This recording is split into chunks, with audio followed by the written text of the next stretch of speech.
So my fellas, don't forget to leave feedback and enjoy the story. A cave appeared. It was heard that the leader had died. His club was now raising his hands up.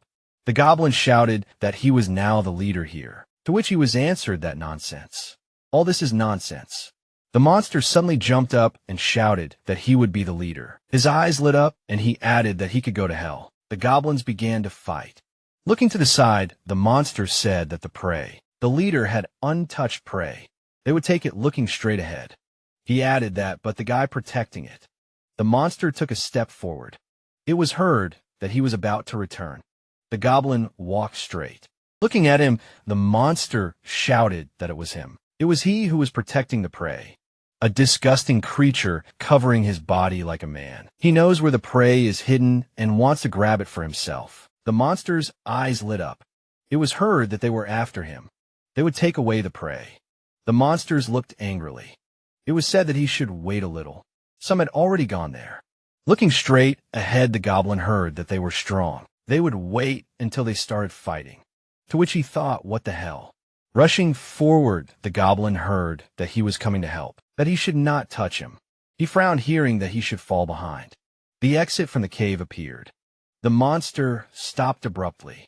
It was heard that someone. She does not want to have children from goblins.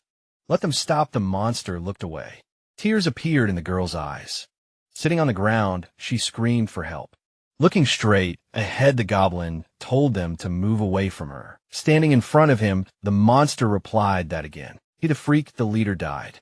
So now she is looking straight ahead. He added that if he dared to take her away from him, then the goblins rushed forward.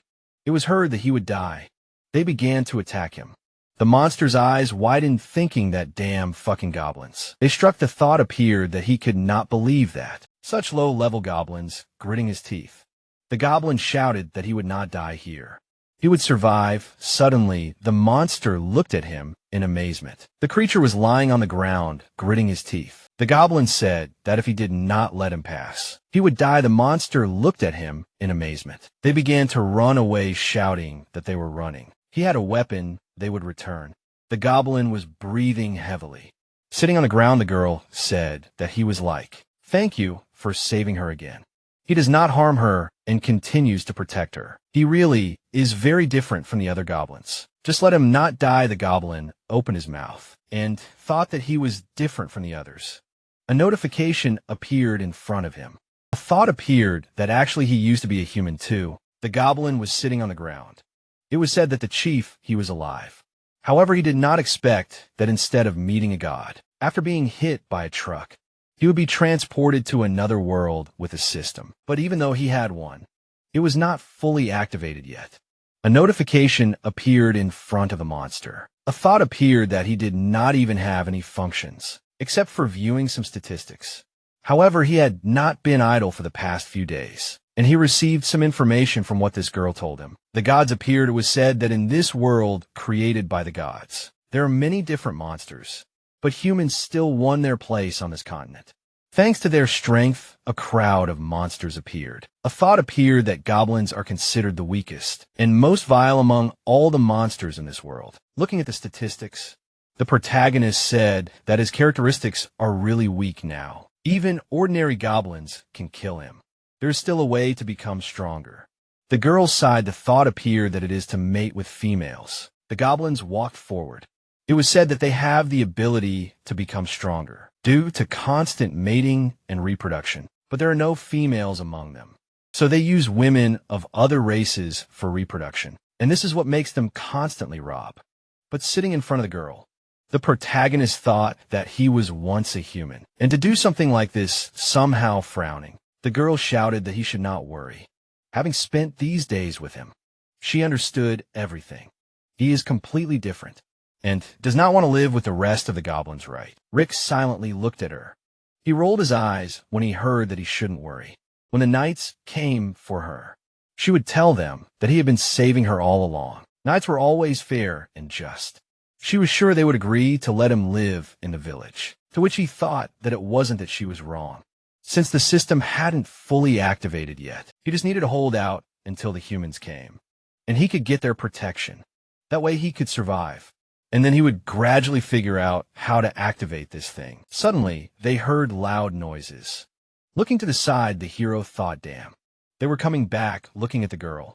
He yelled at her to hide, to which she responded approvingly. The protagonist stood in front of the monsters rushing forward. The goblin yelled at human. She was here. He wanted her getting stronger, didn't mean dying. Rick clenched his teeth tightly. Suddenly, he struck at him. Looking to the side, the hero shouted that it looked like people had come to save her. Rushing forward, the girl said that most likely it was the Holy Order. Great, they would take a look. The ground suddenly shook. The guy struck with his sword. The hero looked at him in amazement. Looking to the side, the knight said that damn vile creatures. They tore the cloak of the Holy Order. Looking at him, the protagonist thought that this was the first time he saw such high indicators. Since he came to this world, he was definitely a human. Raising his hand up, the girl said that they were here. The thought arose that he had dealt with the goblins so easily. Suddenly, Rick looked in amazement. The girl's eyes widened. The hero abruptly threw her aside. They fell to the ground, gritting his teeth. The protagonist wondered if he was here to save. Why did he attack her? Maybe the cave was too dark, and that's why he mistook her for a goblin, holding the sword in his hands. The knight said that it was a shame. The goblin was able to dodge his attack. Looking at him, the girl screamed that it was her Kate. Looking down, Luke replied that he should shut up. He knew it was her sitting on the ground.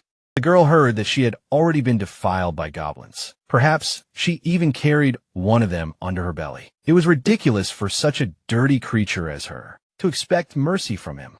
Let her go and repent of her sins before the great Holy Mother. Taking his cloak, Kate screamed that he should stop. Even though the goblins had kidnapped her, they had not defiled her, all thanks to him. Pointing at the hero, she added that this goblin protected her. The knight swung and shouted that she could have made up something more convincing. She thought he was a fool. Let him go to his end with these worthless freaks. A thought appeared that she couldn't believe it. Suddenly, the protagonist rushed forward. Throwing the girl aside, he shouted that he should run. There was another exit standing in front of the knight. Rick thought, damn, I didn't expect this outcome. A glow appeared in the cave. The hero's eyes widened, standing behind the knight. The man told him to stop. The girl closed her eyes and said that this goblin seemed a little strange. Sitting on the ground, Kate shouted that he should save her. She was kneeling in front of her and asking for help. Stretching her hand forward, Eva asked that he understand words. Looking at her in amazement, the hero thought that she was the Holy Virgin Eva, a representative of the temple he was told about. If he wanted to survive, then she was his only chance. With his eyes wide open, he shouted that yes. Standing in front of the girl, the protagonist asked that she was called the Holy Virgin. He was right. In fact, he was not a monster. He used to be a man. He became like this because of one incident. He would be able to explain everything if he went with her. Frowning, Luke said that he would be smarter than the rest of the goblins. What a rarity, to which Eva replied that usually goblins are stupid and inferior creatures. They're not able to think and speak so fluently. Perhaps he was sent to them by the Holy Mother herself. Closing her eyes, Eva asked that this goblin really did not harm her, to which Kate replied that yes. He did nothing to her, on the contrary. He protected her from the rest of the goblins and gave her food. The girl grinned and said, okay. He looks like he's special. They'll take him with them. They'll study him thoroughly before making any decisions. Looking at the hero, she asked if he agreed. Looking up, the hero said he agreed. He'll go with them, and then thought, finally, someone here is capable of listening to reason. Since staying here means death, he might as well go with them and prove his innocence. The girl raised her hand up. The protagonist looked at her in amazement. Walking straight, Eva said, well, then they'll go. Walking next to her, Rick said that he thanked her for her kindness. Let her be sure that he would repay them. Grinning, the girl said that. Of course. Suddenly, Luke plunged his sword into the girl. The hero turned around in fear. He was looking at the dead girl. The protagonist froze in amazement. His eyes widened, grinning. Eva said that when they returned, he would repay them well for everything. The bell in the street rang. Standing in front of the people, the knight said that the last goblin raid brought great harm to this bright city. Frowning, He added that the goblins attacked from behind and killed 30 residents. The people raised their hands and shouted that damn goblins. Blood for blood, an eye for an eye. Humans and goblins are mortal enemies. Stretching his arms out to the sides, Luke shouted that, however, the Holy Order had carried out the temple's order and destroyed these goblins. They had avenged the fallen. The girl stepped forward and said that they should continue to visit the temple. Closing her eyes, Eva said that they would always protect their followers. An office appeared. The scroll was lying on the table. It was heard that today's sermon had been quite successful. The same stupid people as always. Grinning, Eva said that now they would pray even more and bring more offerings. Looking straight ahead, the goblin turned. The girl looked away. The protagonist's eyes widened. He was chained to the wall and said that she was a creature looking at him. Eva said that he was still alive. Well, tenacity. No wonder they still can't get rid of them from the continent. She lowered her head and added that, well, they would see how the poison affected the goblin. Rick gritted his teeth and shouted that she had deceived him, deceived everyone, and killed Kate. Looking straight ahead, he added that this was their vaunted holy order. This is what they called human justice. Suddenly a blow flew at him. Standing in front of him, Eva said that how dare he, such a weak, lustful, and worthless creature, as he decided to talk about human justice. Kate was bewitched by him. Dare to speak for him, this betrayal of humanity and the holy order. Death was her atonement, smiling. She added that goblins were the real pests on this continent. She was doing him a great favor by talking to him now. A glow appeared around the girl, and she said that he should be grateful and bring his small, disgusting body, stretching her hand forward. Eva added that as an offering, in order to contribute to human experiments. A pentagram appeared under the goblin. The hero looked up and thought that he was going to die anyway. I didn't want to. The knight stood in the cave. The thought appeared that all this was his fault. How stupid being a human to be reborn as a low-level goblin. He foolishly relied on human compassion, thinking that they were righteous and kind. The girl stood in front of the hero, was told that he was too weak and naive, and this played a cruel joke on him. After returning to the village, Luke and Eva tortured and played with him as they pleased, not believing a single word he said. A bright glow appeared around the protagonist. The thought arose that he could not hold out for long, because one bastard hounded him to death. If he was given another chance, he would never trust people. He would definitely. The hero froze, and thought that he had ground all their bones and drunk their blood. Suddenly his eyes widened. Looking at his hand, the protagonist asked that he was still alive. Where did he end up? A notification from the system appeared. Looking at it, Rick asked what the system was, and then thought that his personal system. It was activated only after death. Frowning, the hero asked that it could also bring him back to life. Said that, but it seems he will be reborn as a lower creature again. Looking at the message, he added, what would happen if he pressed yes or no? A message about his choice appeared. Raising his head, the protagonist asked that he would retain his memory. Return a week ago, smiling.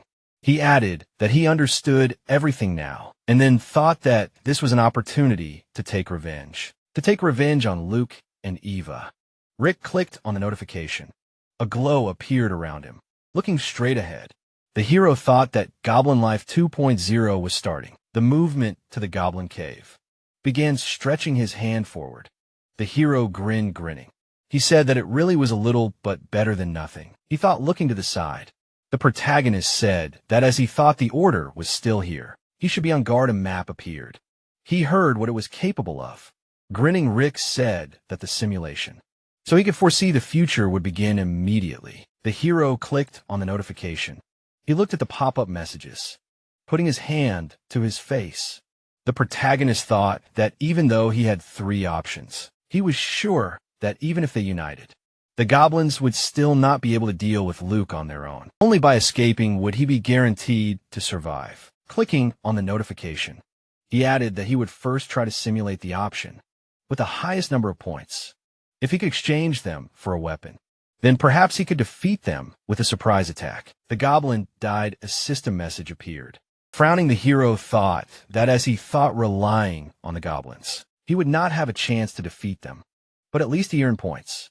Looking straight ahead, he said to open the exchanger. Turning around, the protagonist said that there were so many weapons for exchange, but he had too few points. A knife appeared. It was heard that this dagger was exactly worth 10 points. Gritting his teeth, Rick said that it was sharp, very different from the weapons the goblins were used to. If it hit a vital point, it could kill anyone with one blow. Looking at the notification, the hero asked why Kate wasn't here. Where did she go? The girl grinned.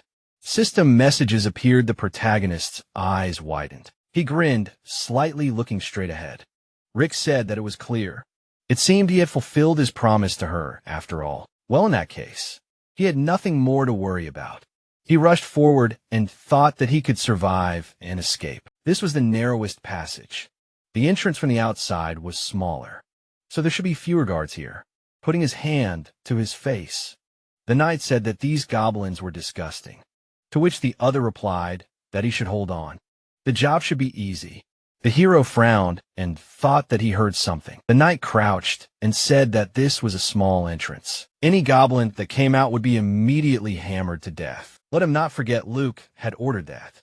Any girl who tried to escape during this chaos would be killed. They must not let them reach the village.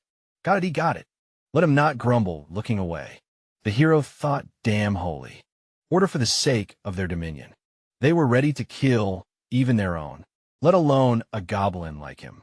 Putting his hand to his face, he added that he had no choice but to fight. Suddenly a voice came from the cave, saying that they should help. He had been kidnapped from the holy city, and the knight said that someone was running, and the other added that if he killed her, then Master Luke would definitely reward him. The man held a knife behind his back, grinning. He said that he should come out. Do not be afraid, he was one of the knights. They came here to bring them back. Suddenly a blow flew at him. Rushing forward, the hero thought that he had returned to take revenge. The man suddenly froze, taking a step forward. The knight asked what he was stuck there for, and that he should hurry up. The protagonist smiled broadly. He rushed forward sharply. Suddenly Rick struck the soldier. The hero swung his knife, and it sounded like a goblin. The blow hit the man. He fell to the ground, holding his chest. The knight asked him what he could say. In human kneeling, he begged for mercy, showing a photo of his family. The man said that he had a wife and daughter, and that they were waiting for him at home. Standing in front of him, the hero heard that he was smart. He should understand him. He was just following orders. He was forced to come here, holding a knife behind his back. The knight said that he had gold and a young girl. He was ready to bring him a fresh and juicy girl. Let him think about it. He would get a lot if he let him live. Smiling, he thought that he was distracted, opened up, and then shouted that he should die. A blow flew at the knight. The hero swung his weapon. The blade and watch fell to the ground. The protagonist stood still. He looked to the side, seeing a flash. Frowning, Rick said that this was Luke's voice. He was coming here. He took the man's corpse. Walking forward, the hero said that they would meet soon. Luke and the girl examined the corpses. Frowning, the man asked, what the hell did the goblins really slip past them? Looking at him, the girl asked that it looked very much like the work of mutants. What did she think looking down? Luke replied that yes. It looked like it if they escaped. Things were bad, kicking the corpse. He added that they couldn't even defeat the mutant goblins. The scum Eva stuck out her tongue and said that goblins were mutants. How interesting. Her eyes lit up, and she added that if they caught one, they could have a lot of fun with him. A dark forest appeared sitting on the ground. The hero said that he was finally saved, holding an apple in his hands. He added that since they hated goblins so much, he would treat them like goblins. Goblins were able to become stronger by mating and eating, increasing their characteristics. He would be able to breed stronger offspring, which would expand his influence. Putting his hand to his face, the protagonist thought that in this life, he would make every human man's only desire be death, and make every girl moan and wail at his feet. He gritted his teeth and asked if Luke was still looking for him. With his people, the man came out of the bushes, rushing forward. Rick thought about striking first to gain an advantage. Suddenly, the goblin tripped over a stone. The girl covered her eyes and screamed. The hero looked at her in amazement and asked why she could talk. The goblin fell to the ground. The protagonist gritted his teeth. He looked at her in surprise. Lying on the ground, the girl said that it hurt. A thought came to mind, what kind of feminine traits are these? As far as he knows, goblins only give birth to males. That is why they can reproduce only by intercourse with other species. Sitting in front of him, the goblin said that he should not hit her. She was only here to get water. Frowning, the hero thought about what was going on, how the goblin could talk so well. Her characteristics appeared, and he added that marriage with her would make him the god of goblins. Gritting his teeth, the protagonist wondered what this meant. What if looking at him? The girl said that she was really sent only to get water. If she didn't do it, the chief would kill her. To which Rick replied that he should forgive her. He didn't want to stretching his hands forward. He added that he shouldn't cry. Looking away, the hero thought that if he continued, he could attract the attention of Luke and his soldiers. With wide eyes, the girl asked that he could talk too. To which he replied that of course. And then thought that for sure. Usually goblins are not able to talk normally. Most likely, she was not able to communicate properly with other goblins. Sitting on the ground, the girl said that he was kind. The others only beat and scolded her. For the first time, someone took care of her so tenderly. If he had nowhere to go, then maybe he would return with her to her tribe. Rick looked surprised hearing this. Smiling, he asked that there was a goblin tribe nearby, and then thought that he was not sure if Luke was following him or not. Now was definitely not the time for mating. The main thing was to find a safe place. The girl looked away in amazement. Grinning, she said that yes, she could take him there, smiling widely. The hero thought that he was only concerned about where he could find subordinates for himself, and then said that he should take him there. A tent camp appeared. The goblins climbed out of the tents, standing in front of the hero. They said that why was he dressed like a human? How strange. Frowning, the protagonist thought that there were quite a lot of goblins in this tribe. He would start from here, raising his hand up. He said that he came to join them. Who is their boss? The monsters looked at him. It was heard that the stranger wanted to see the chief. You can't just go and meet the chief whenever you want. Covering her eyes, the girl shouted that he was not bad. Let them not act rashly. Looking straight ahead, they heard what everyone was gathered here for. A staff with skulls appeared. The hero looked at it. The chief's eyes lit up, and he asked what all the fuss was about. The protagonist frowned and said that there was such a strong goblin in this tribe, standing in front of them. The chief asked why she brought the stranger, to which the girl replied that yes. The problem was that he had nowhere else to go. His eyes lit up, and he said that great. Stretching his hand forward, the goblin said that then they would kill him and have a feast. The hero held the blade in his hands, stretching his weapon forward. He said that they should stop. He knows how to make weapons. Asked to let them join them will make them stronger. Raising his hand up, the leader said stop. He took a step forward, looking at the hero. The goblin asked that he did not even smell of such abilities. What exactly he can create standing in front of him. The protagonist answered that if he finds iron or raw materials, he will make simple household tools for them. Let him give him a little time. I am sure they will be satisfied. And then thought that it seems that the higher the level of the goblin, the higher his mental abilities. Holding the weapon in his hands, Rick said that if the tribe has an iron tool, they will be able to cope with any monsters and people. They will defeat everyone.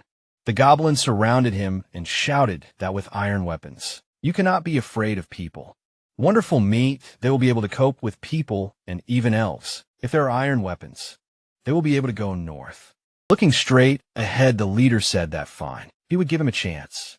Let him find iron ore and make a weapon within 3 days. Then he would stay alive, but if he failed, he would kill him, stretching out his hand forward. The goblin said that he would give hers too. He went into the tent, frowning. The protagonist thought that yes, I am sure they will keep their words. With his current strength, he will not be able to resist directly. So he will buy time and create a weapon to become stronger. A dark forest appeared. The goblins walked forward. Looking straight ahead, the girl said that they should wait. She had been on the road all day. She can't take it anymore. Suddenly, someone swung his leg. The goblin hit her and shouted that she should go. If she can't find the ore, she will die lying on the ground. The girl said that they should not hit. She will be silent. Suddenly, a stone flew at the monster. Looking at them, the hero said that they were coming with him to find, or not to cause trouble, standing still. He added that he had already explained to them where to look for it, so each of them should bring him at least a piece to survive. Frowning, the protagonist said that otherwise everyone would be kaput. The goblins looked at him in fear. They started to run away. They heard that he had an iron weapon. He would kill them, damn. As soon as he had his own weapon, he would immediately knock him down. Looking straight ahead, the hero thought that he was right, so he should kill them before he made a weapon. Looking at the girl, he added that it was time to become stronger. The goblin sat on the ground, and the protagonist told her not to cry. He sat down next to her looking at her. Rick asked that she didn't want to be with him. If she was with him, she would be able to eat meat every day and live in warmth. No one would touch her anymore. To which the girl asked if it was true. Frowning, he replied that, of course, he kept his word, but for now, he was too weak. So he really needed her help. Lena opened her eyes wide and asked what and how he could become stronger. Looking at her, the hero replied that only if she wanted to have children from him. Looking up, the girl asked that it was possible, but she hadn't tried it yet. Lowering her head, the protagonist said that it was nothing. The main thing was her desire. The girl opened her eyes wide. They kissed. Lena was lying on the ground grinning. She said that she wanted him to become stronger, asking to let her give birth to his child. She opened her eyes wide. Lena closed her eyes. Notifications appeared. The hero was standing above her smiling. He thought that not only had he increased his level, but he had also improved his form, and his chances of winning were growing. The protagonist picked up his clothes, wrapping the girl up. He said that from now on she was his and would always protect her, to which Lena replied that he was so good. They looked to the side, hearing cries for help. The goblin ran forward quickly and shouted that there was a demonic wolf. There he was, holding or in his hands. Rick looked in amazement and thought that he had found iron ore, but it brought trouble with him. Frowning, the hero said that he should wait here, to which the girl replied that he should be careful. The wolf was approaching the goblin. The protagonist rushed forward. He swung at the wolf. The goblin looked to the side in amazement. The wolf was lying on the ground. The hero's eyes lit up, and he said that it was not bad. Let him give up the ore. The goblin handed him the ore. Rick smiled broadly and said that he was a good boy. If he found more, he would make him a weapon. Mountains appeared, and it was heard that it was excellent. Almost ready, the goblins, looking at the hero, shouted that he really made things, and they were sure that he would succeed. The wolf's head appeared, stretching his hand forward. The hero said that here. Let him look. This is the weapon that he made from iron ore. Pointing at it, the goblin shouted that he was not deceiving him. He himself killed the demonic wolf and saved them all. To which the chief asked what it was he knew how to make weapons. An iron spear was much more dangerous than a stone one. Cool. The hero raised his hand up, holding the spear in his hands. He asked what they wanted. The chief looked at him. He hit the ground with a stick. The goblin smiled and said that it was not bad. Standing in front of the hero, he added that he did not expect that he was really such a master. Looking to the side, the chief said that, but if he wanted to stay here, everything was not so simple. The next task was to make 50 weapons in 2 days. Looking at him, the goblin asked why the chief was so cruel, and the other added that he should try and make it. He would help him. The hero grinned. Looking straight ahead, the spears fell to the ground. Looking at the chief, the protagonist said that this is what he asked for. The chief smiled broadly and replied that good work. Raising his hand up, he shouted that today they should have enough food. They will celebrate Rick's joining. A fire appeared. Roasted meat lay on the leaves, sitting next to the hero. Lena said that this sacrifice was especially for him. The protagonist began to eat the meat. Suddenly his eyes widened. Looking at him, the girl asked what was wrong with him. The chieftain stood in front of them, smiling. He said that he thought he would be smarter. Let him not think that he did not notice his aspirations, since he dared to encroach on his authority. It would not end well for him. He stretched his hand forward, smiling. The goblin asked what was going on. He was messing with her. He cut her neck and added that in this case, they would test the girl, see how good she was. Lena's eyes widened. She stretched her hand to the side. The hero stood in front of the chieftain. Gritting his teeth, the goblin asked, "What and how dare he?" Smiling. The protagonist replied that he was the only brat here. He was not cunning enough, and then thought that he had long known that he would poison the meat. So he was just playing the goblin, lowered his head down. Skulls appeared on his body. Rushing forward, he shouted that he would kill. Rick dodged his blow. He swung his dagger sharply. The hero struck the leader. His head fell to the ground. The protagonist stood in front of the goblins. Taking a step forward, he said that from this day on, the goblins looked surprised to hear that he was their new leader, stretching his arms out to the sides. Rick shouted that he would help them fight the elves and humans. Raising his hand up, he added that, "Let them mate now, they will always have meat." The goblins looked up and shouted. Looking to the side, the hero said that this was a gift for them. The goblins ran towards the wolf. They began to eat the beast. Frowning, the protagonist thought that leading the goblin tribe was only the beginning of his revenge. The next target was the elf tribe. Someone was sitting in the bushes. An idea came to mind. The girl frowned and thought about what happened here. Someone definitely descended along the roofs of the buildings in the settlement. The girl landed in front of the door. Then she was greeted. The blonde elf took off her hood. Then she was asked to wait, to which she replied that it did not matter, and that she needed to report something. The princess opened the door and turned to her mother, exclaiming that she needed to report something. In the enchanted forest to the east, the elf was surrounded by men when she said her daughter's name. Cassandra's face turned red when she apologized, saying that she would probably come later. The mother was sitting in front of the princess when she asked her daughter to wait, as she was in such a hurry, and then asked what the matter was. The blonde elf's mouth fell open as she replied that she wanted to report a tribe of goblins. Sarah looked straight ahead as she asked again, assuming that she meant weak and dirty monsters, and then asked what they could do. The body of the beast was lying in front of the boy in the cloak when Cassandra explained that she had found a huge bear in the enchanted forest this morning and that there were signs of a struggle at the scene, and the scent of goblins was everywhere, concluding that the bear was the most ferocious animal in the enchanted forest, and that the goblins would never be able to deal with it themselves. The princess looked ahead confidently as she added that a few days ago, she saw the old goblin leader killed by a young man, and that it must be because of him that they had become stronger. Sarah opened her mouth and asked her daughter again. The elf lay in front of the man, as she said that it seemed that the goblins had begun to regain their strength, and then turned to Cassandra, asking her to gather a team and kill the goblins, but not all of them, reminding her to leave the hostages. Sarah touched his bare chest, as she said that a potion made from goblin hearts was an excellent tonic for the males of their tribe.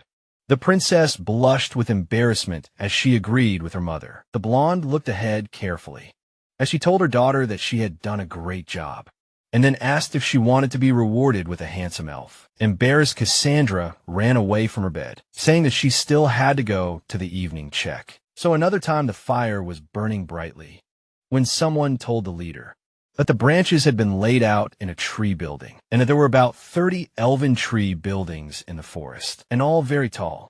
The guy in the cloak was surrounded by goblins when he replied that this was not bad, and that he would bring them 2 elves very soon, and that they should get ready for now.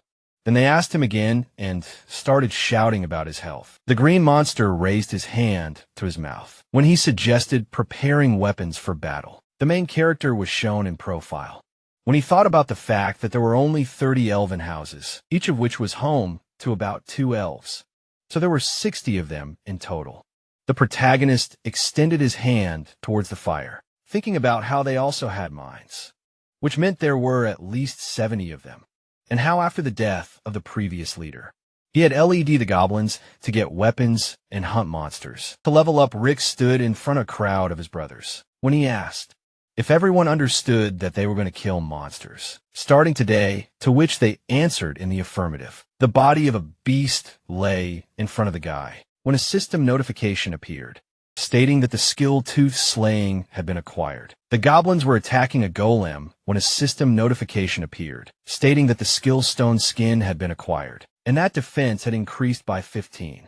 A monkey was in front of the protagonist when system messages appeared, stating that the skills purification and climbing had been acquired. The goblins attacked the body of the huge snake when the system reported that the poison secretion technique had been acquired. A system window appeared with an image of a green monster, and its characteristics. The protagonist imagined an elf behind him when he thought that the total combat power of this creature was only 200 units. Rick touched his chin with his hand when he thought that his goblins were now superior to them in strength. And then a notification from the system appeared, saying that the system hypothermia had been completed. The protagonist looked away when he said that, after all, he was going to sneak attack the elves, so it wouldn't hurt to be careful. And then he asked the system to activate the skill. A tree with buildings on it was shown when it was announced that the activation of the goblins was complete, and that the current plot was a sudden night attack, and that the protagonist would lead an entire army of his brethren to attack the elf tribe, and that he was confident that everything would go well. However, even if they entered secretly, they would be spotted by them, and then they themselves would be trapped. The goblins stopped in front of the tree where their enemies were, when the system explained that after they were caught, the leader of the elves would hang them for all to see. The corpses of the losers were hanging from the branch when a system notification appeared, saying that the hope that he thought everything would go smoothly, but ended up trapped, was rated 0 out of 100, and that there was no reward. Rick looked askance when he realized what was said. Thinking about the trap, the protagonist turned his head to the side, thinking that this was the ending that awaited them, and that they were being watched. Dark shapes were visible in the middle of the forest, as the protagonist thought about how goblins had a very developed sense of hearing and sensitivity, and that if he concentrated, he could find clues. His long ear was shown close up. There were bushes in front of him as he realized what he had found. The full moon was shining in the sky. The outlines of the foliage were visible.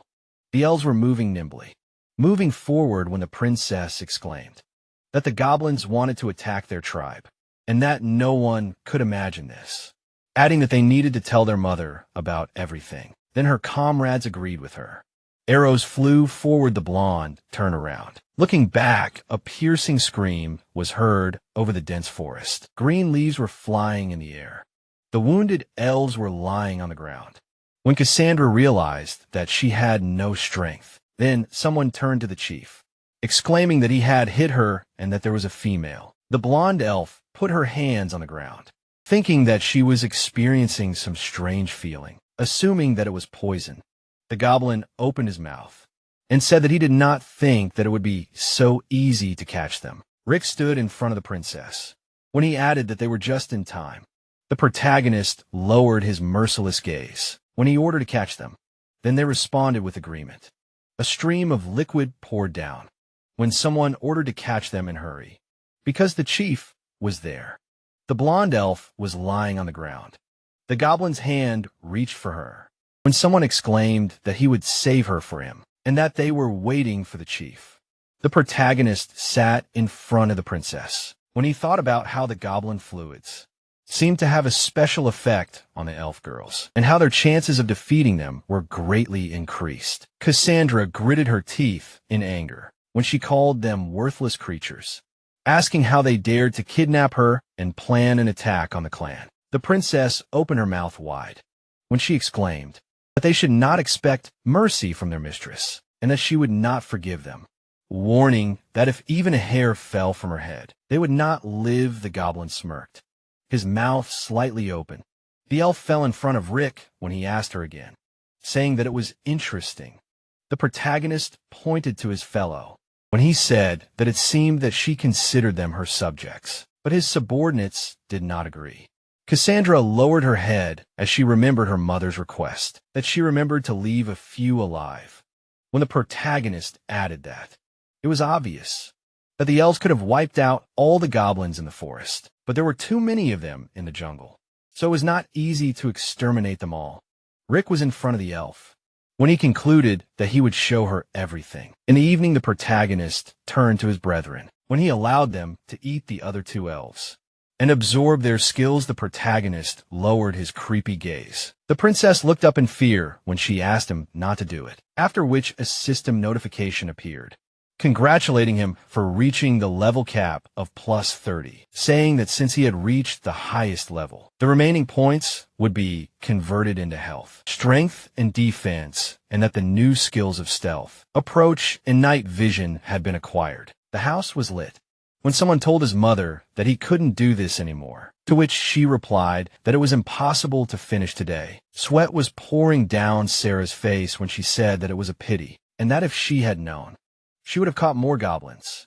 Men were lying around her when she asked if Cassandra hadn't returned yet, to which she was answered in the affirmative, adding that she should have returned a long time ago. The dark-haired elf looked at the mistress and asked if she wanted to send a few people, adding that perhaps they would catch goblins at the same time and raise their level. Sarah closed her eyes when she agreed with him, allowing him to take the boys and go to her daughter. The mistress's subordinate grabbed his sword when someone said that her Cassandra would not return. Someone fired a bow. The guy opened his mouth wide. Throwing his head back, the blonde elf clutched an arrow in her hand. When she thought about the goblins, the protagonist stood up straight when he said that he had captured her daughter and that they would soon have children. The protagonist looked forward with confidence when he added that they would become a family. The lady pulled her sword from its sheath. Sarah stood in front of Rick when she asked him what he had done to Cassandra. The goblin leader was shown in profile when he asked if she was interested. The blonde elf opened her mouth wide and exclaimed that she would kill him. The protagonist deftly dodged her attack when he said that her tribe had already been captured, adding that it was time for her to join them. Sarah lay in front of the goblins when she thought about her body. The protagonist looked down in satisfaction as he said that the arrow had a gob, and that if it hit her body, it would go numb, adding that he thought she should be more humble. The blonde elf looked ahead from under her brows as she cursed. Rick sat in front of her as he said that he heard something about an awakening potion, and that this was how they used it, suggesting that she didn't expect the goblins to come to settle scores with them. One day Sarah was shown in profile as she wondered if this was the new leader Cassandra was talking about. A goblin looked out the window as someone ordered to kill an enemy. Then the elf asked about the sounds, to which the protagonist replied that it seemed like the time had come, after which someone asked for help. The protagonist held a knife to Sarah's throat as he said that he thought they should discuss working together. The elf's pupils narrowed.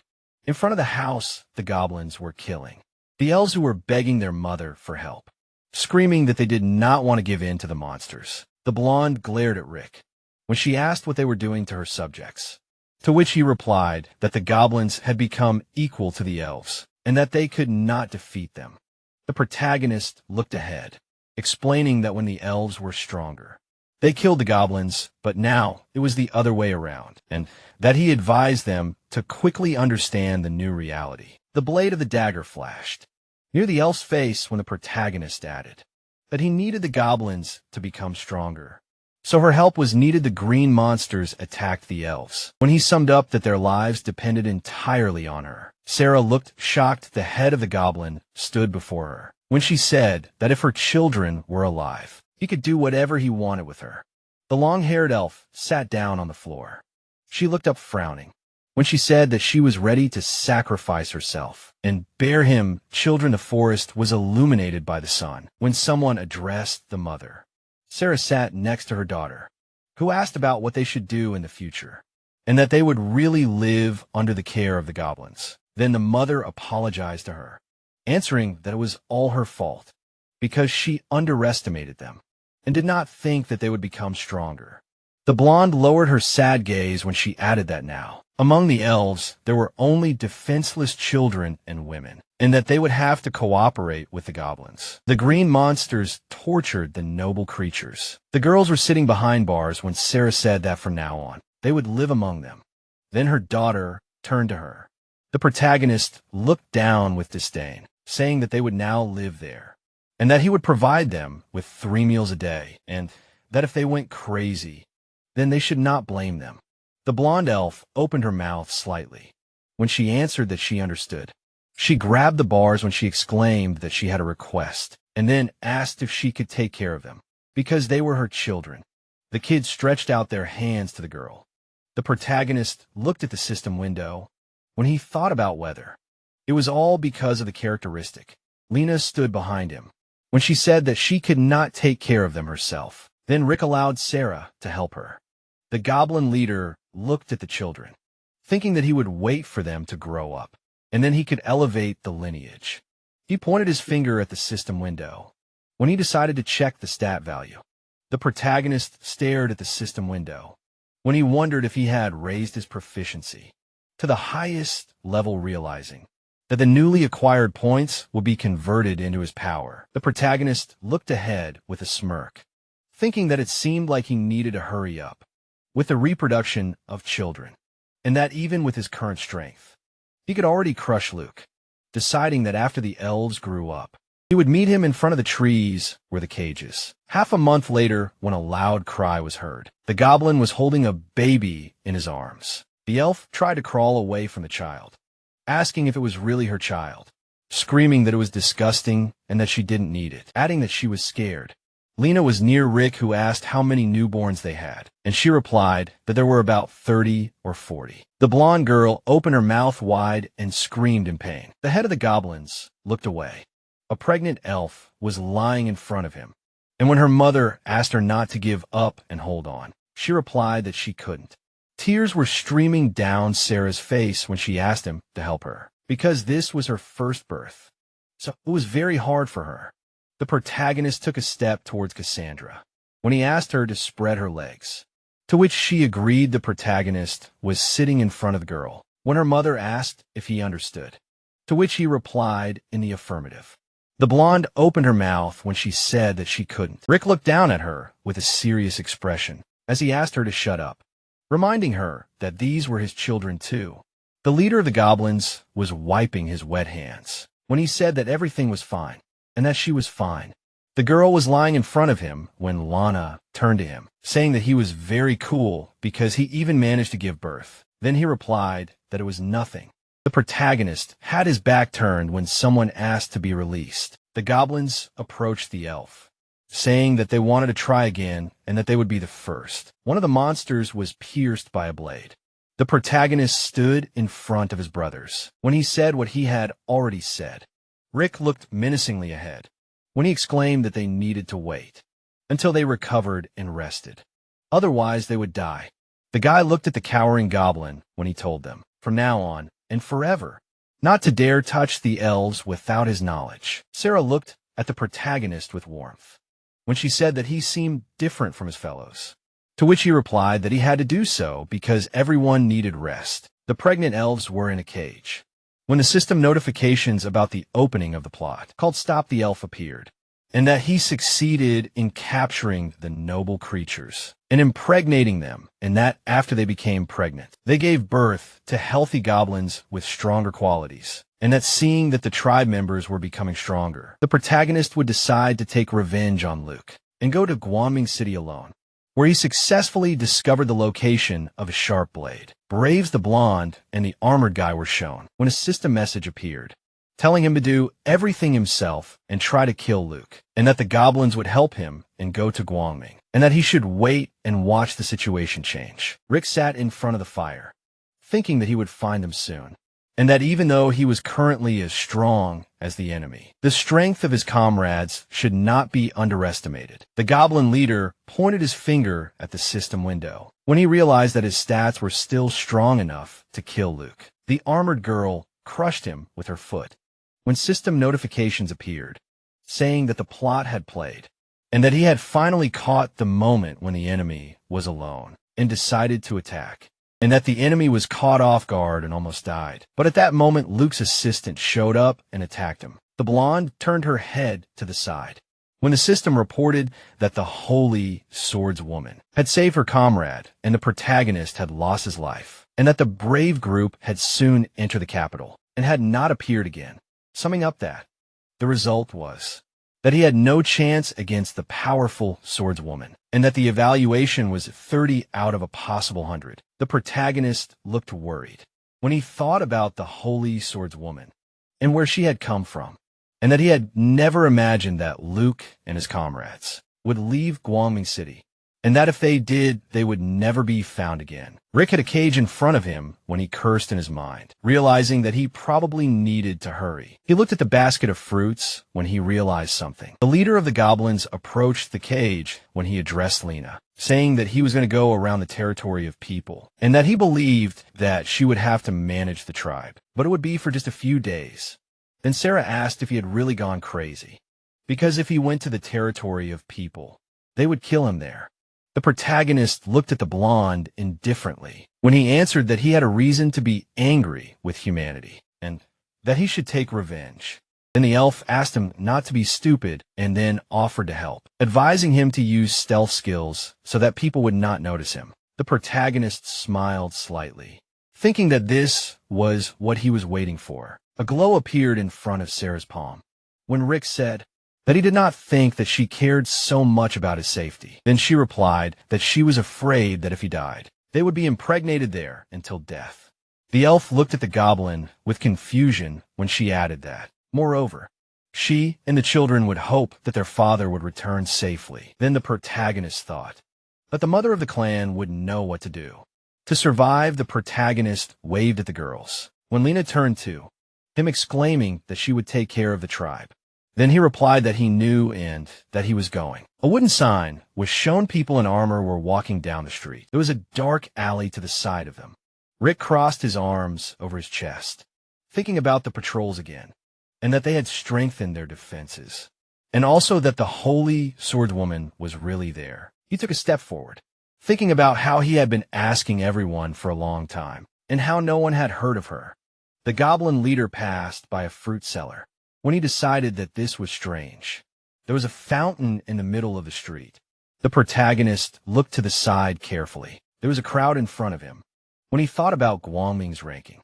A diagram with portraits of knights of different levels was shown. The protagonist's face was covered by his hair when he thought about whether he had risen again, and that he had even taken a lead. The goblin leader had his back turned when he decided that he needed to find clues. Otherwise, the revenge plan would fail. The luxurious houses of the city were shown when someone laughed, exclaiming that he was treating today and offered to get drunk. The guy stopped spreading his legs wide when he recognized that voice. Rick's face smirked when he thought about how he would never forget him.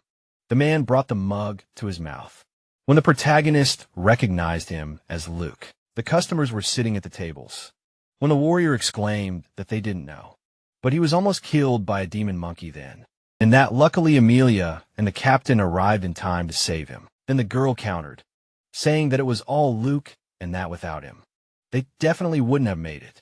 The man looked away, agreeing and adding that the monkey was pretty funny. The armored man slammed his hand on the table when he asked about the group, and then told him to go to her. People were around the table when he answered, so that the man wouldn't think that his team couldn't defeat him. Then he was offered to check it out. The bartender was cleaning his mug when he said that recently an evil dragon entered the breeding stage.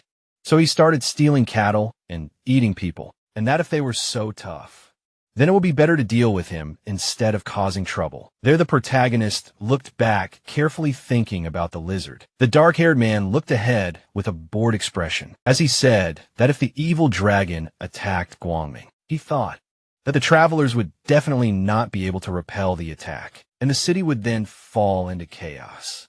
The visitors looked in one direction with concern, asking if it was just a dragon and if it was something to be afraid of. Luke was sitting at the table, where he exclaimed that he would no longer hide it, and that the holy sword woman was already on her way, and that she was his mentor.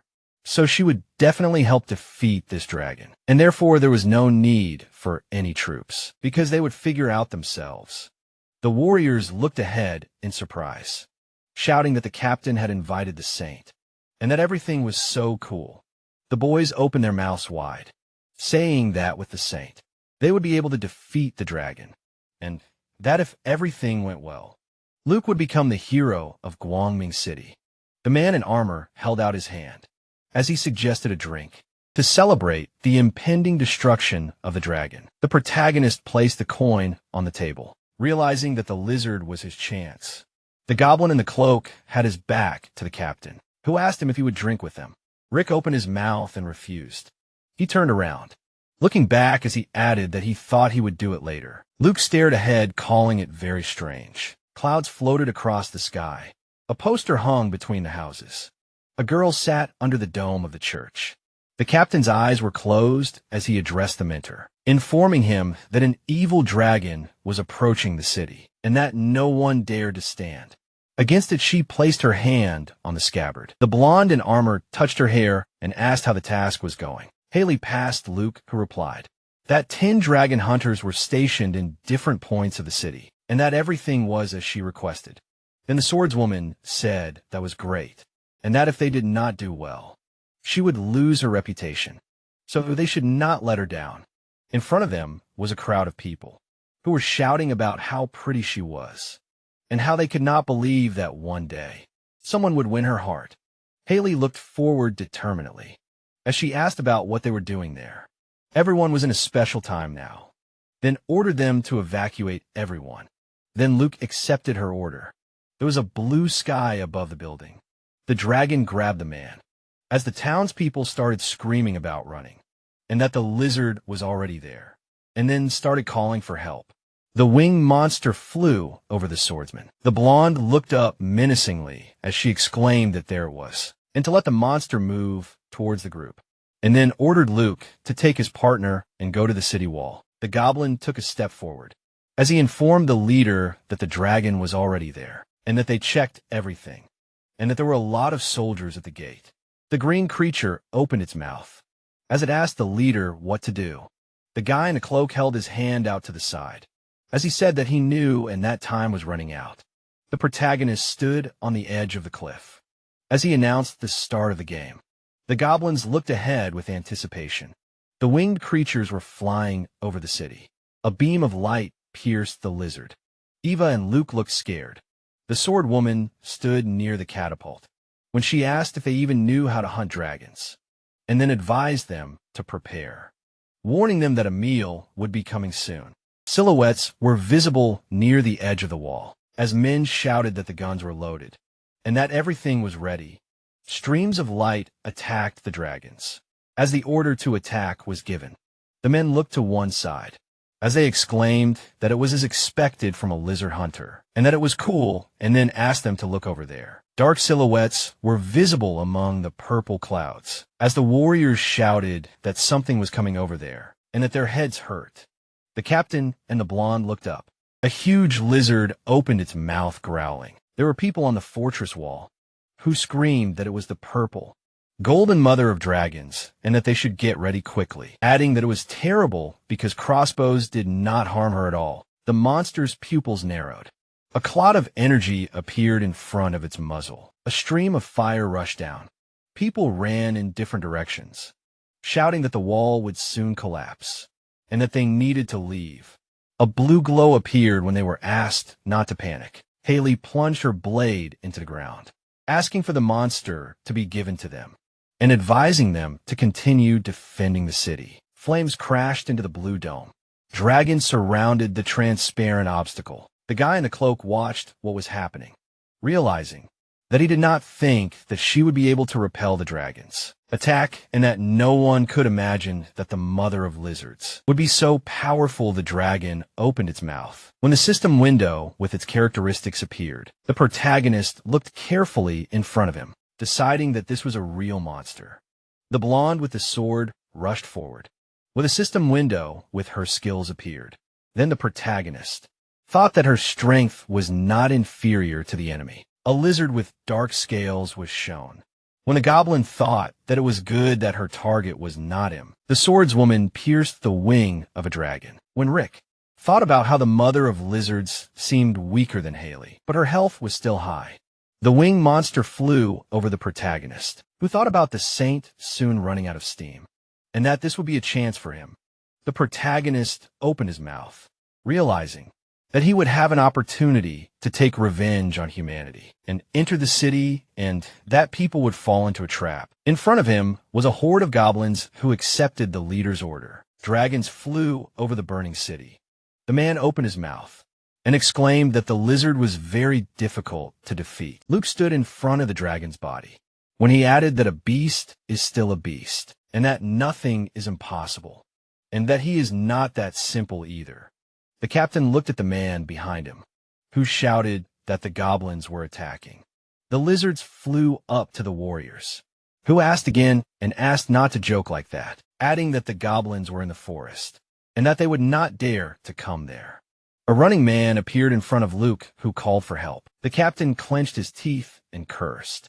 Eva was behind him, when he exclaimed that there were not so many dragons left, and that they would be able to stand firm, and then asked Amelia to help deal with the goblins, to which she agreed as sewer hatch appeared in front of them. Luke and the blonde ran forward, calling the goblins names and saying that they would not run away. The green monster opened its mouth wide when they were ordered to stop. There were splashes of blood everywhere. The goblins surrounded the warriors, and Eva asked the captain for help, explaining that she had fallen into a trap, which made the man wonder why there were so many of them. A city crossroads was shown as someone spoke to the captain, who was then told to stop. A cloaked figure appeared behind the armored soldiers. Luke was lying in front of the goblins, as he warned them of what was behind him. The protagonist attacked the warriors with a swing of his blade. The captain and Eva looked shocked. The protagonist stopped in front of them, as he said that he did not think he could catch them so easily. Luke opened his mouth wide and exclaimed that he would kill the low-ranking goblins. Rick kicked him when he asked him to repeat it again. The captain's body was lying in front of him, as the leader of the goblins ordered his brethren to leave the city, with the two adding that the rest should climb the wall with him, to which they agreed. Haley looked at the houses behind her, where she could hear screams about how many goblins were there. Then she wondered what was going on and why they had come now. A half-naked girl stood in front of the swordswoman, who exclaimed that they were too defenseless. The dragoness swung at the swordswoman, wishing her death and calling her names.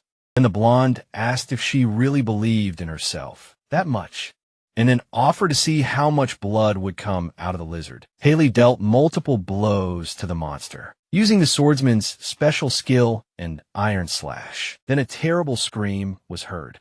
The blonde was shown in profile, thinking that she would soon deal with her, and wondering if Luke could handle the remaining dragons and goblins. The people were thrown back by the force of the blast. The dragoness was in front of the swordwoman, who wondered if they hadn't dealt with them yet.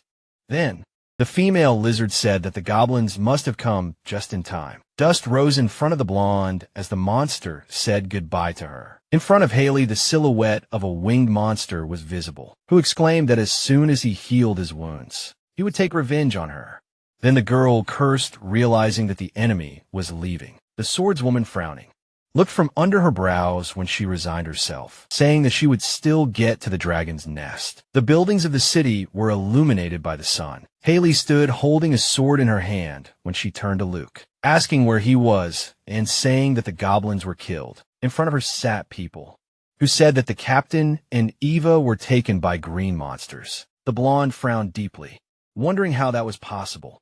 The bodies of the warriors lay on the ground when they explained to her that these were not ordinary goblins, and that they were much stronger than they were before, and also that Luke did not even have time to do anything. The sword woman stood silently in front of the soldier. She turned her back to him when she said that she would destroy all the goblin tribes in the enchanted forest. A crying woman grabbed her hand when she asked the saint to stay, asking about what they should do if the dragon and the goblins returned. Haley was surrounded by townspeople, asking her to stay and saying that they were peaceful citizens. The blonde lowered her thoughtful gaze, thinking that they were right, and that the inhabitants of the temple were much more important than a couple of people, and then turned to Luke, warning him to blame only himself for his own weakness, because even the goblins could deal with him, not to mention the dragons. The green monster's camp was shown when a shout was heard, announcing that the leader had returned. Eva was walking next to the captain when someone added that the leader had captured 2 humans as well, and they were pretty. The girl sat down on the ground. A goblin with a spear stood in front of them. The warriors watched as the monster approached the girl, when Luke exclaimed that they had captured the elves as well. The blonde's cheeks turned red when she said that things were bad, and that they wouldn't last long there. The dark-haired man looked at Eva carefully when he asked if she would be able to recover, to which she replied that the poison was too strong and that the divine power couldn't cope. The protagonist stood next to the girl. We said that he didn't think the poison would take effect so soon, and that her recovery skills were too weak. The goblin touched the blonde's thigh, who asked how he knew her name and what he was doing.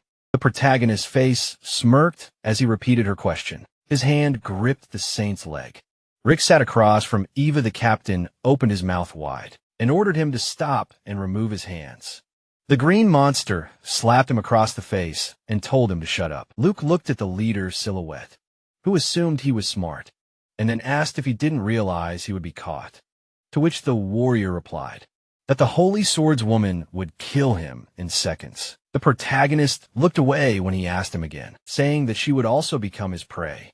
It was just not the right time yet, and that one of them had already covered all the tracks, so no one would find them.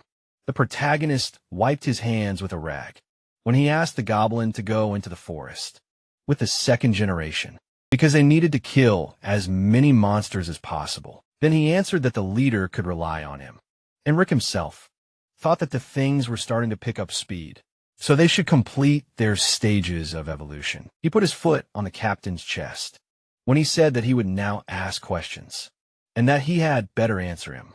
Otherwise, who knows what part of his body he could lose. The protagonist was enveloped in a red aura when he asked about whether they were secretly mocking the goblins. Luke looked scared when he cursed and asked what he was. A dagger was waved in front of the captain's face when the protagonist replied that he was answering too slowly. Eva was sitting in front of the man when he screamed about his ear and how it hurt so much, and then called the goblin a name. Luke grabbed his head when he exclaimed that they were doing everything to protect the people, and that it was their duty to destroy all the monsters. Rick looked down at him when he asked him several times, saying that he thought they only wanted to increase their status and prestige. The warriors were standing on a pile of corpses when the goblin leader added that it was much easier to kill his brother and all the dissenters than to do something worthwhile, and that the man was very smug, and then asked about how much blood was on his hands. Sweat broke out on the captain's face when he thought about the leader of the enemies and how he knew all this. Eva looked ahead in horror. The protagonist's eyes lit up when he said that their dialogue was over, and that he was different from them, because he did everything for the good of evil. So now the vile monster would teach them a lesson. The blonde opened her mouth when the protagonist was asked not to touch her. Then the girl asked Luke for help. Tears flowed from the girl's eyes when she asked not to do this. Then the captain insulted the goblin. The green monsters held Luke, who asked him to stop and stop it. Eva stuck her tongue out of her mouth when they addressed her and explained that they were taking back what she said, and that the lesson had just begun, so she should listen carefully. Rick squeezed her throat when he asked the girl to let the captain appreciate her. A crowd of goblins was in front of the leader when he offered to watch what they would do to her. Luke looked forward in shock, starting to deny what was happening. The blonde's clothes were torn when he shouted her name. Trees were visible behind the tents when someone exclaimed that it was time to change, and that it was his turn to stand guard, to which he was told that the leader had said to hold on, and that there was no need to kill her. A goblin was holding his loincloth when he laughed. Eva had her clothes torn when he asked her brother not to worry, exclaiming that she would live for a long time. Luke's head was pinned to the ground when he addressed the saint, asking her to hold on and not give in to the goblins, to which she replied that she was fine. The elves were watching them when a goblin asked a man what he was saying, and then told him to shut up, after which Sarah said that it seemed like Rick hated these humans. Then her daughter turned to her, saying that they were much worse than them, and that it was understandable. Lena appeared in front of the blonde when she said that earlier he said that he was going to take revenge on humanity. Sarah introduced the protagonist, standing with his back turned, when she exclaimed that he was the most special goblin she had ever seen. Cassandra looked at her mother with interest, who thought that the protagonist was very strong. Then the princess said that it was strange, and that it seemed that she was conquered, and then turned to her. Rick looked away intently and asked again when he was informed that the second-generation goblins had returned. His brothers with monster carcasses were standing in front of him when he said that they were a bit early. The goblin with the club opened his mouth when he turned to the leader, exclaiming that they had returned. Then the system window with his characteristics appeared, after which the protagonist thought that he was worthy of belonging to the second generation, because he quickly reached level 30 and almost equaled his skills. The protagonist looked at him carefully when he asked why they were back so early, assuming that the hunt was successful. There were other goblins near them, when he was told that they had killed all the monsters in the area. So they went west, but there they met several larger ones who were slaughtering smaller ones. Rick looked at the subordinate standing in front of him when he asked what tribe they were from. The goblin with the painted face was in front of the leader when he exclaimed that he knew, and that it was the Bloodtooth tribe, and that they were quite large. And also that when they were looking for monsters earlier, they found that several tribes were attacked, and that there were traces of blood and teeth. A plump goblin was shown. When the leader responded that this was interesting, the protagonist touched his face when he said that if they caught their leader and created a third generation of stronger ones, then they would have a better chance against the humans. Luke was in front of the goblins when he said, laughing that they could only dream of it, and that no matter how powerful they were all just bugs, so they should just wait. The protagonist looked down with disdain when he said that he almost forgot about him. The goblins approached the captain when the leader said that he was giving this man to them. Then the man asked what they were going to do. The monster stuck his finger in Luke's mouth, exclaiming that finally, and that humans were beautiful creatures with thin and delicate skin. Then the captain asked what they were doing, adding that humanity would definitely exterminate these pathetic monsters. Eva sat silently with her hands tied. The captain lay on the ground. Several hours later, the goblins were having fun in front of the fire when Lena asked the protagonist if they would attack another tribe of their own next, to which he replied in the affirmative, explaining that if they did that, they would become even stronger, so they would not only attack them, but also capture the leader. The protagonist looked ahead with a smile, as he added that he had finally decided on a name, and that they would be called the Tiamat tribe. The goblins clenched their fists, mouths open as they addressed the leader, motivating him to move forward. A crowd of their own stood in front of the leader, shouting about their new name, and then began to shout out the name of their tribe. The Tianao Rick sat in front of Lena, who said that there were more of them, and they were big, so there might be problems. Then he asked her not to worry, saying that he had made it all up. A blonde woman with tattered clothes sat on the ground. As the leader explained that he had something for them, the protagonist put on his hood, as he said that there was a great view from up there, to see the enemy's strength. In front of the mountains, the buildings of the magic forest could be seen. As the protagonist realized that there were indeed many views, the goblins were grouped together doing different things. A large monster peeked out from a tent, as Rick wondered why they were so scared, and if their leader was out there. The protagonist smirked as he looked ahead, as he realized that it seemed like the Bloodtooth leader was an elite. As well, the large goblin was holding a prey limb. As the system window with its stats popped up, the hooded protagonist looked ahead carefully, thinking that with a total combat effectiveness of 900, they could deal with a dozen goblin fighters. But capturing them alive would not be that easy. In front of the huge monster were the smaller brethren. When Rick thought about how, depending on their size, each has a different resistance to poisons, and that he needs to find good poisons for everything to work. Eva and Luke were shown when the leader remembered that the forbidden technique that the saint once used on him was very good and could be useful to him. The protagonist looked ahead with a smile, thinking that it was time to visit her. The goblin camp was shown. The protagonist looked at the female body in front of him where he was addressed, saying that everything was as he asked and that she was almost dead. Then he replied that it was a good job. Rick lowered his gaze. The blonde was lying at his feet when she asked him to kill her, adding that this way she could at least atone for her sins before God. The goblin touched Eva, calling her name. Then she said that it was very warm, and then asked who it was. The protagonist was reflected in her eyes. The protagonist looked at the trembling girl, who asked him not to approach her. The blonde grabbed her head when she called him a monster, exclaiming that she would go crazy like that, and that it hurts so much. Rick was in front of Eva when the sound of a blow was heard. He touched her back with his hand. The head of the goblins hugged the saint when he addressed her, saying that her punishment was over. Tears flowed from the girl's eyes when she asked if it was true. The blonde sat in front of the protagonist, who answered that he kept his word, and that she only had to prove her loyalty. Then she asked how Eva, crying, looked up when she was told that she could choose to believe in God. The protagonist stroked the saint's head when he added that she could become his believer and wander around with him. Becoming a pet, the blonde's mouth fell open. Eva began to lick the goblin's fingers. Rick sat in front of the saint when he praised her. The girl was on all fours in front of him when she started barking, calling him Lord. After the protagonist said that from now on he was her only owner, so he would call her his little animal. The protagonist picked up Eva. They went to a stone container with water, where he called her to come with him. The saint's clothes were lying on the ground. Rick was behind the blonde, who thanked him for his kindness, saying that she was ready to give anything. The girl threw her head back. The head of the goblins opened his mouth when he said that it was an incredible coincidence. Eva looked at him with a languid look. When he explained that he wanted to see her use the skill, Saint in a cage, then she asked him again, wondering what it was. The book was open.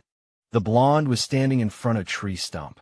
When she asked about whether this was really a saint in a cage, Eva opened her mouth. Streams of light energy appeared in front of her. A huge cage with a cross appeared. The protagonist looked ahead with satisfaction when he exclaimed that this was it, and that everything was so.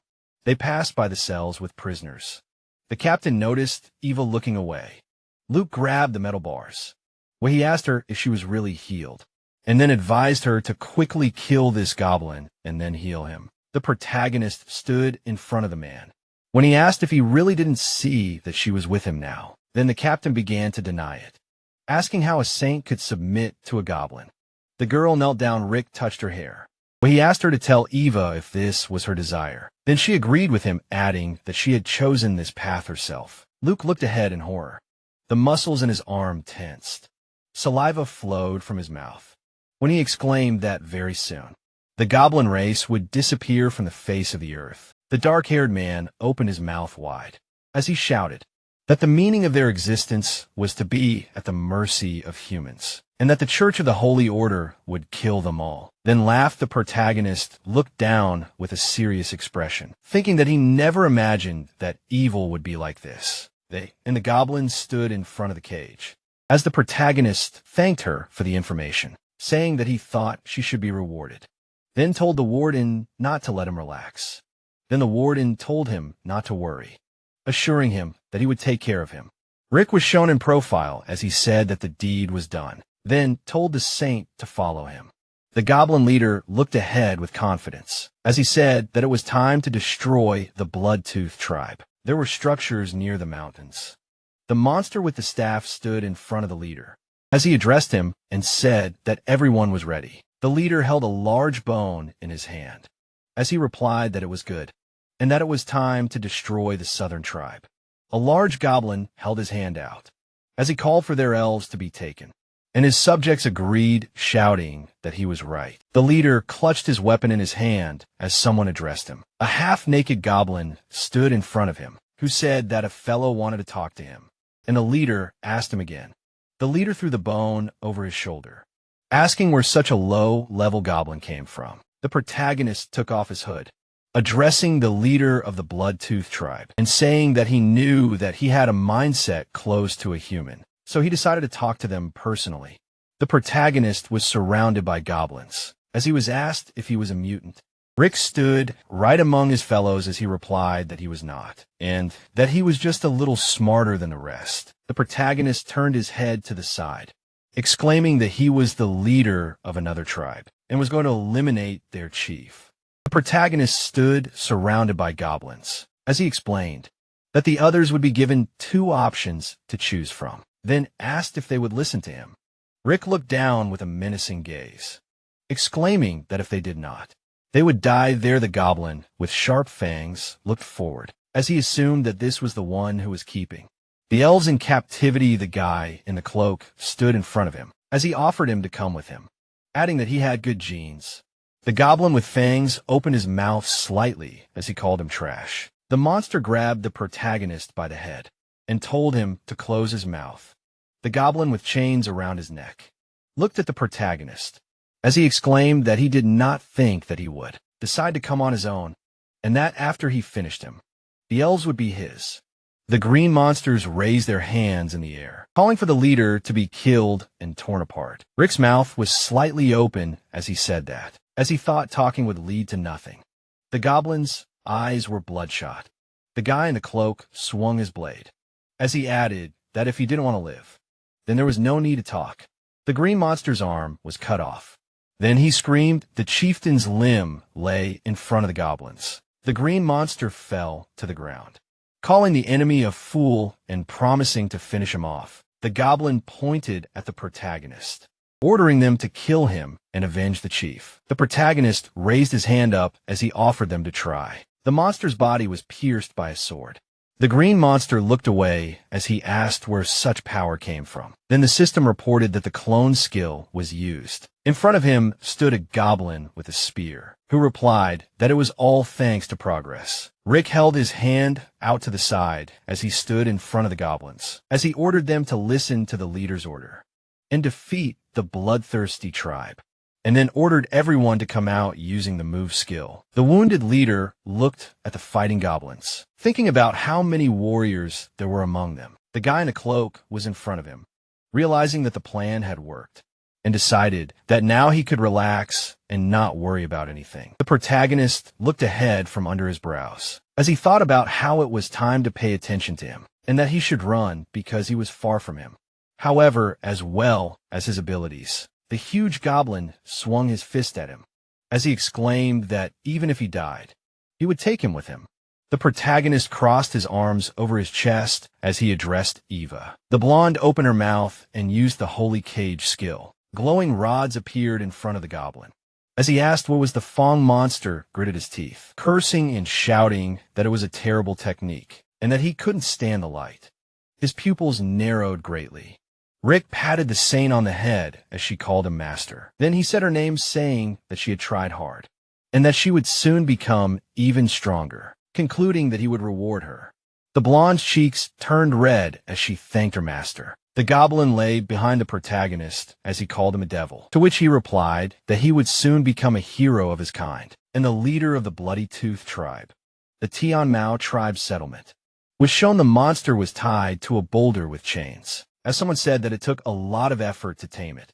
The protagonist was wiping his bloody dagger when he said he was finally done and that there were no threats now.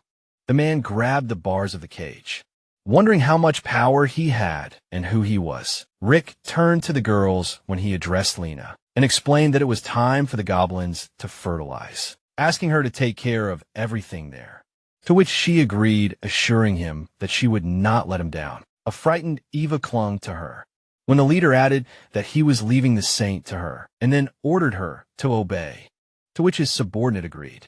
Sarah was wiping the hands of the overlord who addressed her, asking her to help him with his clothes, later adding that he needed to meet a friend, to which she asked him again. The protagonist placed a hand on his shoulder when he answered in the affirmative. He is smiling.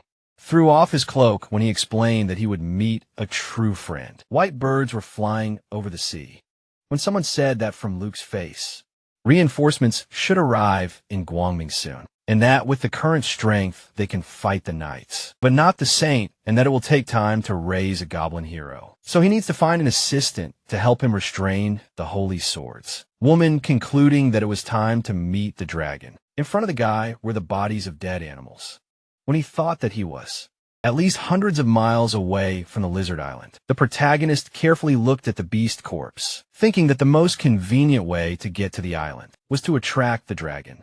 In front of Rick was the sea, when he decided that the blood would soon attract her. The red lizard headed towards land.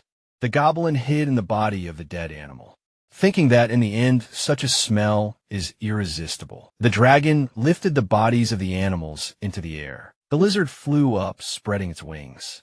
When the protagonist realized that he had succeeded, the dragon flew over numerous islands. The lizard dropped its prey on a pile of rocks. The animal carcasses fell on the remains of the victims. The protagonist climbed out of the animal's body when he thought that. As expected, the dragon did not live alone. Rick stood on the dead beast when he realized that all that was left was to find the dragon. A yellow eye appeared behind him when someone said that there was some strange thing in the food. The lizard opened its mouth in front of the goblin when he said that it seemed to know him, and that he was the one who led his army to Guangming City, and then asked why he came to his lair. Several dragons looked at the protagonist. When the female suggested that he wanted her to eat him, the protagonist opened his palm in front of her when he asked her to wait, explaining that he wanted to discuss cooperation. The lizard's paw rested on the ground, as she replied that it was a rare specimen. The dragoness's face was shown in profile, as she wondered where was seen that goblins talked about cooperation. The half-naked girl appeared in front of Rick and said that he helped her once, so she would listen. They were opposite each other. When the female added that if he convinced her, she would not eat him, the protagonist looked seriously in front of him, as he said that she also wanted to take revenge on the holy swords woman, and then asked, how about joining forces, explaining that their army would distract the enemy. The dragoness looked ahead carefully, as she asked how low-level monsters dared to talk about resisting. The swordswoman adding that she was interested in him. The female looked at the guy in the cloak, as she told him to say what exactly he wanted to do. The protagonist looked away, saying that it was simple, and that he wanted her to send her soldiers to attack Guangming City. From time to time, a clawed paw touched him as she asked what they would do. Rick and the dragon exchanged glances, as she asked about what a bunch of goblins could do against humans, and what he would do specifically. The protagonist smirked as the dragon warned him that they shouldn't fight such a powerful man. Face to face, the forest near the shore was shown, as the dragon added that they needed to attack their weak points to defeat the enemy. The dragon smiled as she laughed and agreed, exclaiming that the goblins' weapons wouldn't hurt her soldiers anyway, so there was no danger. The protagonist looked at the dragon with satisfaction, offering to make a deal, and she agreed. She touched his face, as she admitted that she didn't think a goblin could be that smart. The female looked at Rick, licking her lips, explaining that the more she looked at him, the more she liked him, and then offered to reward her. The protagonist looked ahead with a languid gaze, thinking that it turns out the female lizard was ready to reproduce. Samantha lowered her appraising gaze when the protagonist replied that simply looking at her was indeed not enough. The dragoness stood next to Rick, who added that in that case, it was time to reward her. The female lizard touched her chin with her claw, as she wondered what to choose. Wooden buildings of the Tianmao tribe were shown. Goblins were guarding a captured warrior.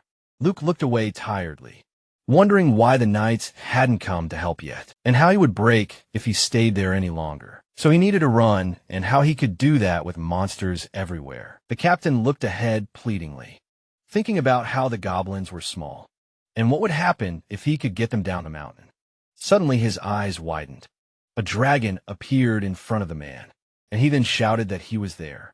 The green monsters looked at Luke, who exclaimed that there was a lizard and then asked to let him go, explaining that he didn't want to burn alive with them there. The armored goblins looked up as they asked everyone to be vigilant. A dragon flew over the girls as they wondered where it came from, and then noticed that there was someone there.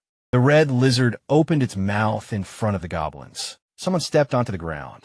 The protagonist stood next to the dragon when he said that he had returned. The protagonist touched the lizard's muzzle, asking it to rest there and not to rush. Lena stood next to Rick when everyone began to wish the master good health. Sweat ran down the captain's face when he wondered if he was really one of the goblins, and then asked the knights to save him. There was a fountain in Guangming Square. The animal's hooves touched the ground. The rider held the reins in his hands. The armor on the royal knights shimmered in the light. The warriors bowed before the holy swordswoman. The blonde held her hand out to the side when she asked them not to waste time, exclaiming that they needed to come up with a rescue plan as soon as possible.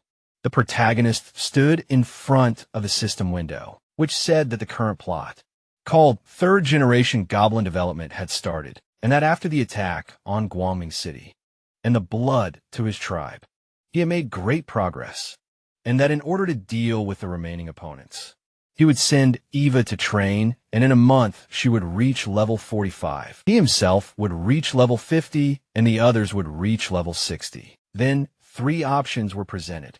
The first, respectively, was the one where the strength was still not enough. So he would continue to kill monsters in the forest. The second option, which was to find a way to raise as many goblins as possible. And the third was to speed up time to move to the end of the month. Then the protagonist wondered if that was all guessing, that judging by the last choice, the swordswoman should not attack them.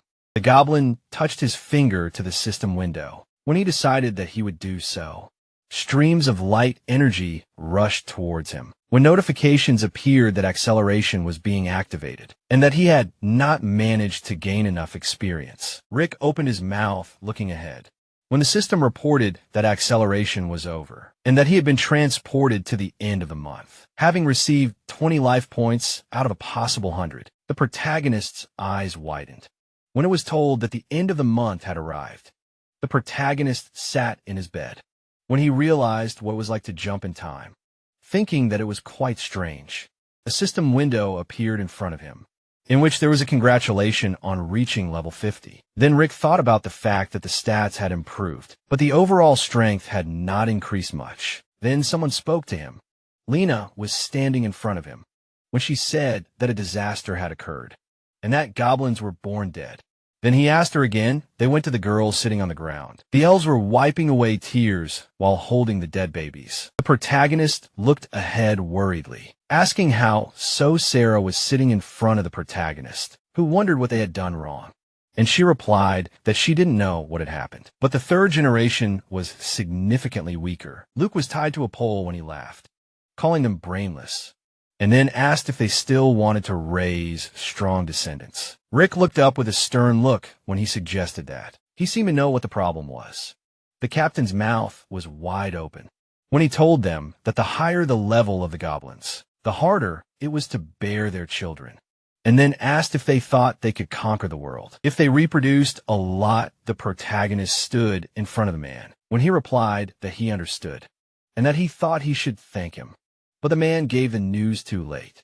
The protagonist turned his gaze to his brother when he informed him that he was now his, and then advised him not to play to death. And he was thanked. Luke gritted his teeth as he called the leader a fool, warning him that even as a ghost, he would not leave him. Rick looked ahead intently, thinking that it was too late to save the dead, and that he needed to think things through carefully. Otherwise, they would not be able to stand up to their enemies. A dragon appeared behind him. As he wondered how he could strengthen the goblins, Rick looked at the lizard appraisingly. The protagonist touched the dragon's muzzle, wondering what was wrong with her and whether she was in heat. Realizing that this might be his only chance, a clawed paw rested on the ground. The girl with horns opened her mouth. The female licked her fingers, blushing. The protagonist looked confused, standing in front of her, wondering what it was, and whether the dragon herself would allow him to do this. The female pinned him to the ground. The girl placed her hands on his chest, after which a system notification appeared, congratulating him for unlocking a new achievement. The goblin touched the tree trunk when he wondered, who would have thought that the dragoness would be so insatiable? Rick looked pleased. Well, he wondered if all the lizard clan were like this, adding that if so, he was a real hero and that she could have just given him her blood, but chose another method, concluding that it seemed like she would find him there soon. The horned girl appeared behind him, laughing when she asked him not to leave.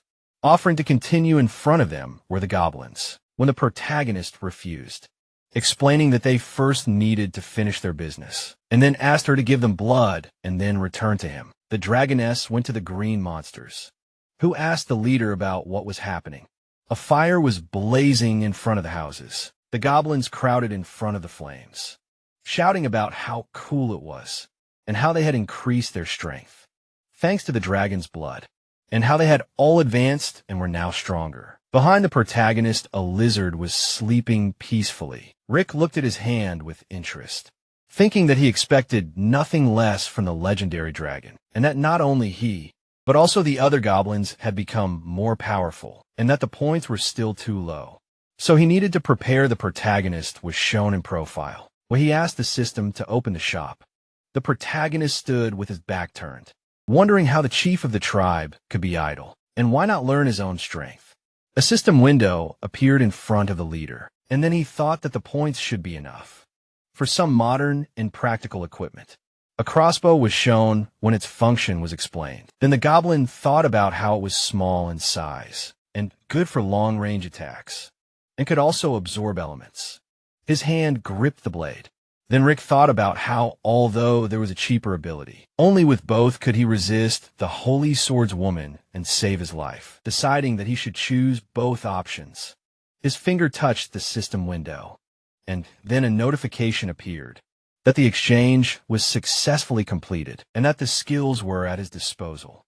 The protagonist held the crossbow in his hands when he said that he did not know how to use this advanced weapon, but wanted to find someone to try it on himself. Sweat appeared on Luke's face when his name was called. The protagonist glared menacingly when he said that he was perfect. Rick approached the captain, who asked him what he was doing. It was then explained that this was how Luke became the first person to see the power of the goblin leader. A dense magical forest was shown where cries for help were heard. The three-man squad stopped when the girl with the staff asked to save her. Then her friend exclaimed that they were not interested in low-ranking monsters, and that she did not understand why they came there in the first place. The guy in the helmet looked at the archer, who added that if she had known earlier, she would have remained a saint. Then the warrior said that the mother dragon often disturbed the city, and the swordswoman did not intend to take care of the goblins, so she left it to them, and that besides it would not take much effort. The warrior looked back with a smile, saying that they can thank Luke, because of whom such a wonderful opportunity appeared. The sorceress held out her staff in front of her when she informed the captain about something moving. A huge spider appeared in front of them. Then the girl in the hat screamed that she hated arthropods. A beam of light attacked the monster.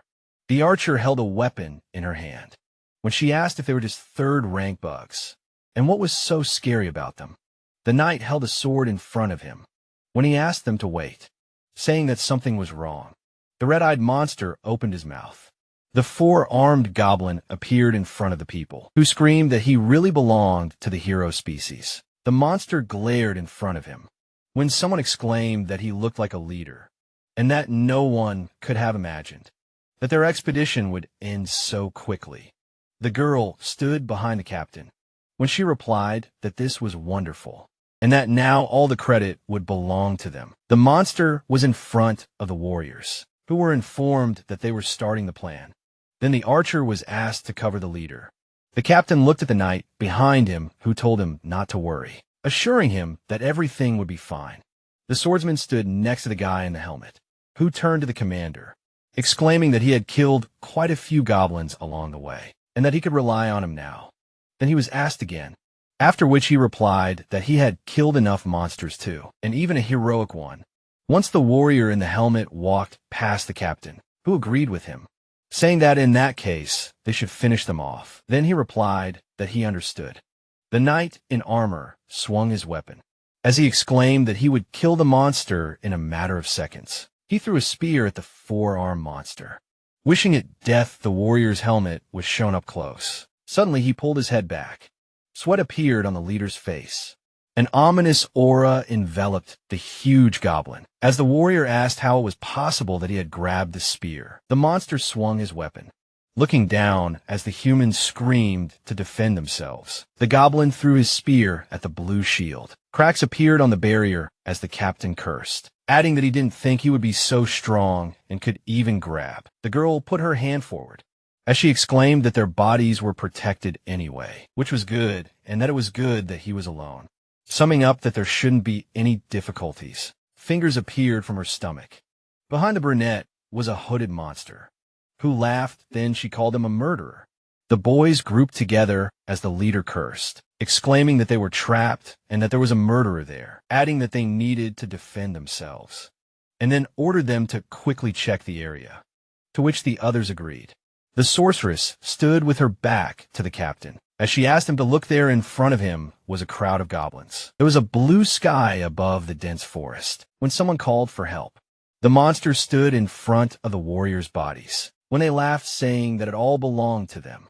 The goblin held the girl in front of him when he exclaimed that she was his and that he wanted her. His brother put his hand on his shoulder when he objected, reminding him that these were all trophies of the tribe and that the leader had said to bring the people to him, adding that he could get carried away, which was not good, so he had better not touch anyone. The four-armed goblin put his hands out to the sides when he asked him, again exclaiming that he was the one who killed most of them and that they were both strong.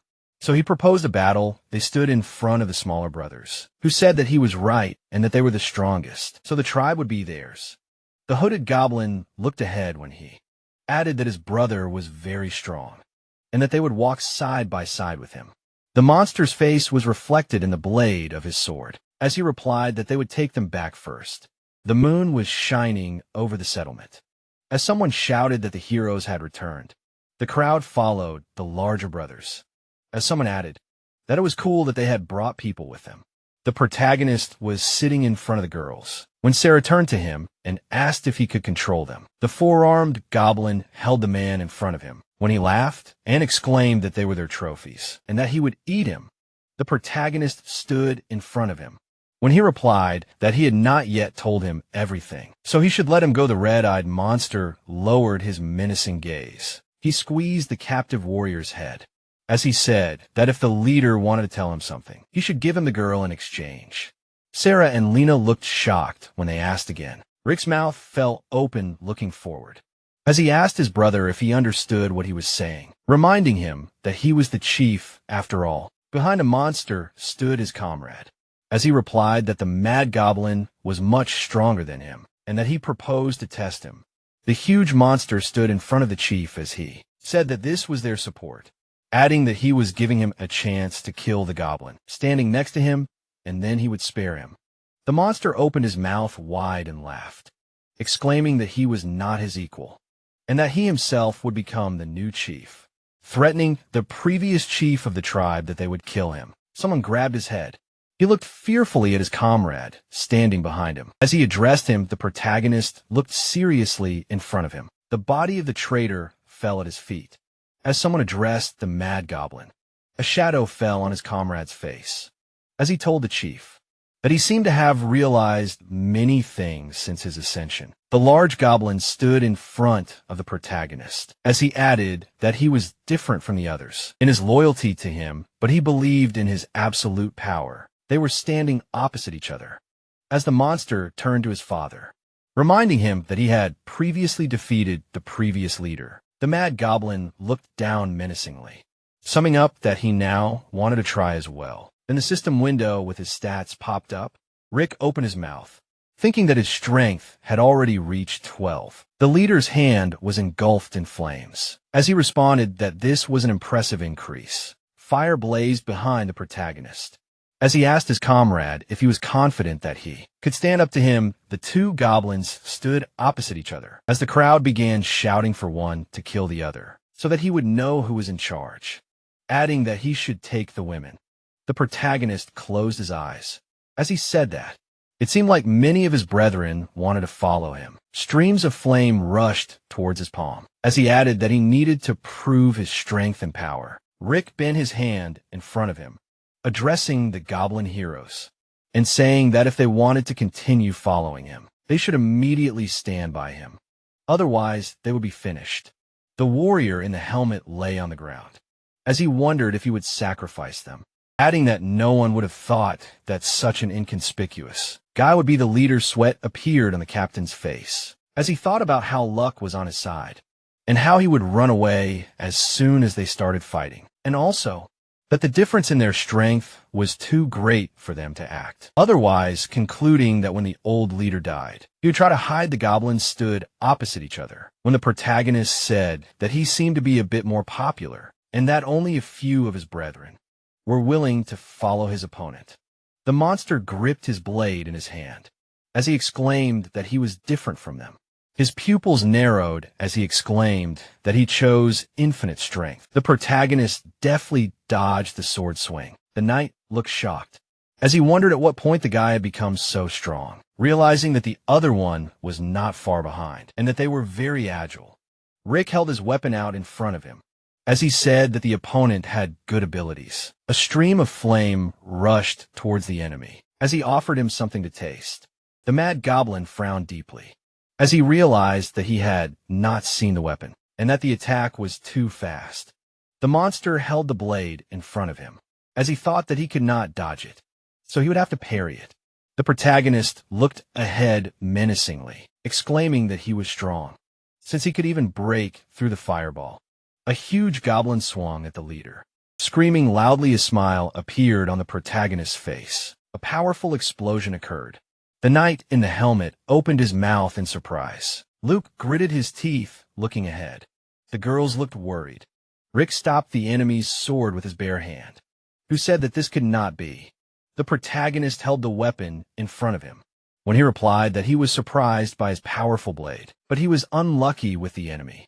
Then it was explained that the protagonist has a blade slayer, who can reflect the attacks of the enemy, who uses a sword. Flames were reflected in the goblin's eyes. The full moon was above the settlement. When the leader asked if he would continue, the wounded brother was kneeling in front of him. When he refused and exclaimed that he admitted defeat, the protagonist resolutely looked ahead, thinking that he did not think that he would be so spineless. Goblin sat to the side of him, who turned to the leader, asking him not to kill them, because they did not want to die and would not do so again. The protagonist turned to his trembling brothers, calling them abominations, and they asked for his forgiveness, exclaiming that they would always be with him. The large goblin was enveloped in a glow. When he was ordered to stand up, Eva stood in front of him. When the leader explained that if he continued to follow him, he would not kill him, and he asked if this was true. The surprised goblins were in front of Rick, who answered in the affirmative, adding that he could not let these guys go, and that they must serve him forever.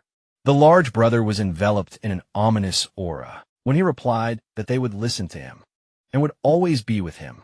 Now, and then thanked them, asking for these guys to be provided to him. The goblins looked ahead in fear as they began to beg. The leader stood in the middle of the clearing as he addressed his children, asking them to consume these rebels, becoming stronger as they began to shout for the health of the leader, and that they would serve him forever.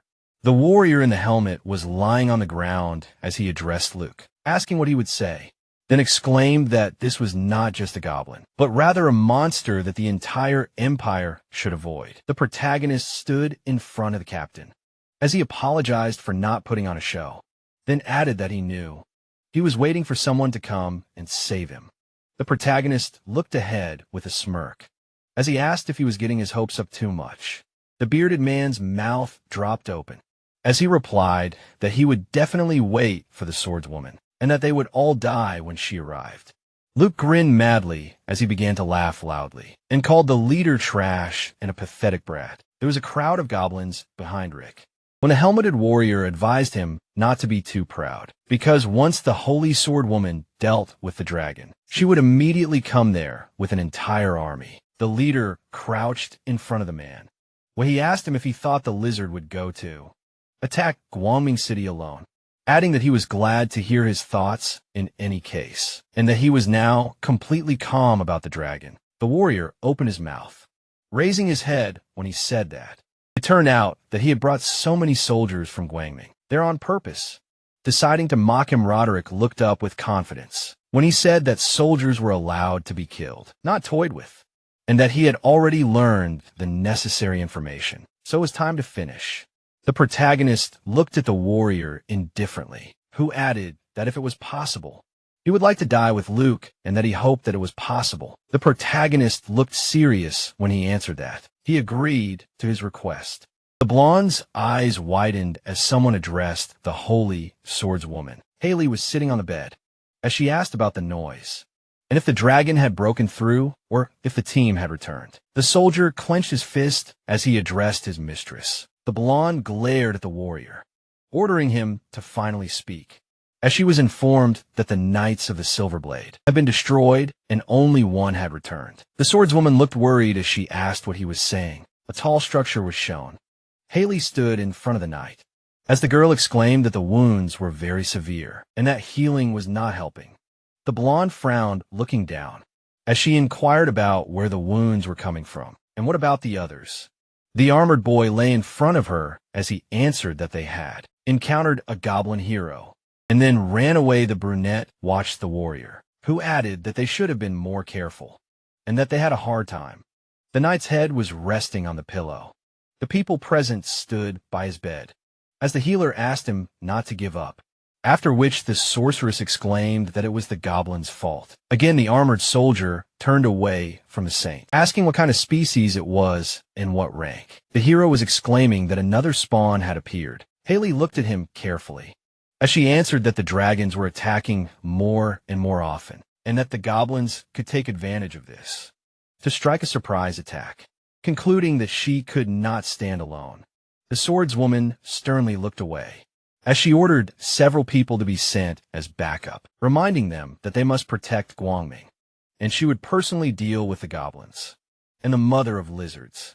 A knight in a helmet was shown who spoke about the previous team. There was a sorcerer standing next to him, who asked him if he really thought they were still alive. Someone took a step towards them, telling the saint that there was no need to send anyone. The masked man touched his belt, as he said that the soldiers were too arrogant, and that he was not surprised that their regiment was defeated. Then it was explained that he was the leader of the Death Knights. George's eye glowed red, as he asked to leave the salvation of the people to him. Haley's mouth fell open, looking forward, as she asked about how he really thought he could do it alone. The leader of the Death Knights took off his hat, as he told them that he once fought 4 goblin titans at once, by himself, adding that from what they could see, he was still alive. The man covered his face with his hand, as he exclaimed that even these goblin heroes were no match for him. Now George showed off the scars on his face and neck, as someone exclaimed that this was good news. In the middle of the forest was a settlement. The leader had his back turned, as he asked the system to open the panel.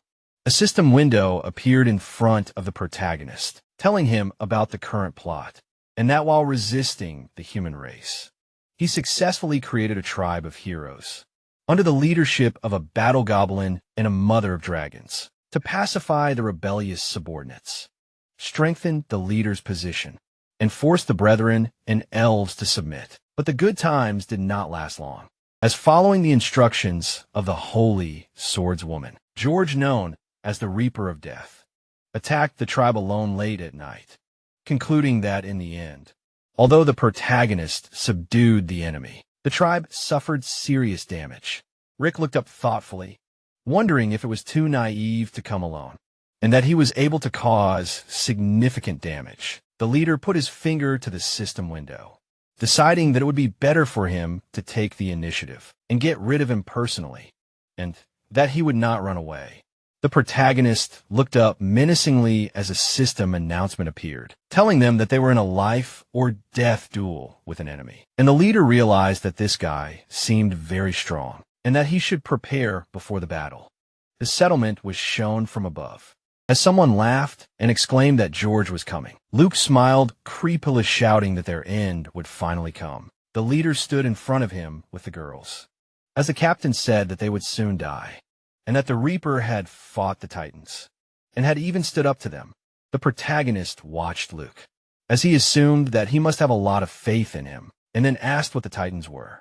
A scarred monster was shown, as the captain replied that it was a powerful warrior, raised by an enemy country with Titan genes, capable of destroying rank 5 monsters. Luke's mouth opened wide as he laughed, exclaiming that they were all finished. Rick stood in front of the man, as he said that George had some kind of technique. Then the captain advised him to start begging for mercy. The goblin leader looked away, thoughtfully thinking that it seemed like he needed to be careful, deciding that he would send someone to scout. The horse stopped near a large rock. The rider was shown in profile, as he thought about how there were no monsters in the forest, and how strange it was in front of him was a bloody weapon, as the Death Reaper thought about how there were only the remains of the previous squad, and how trash it was. A broken shield was shown up close. George was sitting on his horse as he laughed, talking about the sweet smell of blood. The man in the hat looked down carefully, thinking that he wondered if his current rivals could make him happy. The horse was standing sideways when the cry for help was heard. George, looking away, wondered who was crying. The rider spurred the horse. The mare galloped forward. A blonde was sitting near a tree, The rider stopped the horse in front of her. When he recognized her, Eva looked away pleadingly. George, frowning, lowered his gaze. The saint opened her mouth, looking ahead as she asked the Reaper for help. Then he exclaimed that she was alive after all. The girl stood next to the mayor when a man repeated that she was not dead, and then asked about Luke. The blonde was wiping away tears when she replied that she had escaped from a tribe of goblins, and that the captain had died. George looked down when he said he understood, and then asked her to remind him which tribe she had escaped from. Eva pointed forward when she said that it was there, and that it wasn't that far, warning that they were very creepy. Then the man asked if it was true. The horse's hooves touched the ground. The mare was in front of the saint, who asked the rider to lead her, to which he replied that she should go ahead, and then he wouldn't make a mistake, explaining that he still had things to do. George leaned forward when the system window popped up, which said that he had a professional skill. That was that when he was alone and helpless, he could get a 30% bonus to his stats, and that every time he killed an enemy, his stats would increase by 20%.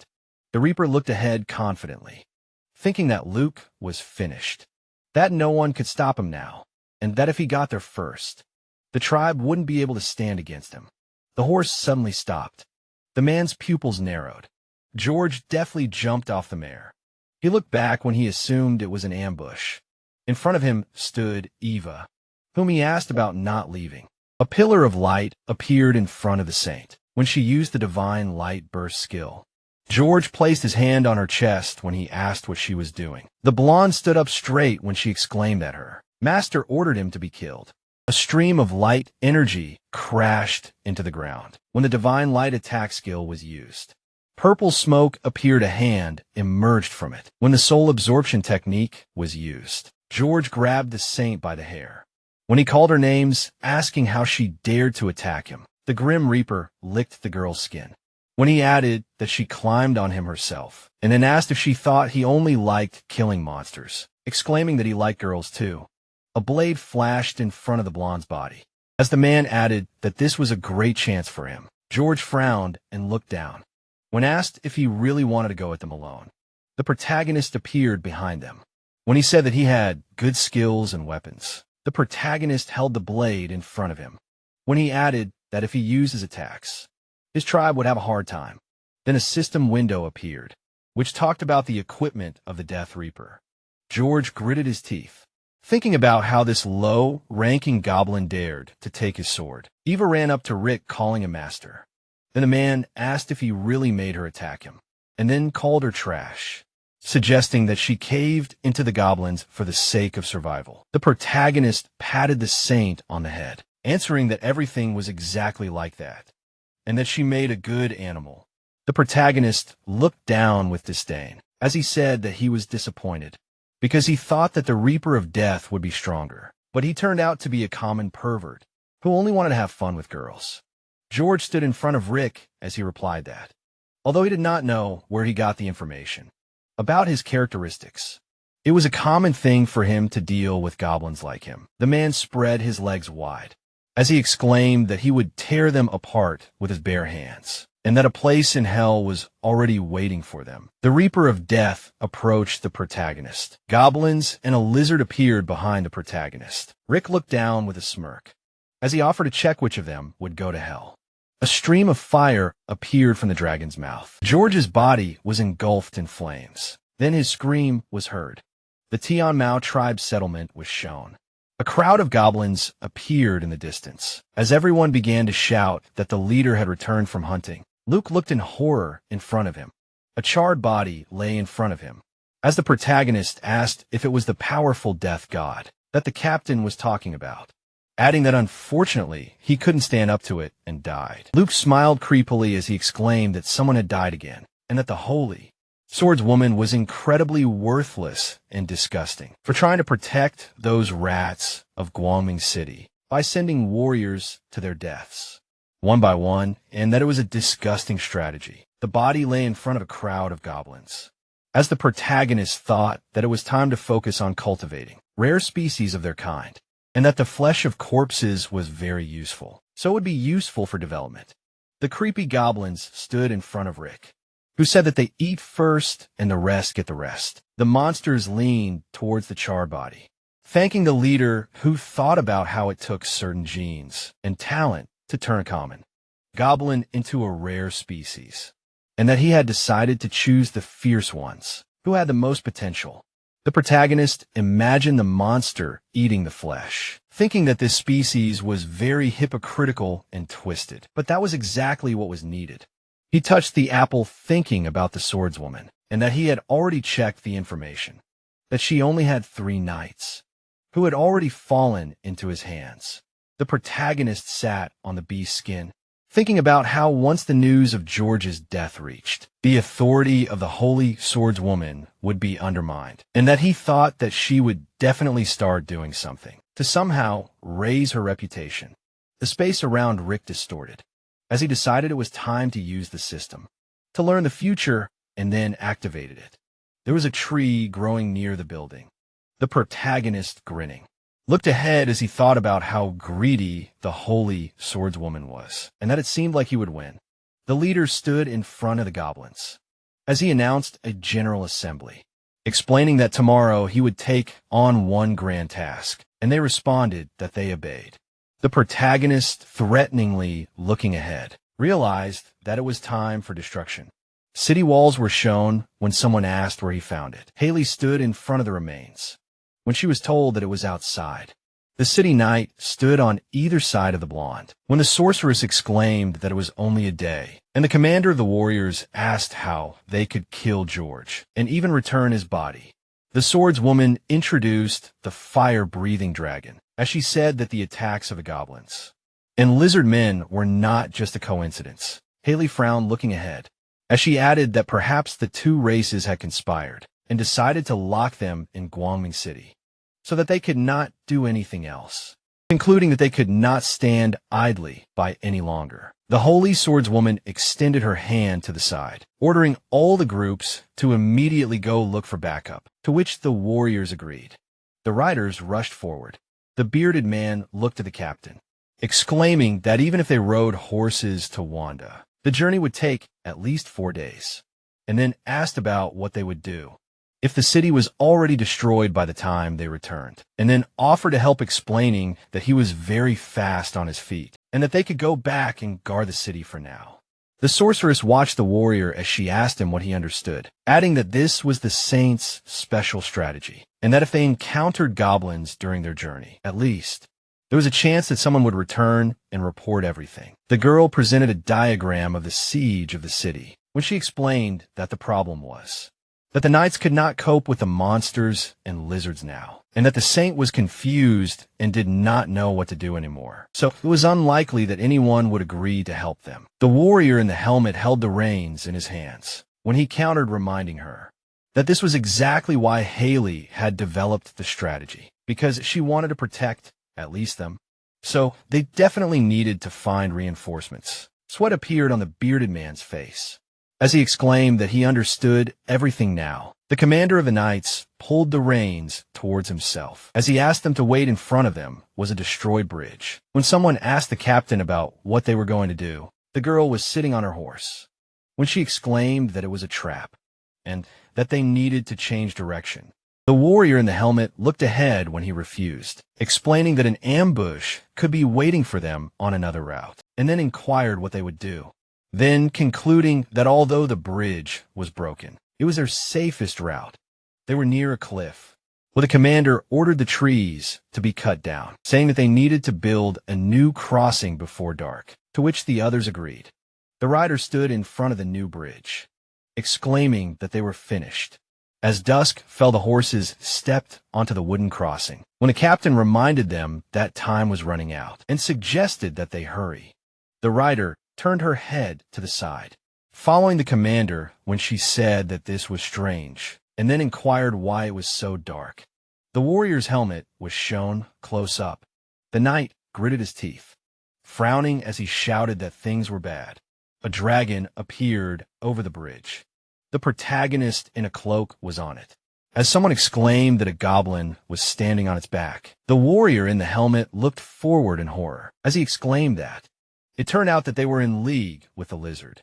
The protagonist crossed his arms over his chest as he laughed and said that they were very clever, since instead of going the other way, they decided to build a new bridge, and then asked about whether they were afraid that he would ambush them. The commander of the knights looked forward in anger as he exclaimed that it turned out that he had broken the bridge on purpose, adding that he would kill it.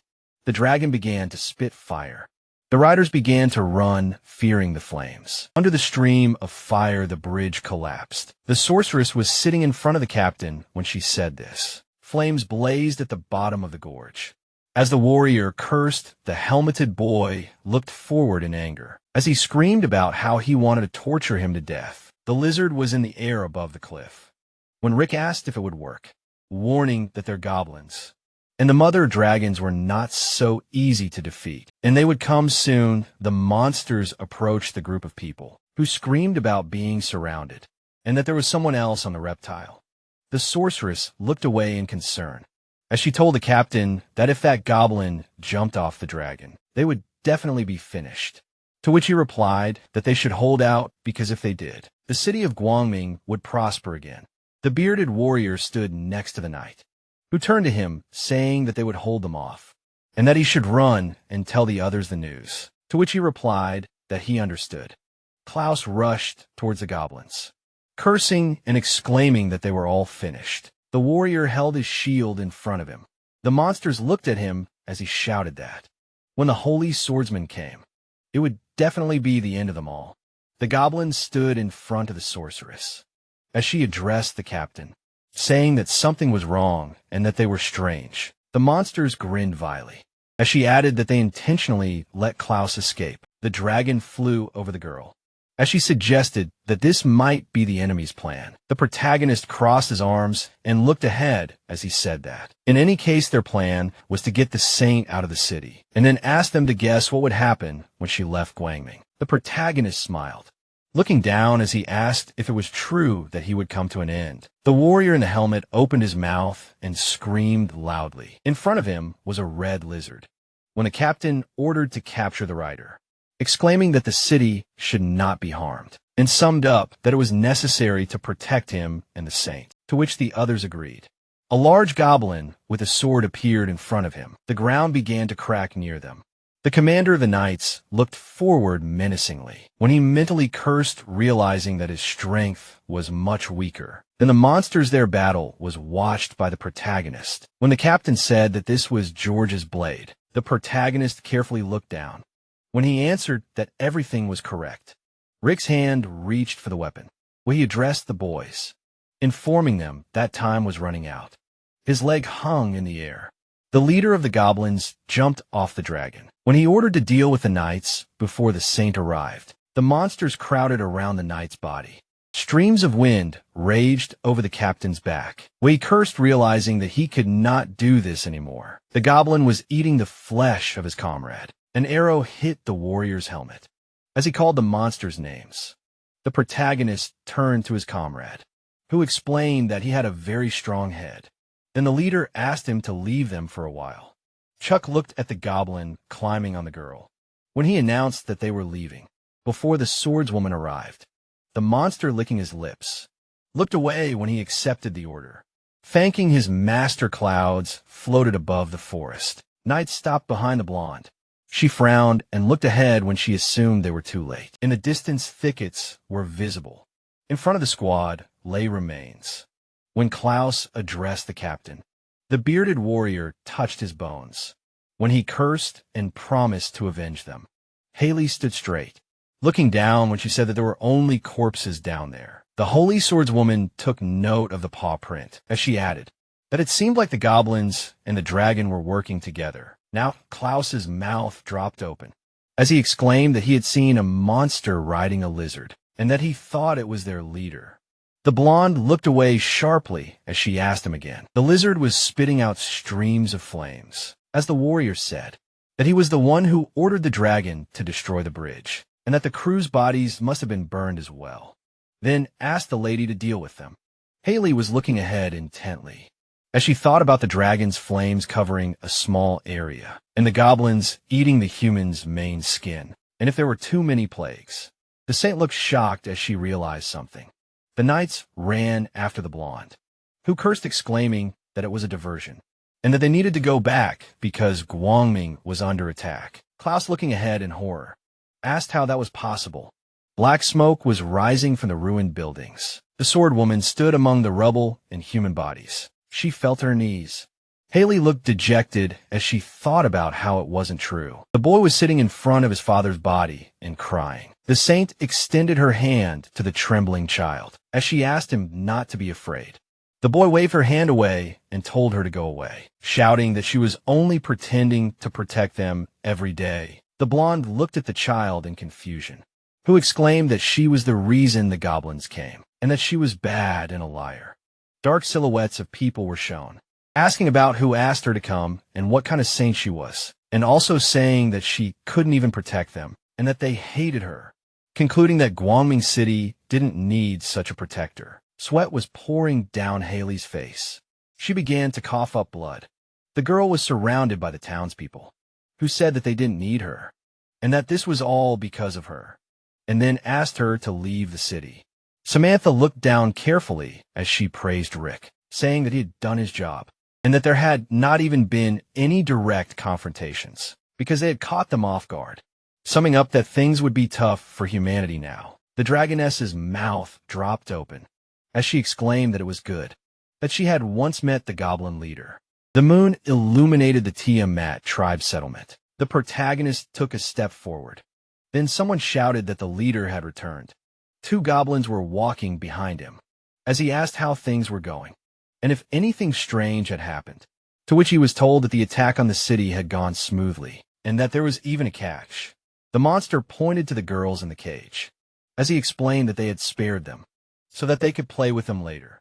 Kate hugged the child, as the goblin added that they had given her a whole cart of gold and taken her out of the city. The guy stopped spreading his legs wide. The protagonist turned to the goblin, saying that it was a good job and that from today on, he would be able to absorb monster powers too. And the goblin thanked him. Rick, looking ahead, smiled slightly when he thought about how Kate was the only one who believed in him until the end, and how he sent her out of this hell as a reward, and also how the saint was probably having a hard time right now. The lizards were flying over the island.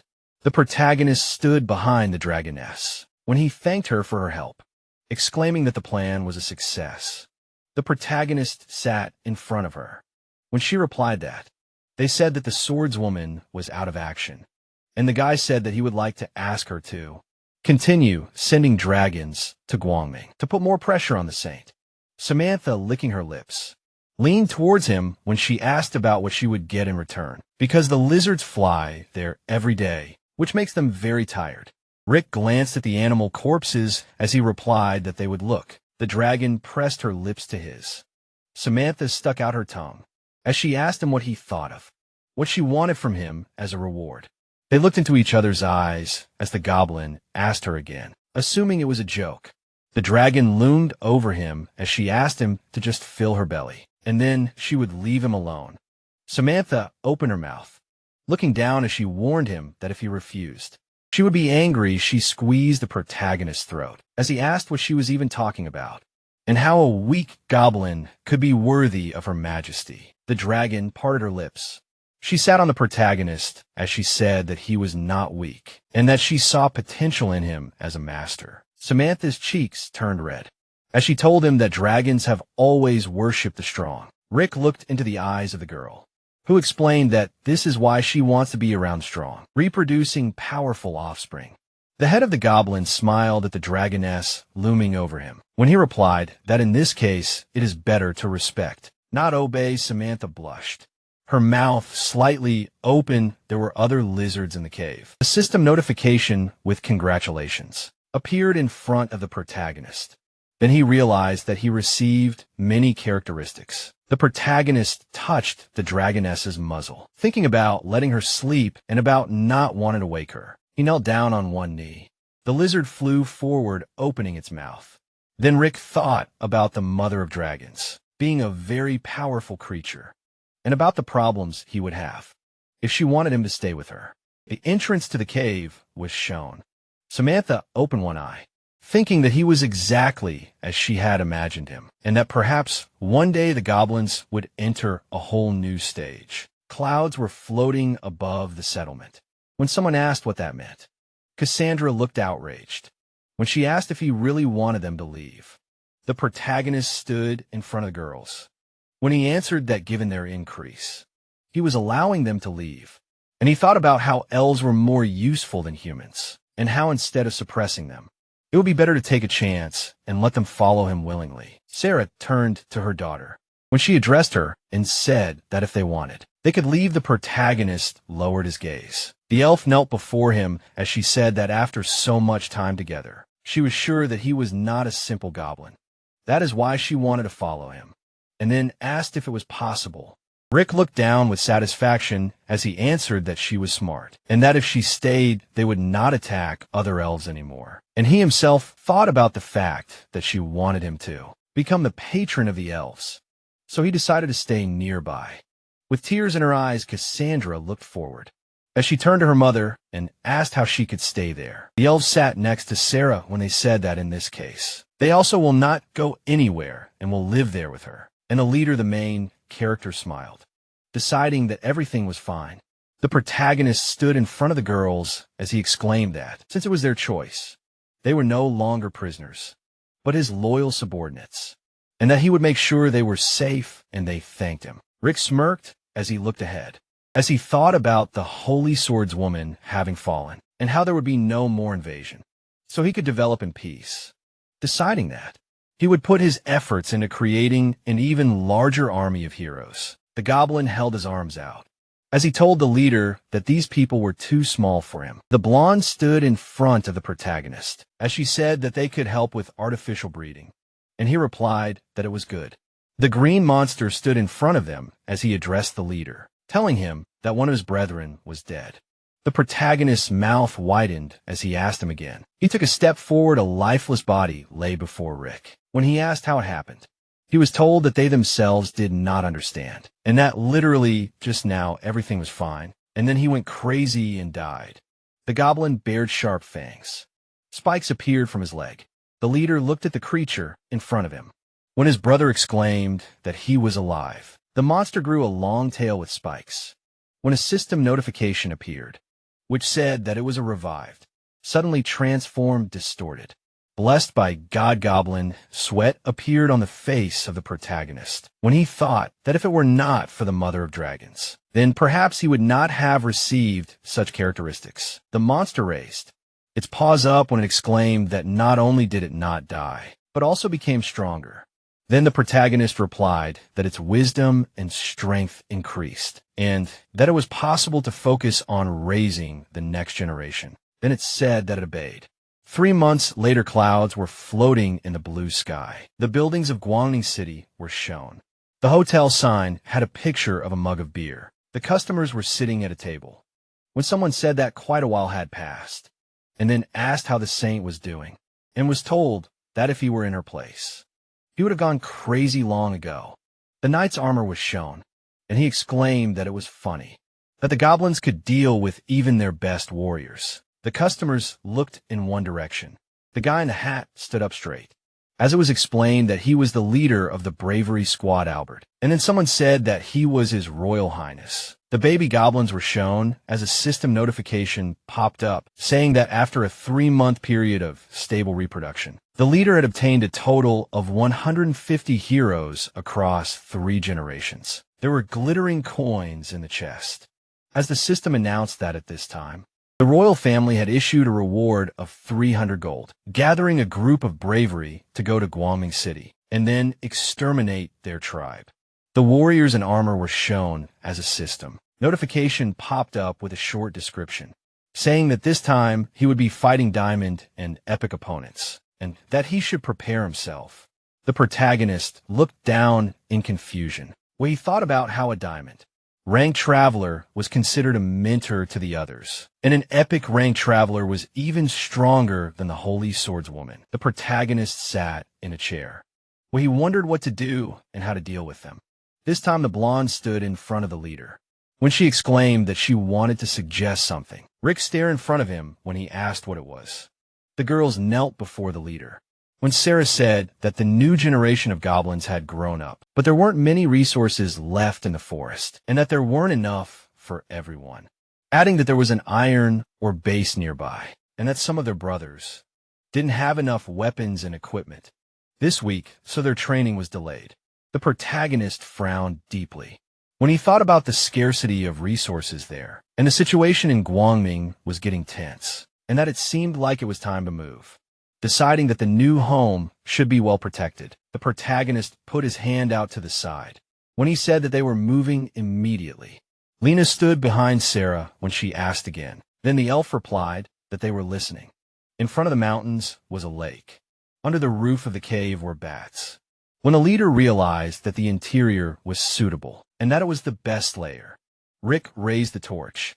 The protagonist in the cloak stood with his back to the goblins, where he told the goblins to take a few people to clear the gravel and fortify the cave, because children should grow up in safety. Then he was told that they were listening and obeying. Someone hit the stone with a pickaxe. The goblins stuck the torch into the wall. The leader stood in front of his tribe as he announced that from this day on, this place would be their new home, and that now they could celebrate this matter, reminding them not to forget that they must obey him in everything. Otherwise, they would die. Then the brothers began to shout for the health of the leader, and that they would obey him in everything. The protagonist was shown in profile as he thought about moving the tribe, and about how it was time to check the city of Guangming, and also that if the system was right about the travelers, then he should see everything for himself before making further plans. Someone put a mug of foam on the table. The bartender stood in front of the customer as he asked about how His Royal Highness didn't only kill high-level monsters, and why he wanted to go after the goblins. Albert brought the mug to his mouth as he answered that he wanted to save his useless brother Luke, and at the same time deal with the monsters personally. The man with the scar closed his eyes as he said he understood. The bearded old man shouted the prince's name, exclaiming that he thought he just wanted a reward, and that was all. The bartender looked at the customer in the hat. The warriors looked in one direction with interest. The old man with the staff entered the establishment when he said that they said that goblins were worth 1,000 gold, so he also wanted to participate. Then someone asked if the wizard GRU had arrived too, adding that he was the leader of the brave regiment of diamond level. Gray Hats the prince was sitting in front of the magician when he exclaimed that he was talking too much. GRU opened his mouth, looking away when a loud laugh was heard. Albert frowned, looking away. The hooded man introduced the blonde, where he said that it was very funny, and that the holy swordwoman failed. So they decided to try themselves, and then asked not to forget that this time. The cold-blooded Lyselena was also participating. The men's faces sweated as they wondered when he had come, and began to talk about how he would do anything for money, and how he didn't care who he killed at all, until someone told him to shut up, warning him that if he heard, it would be the end of them. Albert sat in front of the cloaked stranger when he suggested that the wandering brave also came for the goblins, to which the stranger replied that he didn't care much about them, and that he had come to get rid of the dragon. The mustachioed man was shown in profile as he explained that if he could kill the lizard, he would become an epic adventurer. The patrons were seated at the tavern tables when the stranger concluded that he wanted to remind them not to underestimate the goblins, and that although they were inferior creatures, their evolutionary abilities were astounding, especially their tendency to mutate. The wizard sat next to the prince when he said that what he had said was true, and that he had lived for 100 years, and had seen more goblins than they had seen women. The men looked ahead worriedly when the old man told them that this inferior race had always been a great danger to all ethnic peoples, and that they could not be exterminated for thousands of years. GRU brought his mug to his face when he summed up that the goblins were a real problem for them, and that if it were not for the money, he would not have come there. Albert looked away intently, thinking that this was true, and that many of their comrades had died because of these monsters, so they had to be very careful. The prince in the hat turned to the wizard when he addressed him, saying that he thought they would definitely cope with them, and asking how he felt about it. that after the victory, he was even ready to give him all the rewards. GRU smiled, broadly looking away as he agreed with him, replying that since His Highness so wished, he would not refuse. And he thought about the fact that if they got into danger, he would not even have to strain himself too much. A two-story building was shown. A map was lying on the table. When someone said that, he thought it was best to lead a team of people straight into the forest. Then another exclaimed that they would solve everything by violence. Albert took the parchment in his hands when he said that there was too much unknown on this path, and that they should first walk through that area, and then make a concrete plan.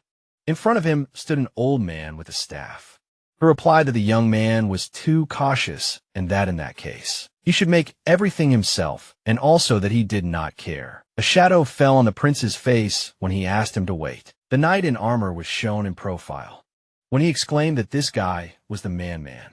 The wizard looked away intently as he said that the goblin slayer was there too, and then offered to have a chat with him. Albert looked surprised when he asked him again. The prince and GRU stopped in front of the knight when the boy said that he didn't know about his status, and that it was very rude of him. Then the slayer replied that he didn't want people to know about his identity, and then asked why they stopped him. Albert looked ahead with displeasure, thinking that he was very strange and that even his voice was fake. GRU smiled, widely looking ahead when he called the prince a dance, explaining that he was a man who had never gotten seriously injured while fighting goblins, and that he was said to have killed over 1,000 of these monsters by himself. And Albert asked if that was true. The knight's helmet was shown up close when he was asked why he didn't join them and attack together, calling him a respected goblin slayer. The warrior with a sword on his back walked past the prince when he replied that he didn't need it, then asked him to clear the way. The bearded old man looked angry when he called the guy impudent, warning him not to beg for help. Later, when a goblin grabbed him, the wizard held his staff in front of him, exclaiming that no matter how strong he was, he couldn't talk to people like that. Then Albert asked him what he was doing there. There were trees growing on the green hills. The protagonist was sitting down on one knee. His eyes glowed blue when he used the skill-piercing vision. The knight in armor turned his back. When the system window with his characteristics appeared, the protagonist's face began to sweat when he realized that one had between 1,000 and 3,000 characteristics at once. So he asked the system if there were any solutions. The system window appeared where she apologized to the master, saying that there were no routes yet. The arched entrance to the city was shown. Rick looked down with an inquisitive gaze as he wondered what was there.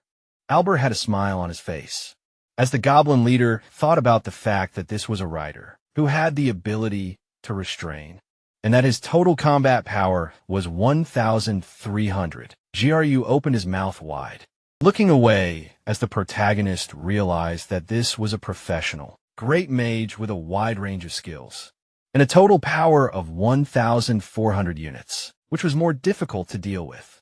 The protagonist was shown in profile, as he thought that despite their diamond rank, there should be no problems. There was a huge sword on the warrior's back, as Rick decided that he needed to pay special attention to the goblin slayer. The steep cliffs near the former settlement of the Tiamau tribe were shown. People were examining the surrounding areas. Gru was looking ahead intently when he exclaimed that it was strange, and that they should have found such a large settlement long ago, thinking that along the way, there were many traces of battles left earlier, and that this was enough to prove that the tribe was nearby. The prince was sitting with his back to him when he turned to the old man. Asking him to look there, he placed strands of blonde hair on his palm. The wizard brought them to his mouth. Albert watched Gru, who said that if he was not mistaken, these were the hairs of an elf. Then the youth asked him again, and wondered if they had helped the goblin's hide, and how that was possible.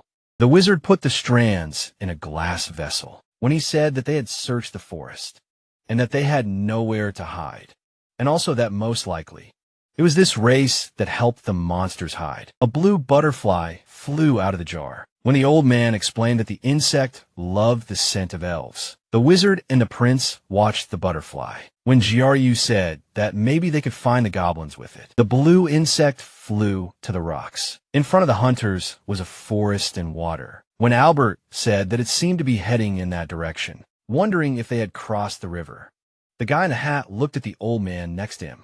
When he suggested that they just wait for the goblin slayer to do everything, to which he replied that it was not necessary, the prince turned his head to the side. When Jiaryu asked the prince to look there, the goblin took a step forward. Then he was noticed the hunters rushed towards the water when they were ordered to give chase. A smirk appeared on the protagonist's face. Behind him was the dragon. When he said that this was great and that they had swallowed the bait, the protagonist lowered his gaze. A warrior in armor approached the river, talking about how great and beautiful it was. The knight touched his helmet with his hands. When Rick thought about how he wanted to deal with him first, but he didn't know when he would decide to come, and that he had a very strange laugh. The leader of the goblins looked shocked. There was a knight's equipment on the ground. A blonde was standing in the water. The protagonist looked down with interest when he realized that the goblin killer was a girl. The blonde stranger was standing with her back turned.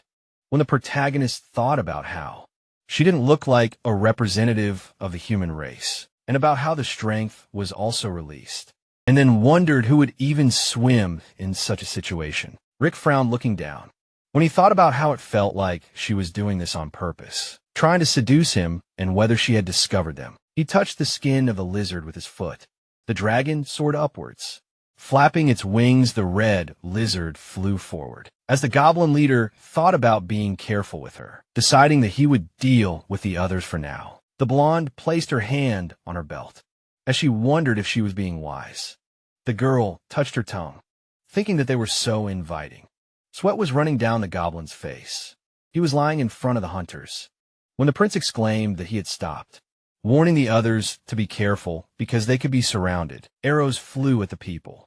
The wizard opened his mouth wide using the activate skill. A stream of fire rushed forward as he attacked. Albert looked at Gru in fear when he said that even he was almost hit, and that the old man was strong.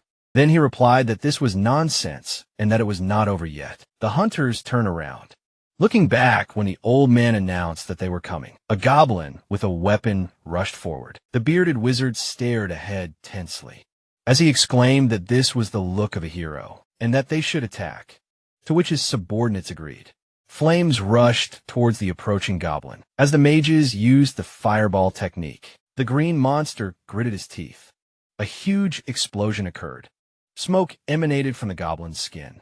Jiaryu held his staff in front of him as he asked how this was possible. The four-armed monster was in front of the mages, who realized that he was not dead. The green monsters ran towards the prince, who exclaimed that they were surrounded and that they were everywhere. The old man looked at the young man with the hat, as he asked where they got their equipment, adding that it couldn't be and that he was relying on him. A magic circle appeared on the ground, as the life source technique was used. Providing recovery ice crystals attacked the monsters. The goblins froze and placed in front of the mage. The green monsters covered their heads and bodies. From the punishing rain near a huge cliff, a knight swung at the enemy. The protagonist stood up straight as he asked the goblin to help them, to which he agreed. His comrade jumped down from the cliff. He landed slamming his fist into the ground. The goblin approached the mage, grinning. Jiaryu gritted his teeth, looking at the monster's paw. The old man stood behind the goblin as he cursed. A crowd of green monsters rushed forward. Albert opened his mouth wide as he called on the warriors not to be afraid, reminding them not to give up. The goblins attacked the knights in helmets. The prince held the sword in his hands as he used the priesthood technique, adding that he would eradicate the evil souls using maximum force. A fiery whirlwind arose. The hunters were surrounded by goblins when the prince ordered everyone to come to him, explaining that he was about to call a snowstorm, and that they needed to surround all the wounded and restore their strength. Albert gritted his teeth, looking ahead as he exclaimed that they had to kill them. The protagonist looked down, thinking that the diamond rank wizards were smarter than he thought, and that if they came to the other goblin tribes, he was afraid that they would not be able to withstand. The protagonist's mouth fell open as he said that it was unfortunate that they had come to them. The creature with the long tail was near the goblins. The old man's pupils narrowed greatly as he cursed, shouting that they were mutated. The blonde girl touched her chin as she laughed, exclaiming that the goblins were very beautiful and strong. A loud scream was heard over the mountains and forest. Jiryu started coughing up blood. The creepy goblin held the wizard in front of him. The green monster looked away with a disgusting grin. The prince held the hilt of his blade. Sweat was running down his face as he wondered if the wizard was dead. Jiryu was lying on the ground, as he asked Albert to help him and save him. A hand reached out to the prince as the wizard repeated his request. Blood vessels burst in his eyes. The boy ran towards the forest, exclaiming that these goblins were real demons. The monster dragged the old man behind him, who was calling Albert for help. The boy opened his mouth wide in horror. He ran, covering himself from the arrows, wishing death on the monsters and asking, who knew that they would also shoot elven arrows, and then asked for someone to save him. The warrior in armor stopped. Sweat was running down the prince's face. Albert extended his hand to the goblin slayer, asking for his help. The monsters with weapons swung at the boy. The prince looked away in fear. There were goblin bodies on the ground. The knight passed by Albert, who thanked him, promising to repay him. The helmeted slayer looked back when he asked him again, advising him to stay as far away from him as possible, and calling him a stupid boy. The prince looked after the warrior, asking him not to leave, and exclaiming that this was not an ordinary tribe, and that the Lord was somewhere out there. Then he asked if it was true, answering that the more the better and that it suited him. A deep ravine was shown. A goblin was holding an old man by the head. A sword pierced the monster. The monster rolled its eyes. The goblin fell in front of his brothers.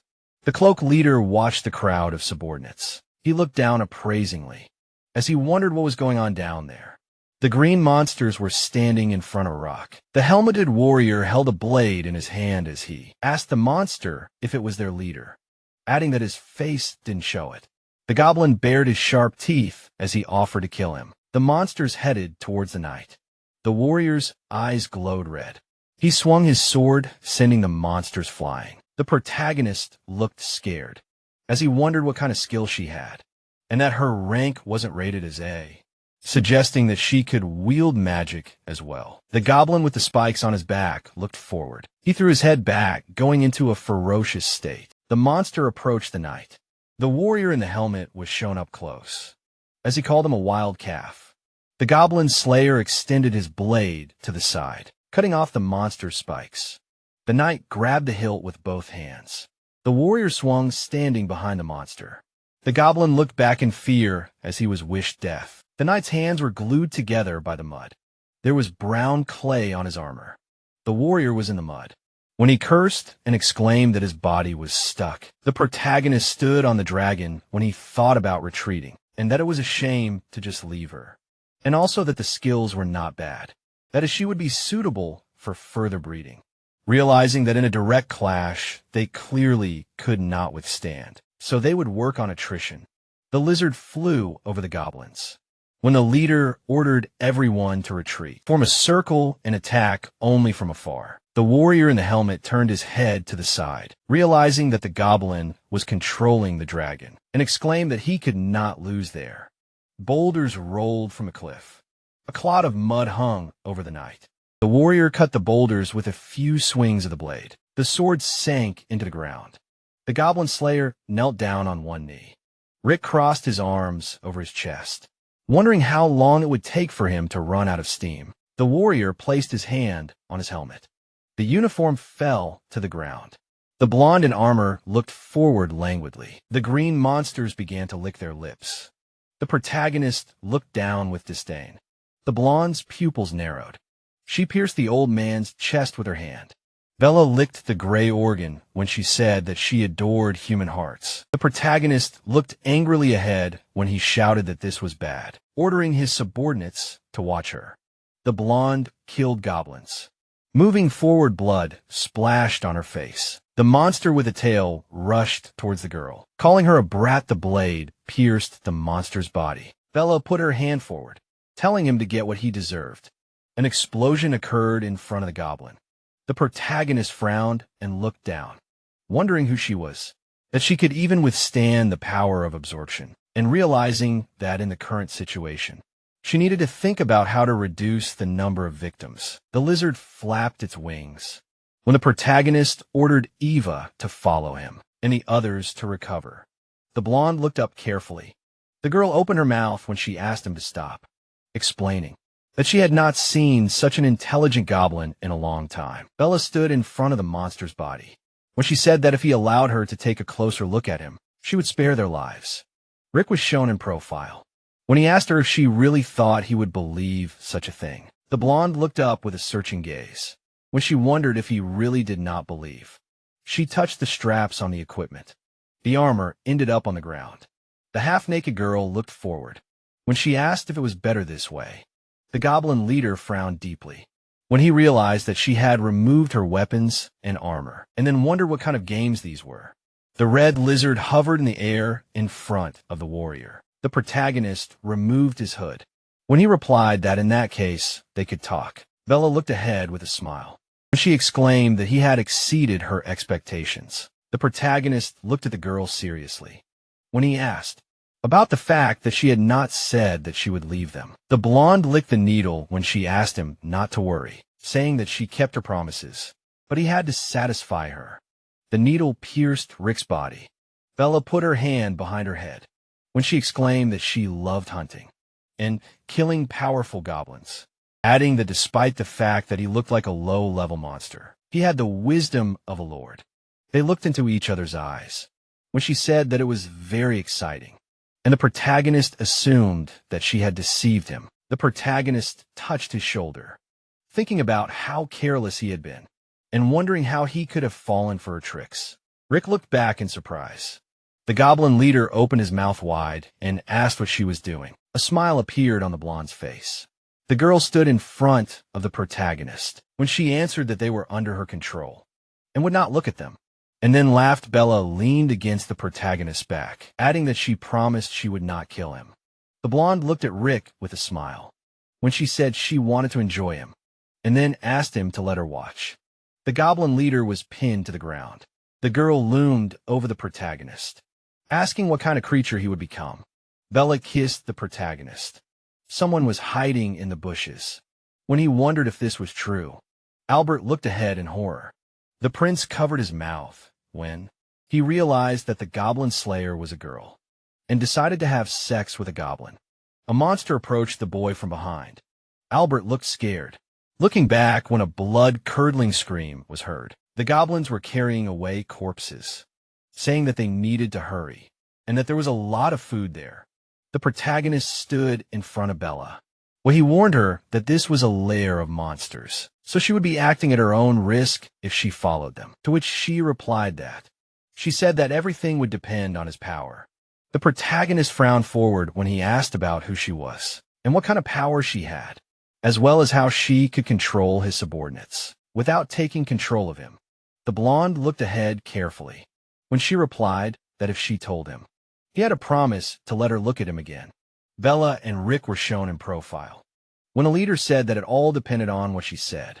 The girl's mouth dropped open when she revealed that she was the descendant of the Goblin King. The protagonist looked away tensely when he asked her again. The protagonist's eyes widened when he questioned her about being the descendant of the Goblin King and why she looked exactly like a human. He stood behind the blonde, who answered that it was because her mother was human. The girl was holding a baby when she revealed that she happened to be raised by the goblins, who had abused her mother. The little girl was locked up when it was explained that, of course, the more advanced the monsters were, the harder it was for them to have offspring. But she was lucky and survived. The blonde stood in front of the monster's corpse when Bella explained that it had happened about 10 years ago, and that she had started killing goblins with a knife in her hand. The girl was lying on a pile of monster bodies when it was explained that, after she had drunk all their blood dry, she had immediately gained the power of a goblin lord and subdued them, and then destroyed all the monsters in the dungeon. Rick, looking ahead intently, wondered if the reason she could control them was because of the power of royal blood. The blonde girl held a dagger in front of her when she said that she had added her blood to the weapon, and that as soon as she touched a goblin with the blade, it would immediately die, concluding that if he could resist, then she would take control of him. Vela's cheeks turned red as she added that she was a goblin slayer and hated them, and that killing was her pastime. The protagonist looked ahead worriedly, thinking that it was no wonder that her identity had not been identified by anyone before, and that she was born to be a slayer and keep the goblins at bay, deciding that it would not do any good if she became his enemy. The blonde covered her mouth with her hand as she stood in front of the protagonist, who said that they were similar and then asked her to join him, to which she replied that it was interesting and that she thought he was afraid of her and was planning to take control of him, but apparently she wouldn't have to. Rick looked indignant as he remained silent. He stood behind Bella, who said that the situation in Guangming City was complicated right now and that she should go back as a distraction. And the leader asked if she had really become a good girl. Goblin Slayer had her back turned when she answered that he belonged to her and that she was protecting her things. The protagonist looked forward boldly, asking her again. The walls of the cave were dimly lit. The protagonist's system window with his stats appeared in front of him, and he thought about how much she had given him and how worthy she was of being the king's descendant. Rick lowered his appraising gaze when someone asked his brother if he was really not dead. Albert was lying tied up in front of Luke when he exclaimed that he looked like a dog and that his family's reputation would sink to the bottom, adding that it was no wonder the saint had not come to save him. The dark-haired man looked down with a smile when he called him a fool. There was a fire in front of them when a captain advised him to take a better look at the pot that was boiling for him. The prince looked up in fear, wondering what he was doing. The goblin dragged a prisoner to the cauldron, who asked not to kill him, reminding him that he was from the nobility and would give him many girls. Luke opened his mouth and asked the monster to stop, saying that he wanted to meet the leader. Someone stopped in front of the prisoners, asking why the dog had been silent for so long, and now decided to talk. The captain looked exhausted when he asked to let him go, saying that in return he would fulfill any request he made. Albert was in front of Luke when he apologized to him, exclaiming that he didn't mean to hurt him, and that he was the dog himself. The goblin leader stood in front of the man, where he asked him if he really wanted to make conditions. The dark-haired man was shown in profile when he explained that if they cut off his legs and let him go, he would bring news that he was alive, and that the family would definitely send more people to save him, and then the protagonist would be able to devour more innocents. Albert looked scared to death. The protagonist sat in front of Luke, who was screaming that they should all die, and that he would kill them all. Then the leader said that it seemed like he had made up his mind, and that he agreed. The captured captain sat in front of Rick, talking about killing everyone. Sarah looked worriedly at the leader when she addressed him, warning him that their location would be revealed if they let him go. The protagonist smiled, looking ahead confidently as he asked her not to worry, and then wondered if she didn't believe in him. Clouds floated across the sky. A low building was shown from where a scream came, that it was all over and that they were finished. The bartender looked emotionless as he asked the man again, telling him to calm down. The bald knight opened his mouth wide and said that he had seen Albert, and that he had barely made it to the city with one leg. The tavern patrons jumped up from their seats, asking how this was possible, and if the prince and the others had failed. The hooded stranger held a mug in his hand, as he wondered if both teams were dead and only one had survived. The armored warrior was shown in profile. As he answered that it was true, the goblin slayer stepped forward, adding that they were all dead and that only Albert had survived. The knight pushed back his chair. The bald man stood next to him when he asked if he had also participated in the battle, to which the warrior answered affirmatively, ordering one glass of beer. Peter looked at the man in the helmet incredulously when he asked about the goblins, to which he replied that there were more than 100 of them, and that there were also many species of them, summing up that he had killed them all. The man with the scar looked surprised. The bald warrior gritted his teeth, looking forward, and exclaimed that one should not expect anything else from the Goblin Slayer. The Goblin Slayer was sitting among the men when a bartender told him that today he could drink whatever he wanted, and that he would not take money from him, and the others began to talk about how powerful he was, and that it was not for nothing that he was called that, and also that there were a lot of them, and even mutated. So it was no wonder that Albert and the others lost. A brown object was shown. Bats flew into the establishment, and people screamed, asking what it was. The customers looked up carefully, guessing who it was. The warrior in the helmet turned his head towards the winged beasts when he asked if they were mercenary assassins, adding that their way of appearing was very unusual. The bat bared its sharp teeth when it addressed the goblin slayer. It was hanging upside down when it assumed that he had found their lair, since he said there were several hundred goblins, summing up that they were very good at hiding. The winged beasts were above the customers when the warrior answered that he had not found the lair and had simply finished off those he had met, adding that he thought she could handle them too. The bat flapped its wing when it asked if this was true. The winged creature was in front of the knight when it asked him not to worry and leave the task of finding the lair to them, summing up that it hoped for cooperation. The warrior in the helmet rested his hand on the table. He turned his back to the beast when he replied that he did not like to act at night and that he was not used to cooperating with others. The bat looked ahead with red eyes when he said that it was a pity and that it seemed that he would have to keep the reward for himself. The full moon illuminated the winged creatures. The bat hung on a tree branch. Its comrade was below it when it asked the leader what she thought, explaining that there did not seem to be any troops around, to which he was told that the smell of blood ended there and that they were definitely inside. So it was worth going there. The winged creatures flew over the goblins, who exclaimed that there was nothing surprising, and that it was time to act.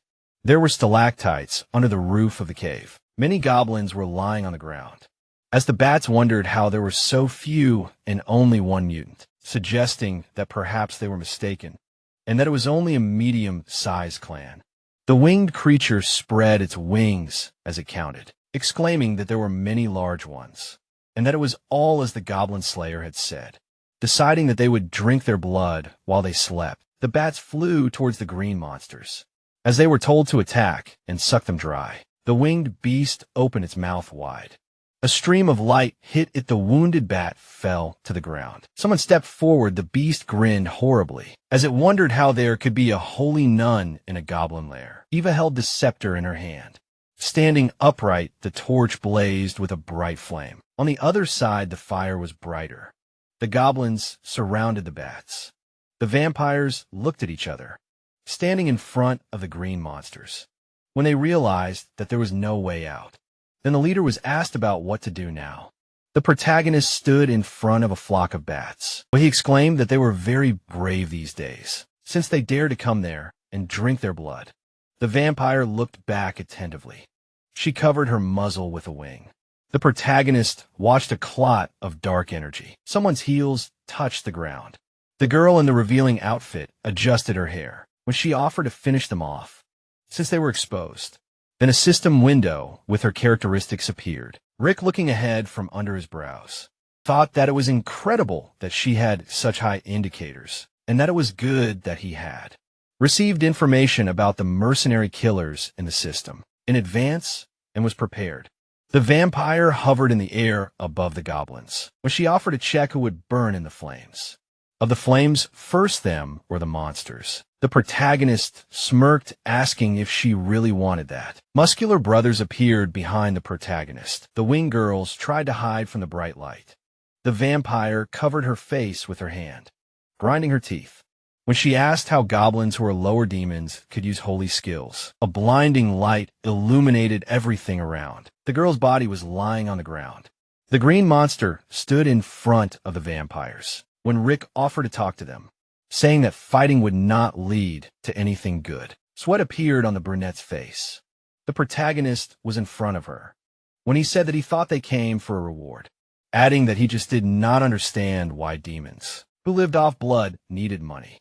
The vampire opened her mouth and remained silent. She looked away in confusion when she wondered if the protagonist thought the church and the Holy Swordswoman were such fools, and who would go and earn money to buy blood if they hadn't signed an agreement banning drinking human blood. Rick looked thoughtful, thinking that if he could get them on his side, he might even be able to improve the abilities of his own race. The girl with the wings looked at the protagonist appraisingly, who replied that he understood, and then asked about cooperation.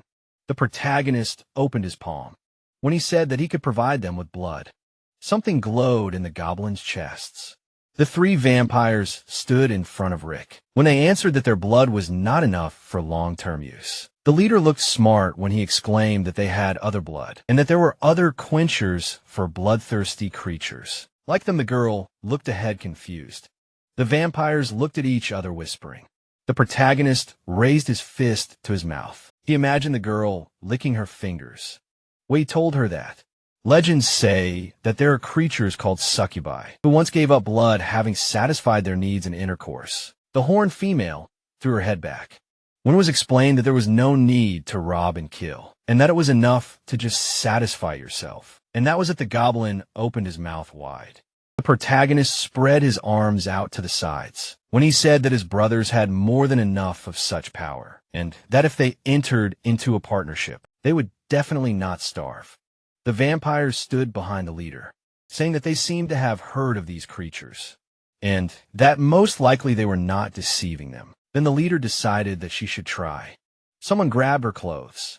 Calling her mistress, the subordinate looked at the leader's long hair when she reminded them that they were countesses, and that their master was sealed, and then asked about whether they should wait for him, and whether it was too much.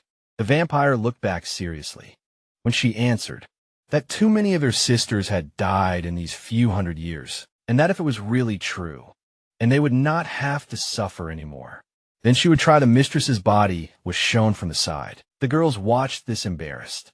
Suddenly the leader's pupils narrowed. The vampire blushed when she exclaimed that it really could replace fresh blood. The girls dropped the goblin leader, shouting that they wanted to try it too. Then they were asked to slow down and calm down.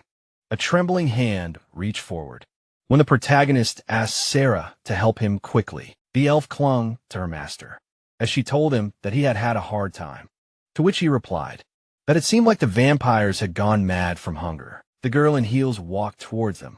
Addressing the goblin, the vampire looked at the protagonist and the blonde intently as she announced that she accepted his offer, and then asked what he wanted from them. The roof of the cave was shown, as Rick replied that it was dark all year round, making it the perfect place for them to live. The protagonist tilted his head back as he explained that they only needed to protect the cave from intruders. The girl with wings closed her eyes. She looked at the protagonist with interest as she responded with her consent. Rick's mouth dropped open as she was behind him. Lights were on in the houses of the city.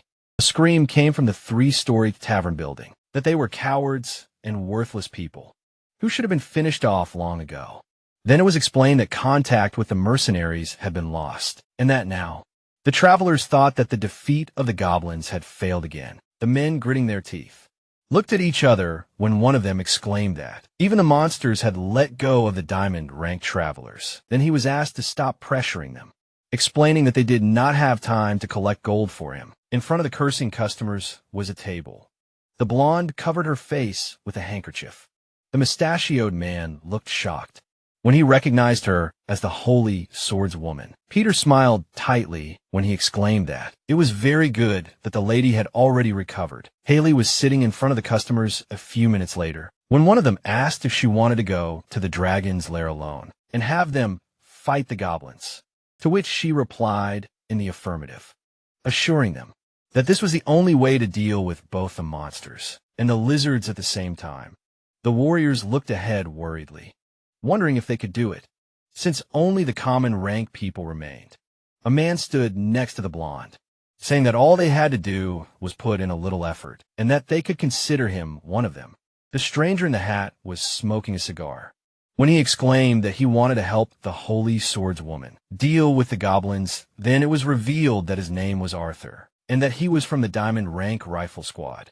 Haley looked away inquiringly, replying that this was great and that in that case, he would be in charge of the goblin mission. The hooded man stood in front of the blonde woman, who said that the only way to get to the Dragon Island was by ship, and that she had heard that he had the ability to control objects, and then asked if he would like to help them. Peter closed his eyes, bowing as he replied that it was a great honor for him, and that he would agree to fight alongside the Holy Swordswoman. The dark-haired man looked askance, as he thought about how the epic rank of traveler would be his. After this was over, the dragons were flying over the island. Samantha was lying down, clutching the egg to her. The roof of the cave shook and began to crumble. The dragoness looked away, tensely wondering what was going on. A red lizard appeared in the sky above her. Samantha was shown in profile as she said that she understood, and that she didn't think that girl would ever come to her senses. She placed the egg next to her. The female kissed her unhatched child, as she added that it was happening now.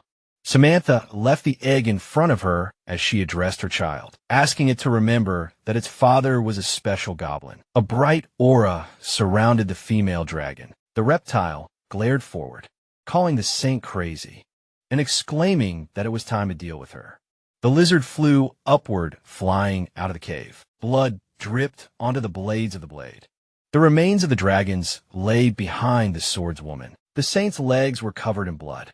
The mother of the lizards bared her teeth as she stood in front of Haley.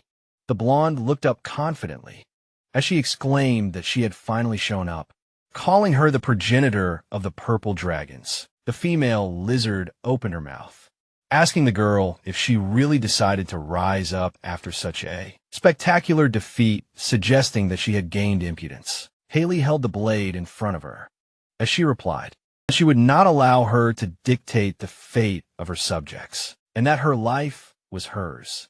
The blonde swung the sword in front of her. Using the technique, the dragon's pupils narrowed. Purple flames erupted from her mouth. The dragon's flames collided with the blue energy of the saint. The man hid behind a large rock. The lizard's tail crashed into the cobblestone next to Peter, who thought about how strong this creature was. Someone grabbed the man by the cloak. The swordswoman held him by his clothes, standing in front of the dragon. They landed next to the huge lizard. The blonde looked forward with determination. As she told the man to leave and not interfere, the dragon opened her mouth. Bearing her fangs, magic circles appeared in front of her muzzle. Haley cut the purple crystals with a swing of her blade. A shard crashed into the ground between the man's legs. Peter looked scared as he looked at the fragment, when he screamed loudly and cursed. Samantha bared her sharp teeth. Her mouth opened. The swordswoman nimbly moved across the crystals. Haley swung at the mother lizard using the super rank blade skill. The dragon's body began to bleed. The saint swung her sword in front of her, using the steel raging storm skill. Birds were flying over the dense forest when a loud scream was heard. A cracked shell lay on the ground. In front of the baby lizard was the blue sky. The green dragon looked up. Spreading its wings, blood dripped onto the ground. Haley was in front of the injured Samantha. The blonde lowered her haughty gaze as she said that they were almost done, and that she aimed for the head, but only pierced the eye, concluding that it was unfortunate. The dragoness looked up in anger as she called her sick, threatening to kill her.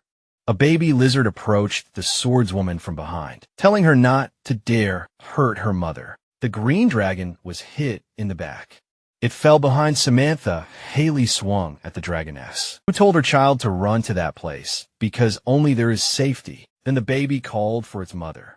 The death of its parent was reflected in the eyes of the serpent. The little dragon, crying, flew away from the killers of the mother. Streams of energy appeared near Peter's hands when he asked the saint to give him to him. The baby deftly dodged the energy spheres. A green substance appeared from his mouth. It hit the man's face. Peter fell to the ground next to Haley. Screaming loudly, a flask of liquid appeared in his hand. The man looked forward in fury as he cursed, exclaiming that he would finish this serpent. The saint walked away from him when she said that he had escaped, but had not finished him off, so she should spare him and deal with this one, adding that she wanted to personally kill the goblins that were threatening Guangming City. A purple aura was emanating from the dragon's skin. Samantha's headless body was lying on the shore. When Peter told the saint swordwoman that it seemed his magic had stopped working, and that it was all because of those lizards. Then she asked him why he was standing there, and then ordered him to row. The baby dragon sat next to his mother's body and called for her. The little dragon gritted his teeth when he exclaimed that he would return her to the lair, and that they would find a way to resurrect her, adding that he was unable to pull her out. The baby lizard fell on its back. It threw its head back as it apologized to its mother, saying that it would have to devour her. The huge serpent lifted its head up. It flew forward, its mouth wide open. There was lava all around the tree in the dragon's lair. The green lizard landed holding its mother's head carefully. A clawed paw dug into the ground. The serpent leaned forward, looking up carefully. Suddenly, another dragon appeared above it. Samantha's child was pinned to the ground. The dragon's head flew off to the side. The brown lizard was sitting on its fellow when it turned to the Lord, informing him that it had captured this stranger. Then the baby began to call for its mother. The red reptile opened its eyes. The fire mother of dragons spread her wings when she inquired if this was Samantha's head. The red dragoness leaned towards the baby when she asked who he was. The green serpent opened his mouth as he replied that it was his mother's head, and that he had found this place from his inherited memories, and then asked them to save his mother. The unfamiliar dragons looked in one direction, discussing these cuts and traces of divine power, and that this was the work of that woman, and there could be no mistake, and also saying that it was a pity for Samantha, because she could have inherited the power of an ancient lord. Then, the brown lizard asked about who asked her to go to the outside world. The green serpent looked closely at the red dragoness. The fire mother was in front of the cub when she agreed that he was her child, but not a true lizard, and then asked about who his father was. The green serpent dug his paws into the ground as he replied that he had never seen him, but his mother said that his father was a goblin. The gray lizard opened his mouth. The scarred dragon looked ahead. The brown reptile widened his eyes. The huge lizard crushed the baby as he exclaimed that the descendant of a goblin was a disgrace to their race, and then asked his master to let him devour this worthless thing. The red dragon's eyes glowed yellow. She bared her sharp teeth, opening her mouth as she told him to wait, thinking about how this child was the descendant of the true ancient dragon lord now dead, and how there was no more such blood in the entire race. But in the end, his father was a goblin, so it was very difficult to decide. The green serpent gritted his teeth as he lay on the ground. The red dragon stood before him as she called him a baby, explaining that if he wanted to save his mother, he would need to survive the battle. With the lizard standing next to him, the brown reptile pinned him to the ground as it thanked its master for finding entertainment for it. The baby's eyes reflected the open mouth of the dragon. The monster raised its head up. The creatures looked forward in amazement. Suddenly the dragon opened its eyes in surprise. Flames flew out of its mouth. Raising its head up, it screamed that it hurt. It was about to burst out of its belly. Let them help it looking at it. The monster replied that this was the master's decision. It had to save itself. They would not help it. Suddenly the dragon's head flew up. Looking at it, the monsters heard that it had survived. It had won now. They could save its mother. The creature took a step forward, looking straight ahead. The monster said that from now on it became the dragon's servant. It could call him Nita, to which the dragon asked that it was great. When would it resurrect its mother? Turning his head, Nita is said to take the dragon's head and take it to the world tree. A lava valley appeared, and he heard that he should connect the head with the tree's roots to create a tree dragon. This is the only way that can help with the resurrection of his mother. Looking at the notification, the protagonist thought that, in order to withstand the attack of the travelers, he had everything prepared in advance. He just needed to speed up the flow of time, to finish everything faster. The protagonist clicked on the notification. The monster raised his hands up, and he heard that long live the leader sitting on the throne. Rick thought about the fact that many high-ranking goblins had died. The remains of the corpses would help the remaining. Goblins evolve into hero goblins. The monster's eyes lit up. The creature looked furiously. Notifications appeared. The goblins of darkness walked forward. Walking straight, the protagonist thought about how goblins are hated because they only level up by devouring others. They're different from humans who level up by killing enemies. But either way, someone dies so that someone else can gain power. Looking away, he heard that she didn't expect him to be so smart. Putting her hand to her face, the girl said that it had been a long time since she had drunk so much blood. Standing in front of the hero, she added that she had actually sent her men to keep an eye on the holy swords. Woman. To which the protagonist replied that he should continue looking up. Amanda said that they said that. As soon as she heard the news of the deaths of hundreds of travelers, she immediately left Anning, now planning to call on the legendary hunters to deal with him. Frowning, she added that he should be careful. Her partners could be former members of the Saints' elite squad. The protagonist grinned and replied that she had left the city just in time. Finally, there was a reason to get some fresh air. The girl looked at him in surprise and asked if she was afraid at all, since she had even decided to go out. The goblins suddenly rushed forward and shouted that things were bad. Looking at the hero, he said that a squad of goblins was visible in the distance, which was heading toward their cave, to which Rick asked that they wanted to attack. And the girl added what exactly.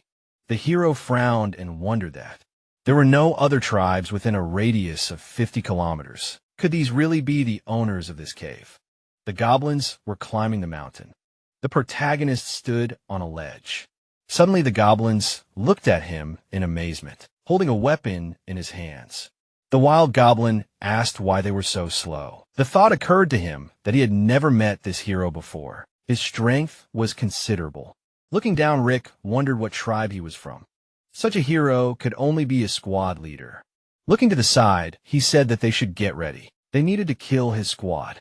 They were definitely not weak.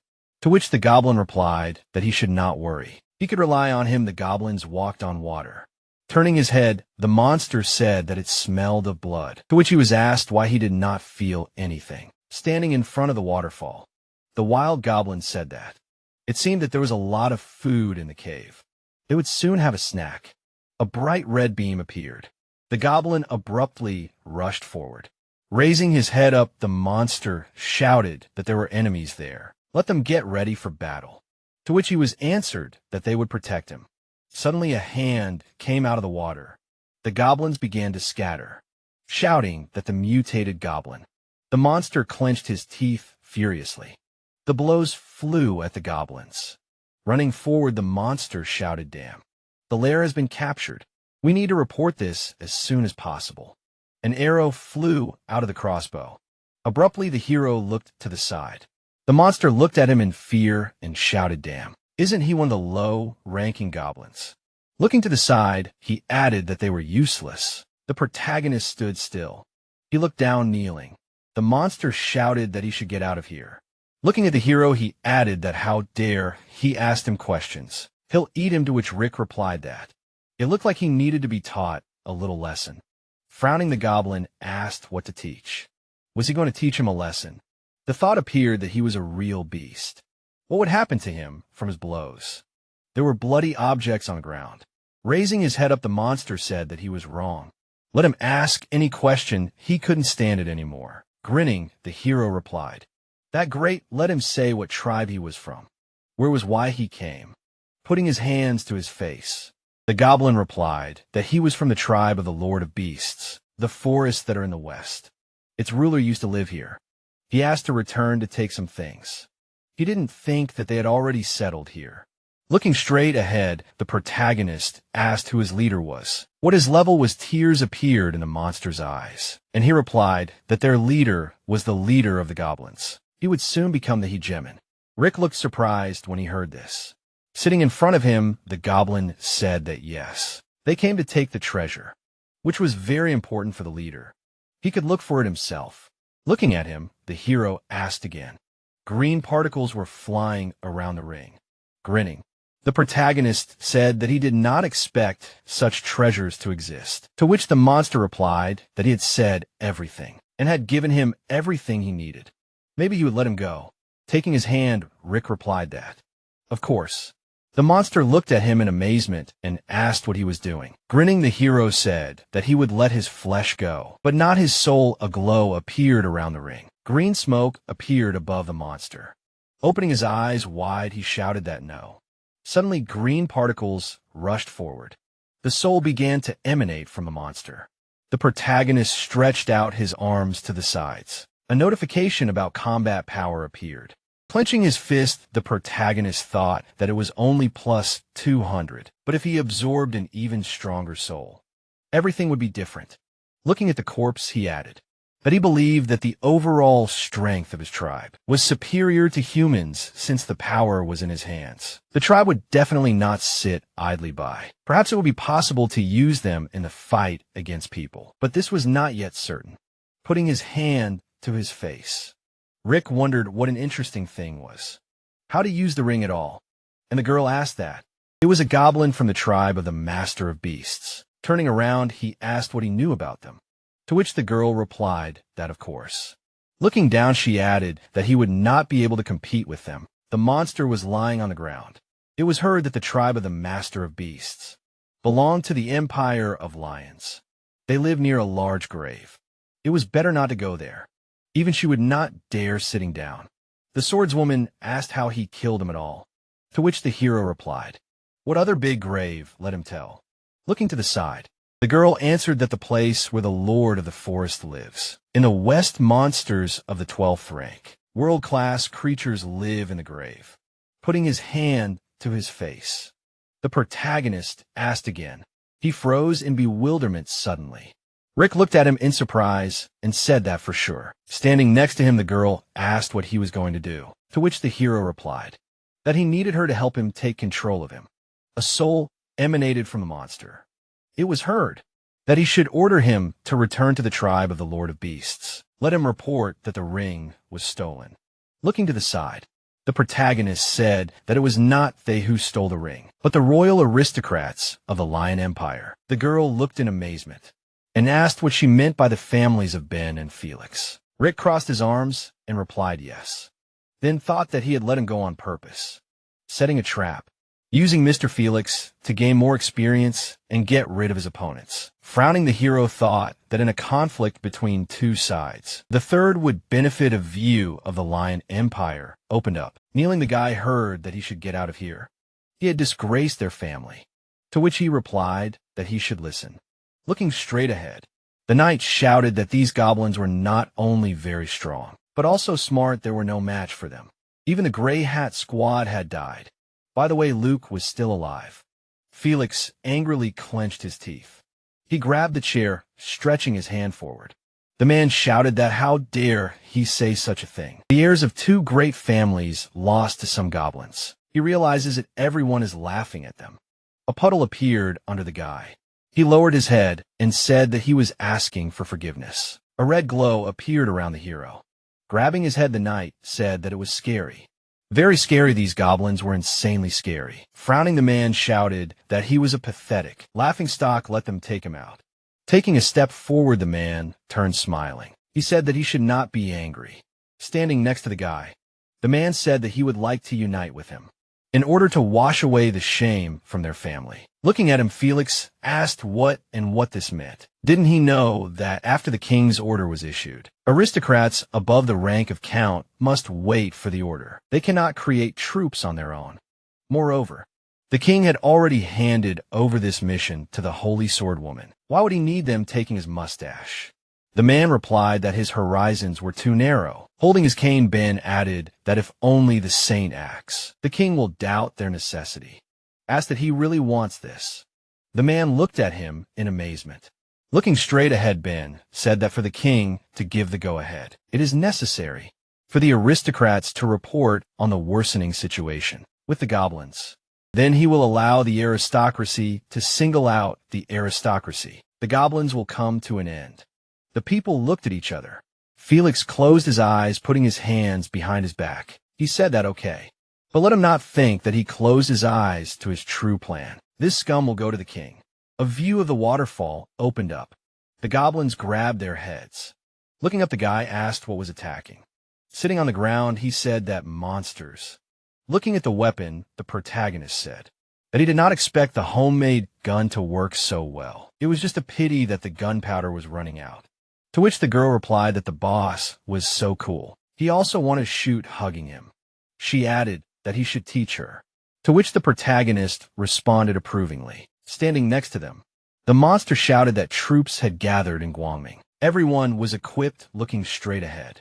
The goblin heard other goblins approaching too, to which he replied that it looked like this was a tribe of beast lords. Rick smiled broadly and said that it seemed like they were in for a great show. Soon particles appeared in the air. It was heard that the human troops had taken the ring. He barely escaped. The monster was lying on the ground. A creature emerged from the darkness. It was heard that it was a spawn. Suddenly he screamed furiously. The goblin's eyes lit up. It was heard that he hated them. Let them return his ring. Blue flags appeared. Guards stood on the wall. People stood in front of the knights bowing. The man greeted the count sitting on his horse. Ben asked where the Holy Swordswoman was. Taking a step forward, the man said that the Holy Swordswoman had gone away on business. What did they want looking at him? Ben replied that since she was not here, they would not waste time. To which the man said that he was a servant of the dragon, a brave warrior fighting side by side with the Holy Swordswoman. How dare he ignore him, closing his eyes. The count said that that's it. In fact, they came here because of the goblins. The people shuddered. It was heard that this was what the hell. The goblin took a step forward. Suddenly the monsters rushed forward. It was heard that something was wrong. The goblins were advancing. And where were the soldiers at the gate? How did the goblins manage to penetrate the city? Frowning, Felix shouted that the damn goblins were coming to them themselves. People rushed forward, hearing that they were going to attack. They would show the power of the Lion Empire. The man struck the goblin. The soldiers were fighting the monsters.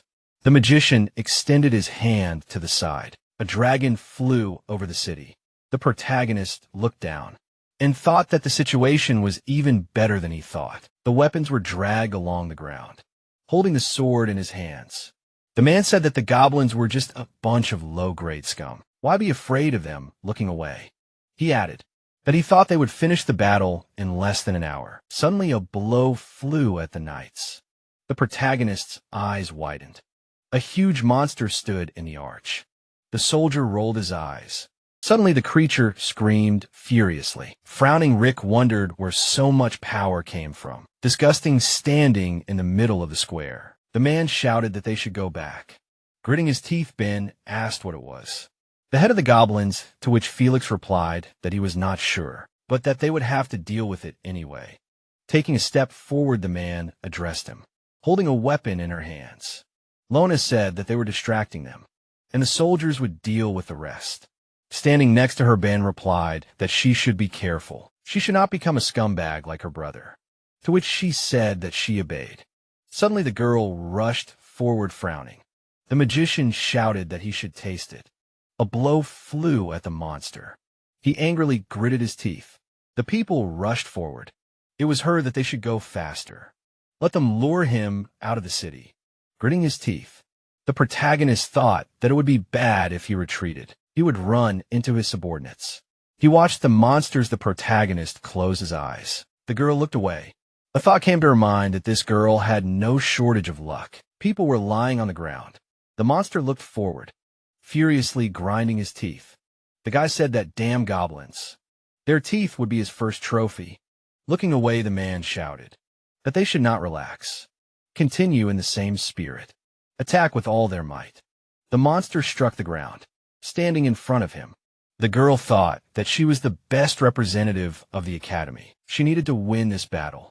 Suddenly her eyes lit up. In essence, a blow flew. Looking down, the protagonist thought that the total strength of this girl was 1,700 points. The rest had only 1,000 each. He did not think that everything would be so interesting. Looking straight ahead, the monster shouted, "That damn girl, how dare she!" A purple glow appeared above his head. The hero clenched his teeth tightly. The monster raised his head up. Suddenly he used the skill roar of the master of beasts. The protagonist stood on the dragon. Gritting his teeth, he thought that powerful energy. Incredible rage looking at the dragon. Rick shouted for it to calm down. The man fell to his knees. People were lying on the ground. Looking straight ahead, Lona asked why everything turned out this way. Where did such a strong goblin come from? She began to cry and added that no one could handle him. The girl sat down on the ground and turned to her father. The monster stood in front of her. She looked at him in fear and said that he should save her. A blow thundered in the middle of the forest. People looked away hearing that, Lona. They are in trouble. They cannot retreat. Let him calm down, pointing ahead. The man asked what was there. The monster stood still. It was holding the dead girl. Ben clenched his teeth, rushing forward. He shouted for his daughter to be returned. The goblin looked straight ahead, furious. Suddenly, he jumped up the man, swung his sword. The monster swung back. He struck Ben. The man fell to the ground. Suddenly, spears were thrust into the monster. The knights attacked him, frowning. Felix shouted for them to hurry up and strike the final blow. Gritting his teeth, the mage thought to let him come out. A fiery sphere appeared in his hands. He stood with his foot on the shield. Red rays appeared around him. The monster's eyes lit up. A bright glow appeared behind the mountains. The goblins began to run away quickly. The man looked straight ahead. The monster was on its knees. The mage lowered its head. Suddenly he grabbed his head. The man stretched out his arms to the sides and shouted that they had won. He had won. That was the real traveler.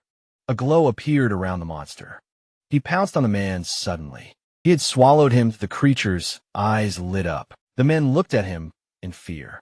The dragon was flying in the sky. It was heard that it was coming here. Looking down, the protagonist thought that this guy had already begun to evolve. A glow was flying around the monster's leg. His eyes were shining brightly.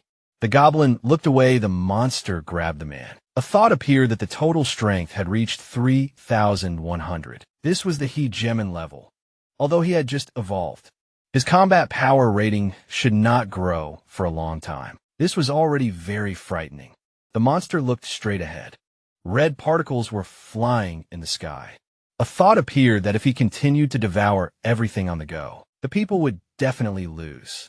Frowning, the protagonist thought that he had already absorbed all the experience. What would be left for him? Then it seemed that he would have to intervene and suppress him. The monster crushed the goblin. Looking at it, the goblin shouted that there was nowhere to run. Looking straight ahead, the creature said that they should attack, that he would execute the apostates on the spot. The goblins rushed forward. It was heard that they were attacking. Looking to the side, the man shouted that they were returning quickly, that they should close the city gates. Looking straight ahead, the monster said that they were in pursuit, that no one should be left behind. The hero watched them and thought that they were running into the city. Looking to the side, he said that. Then the protagonist put his hand in his mouth. Suddenly, the dragon rushed forward. Running forward, the goblin shouted that they should take the corpses. A bright glow appeared in the middle of the forest. The beams rushed forward, frowning. Rick wondered if he had really returned. Looking at the goblins, he shouted that they should hurry up, retreat. A view of the building opened up. It was heard that he should give it up, or he would show him what pain was. Standing in front of the monster, the man replied that he did not have what he was looking for. Let him kill if he wanted.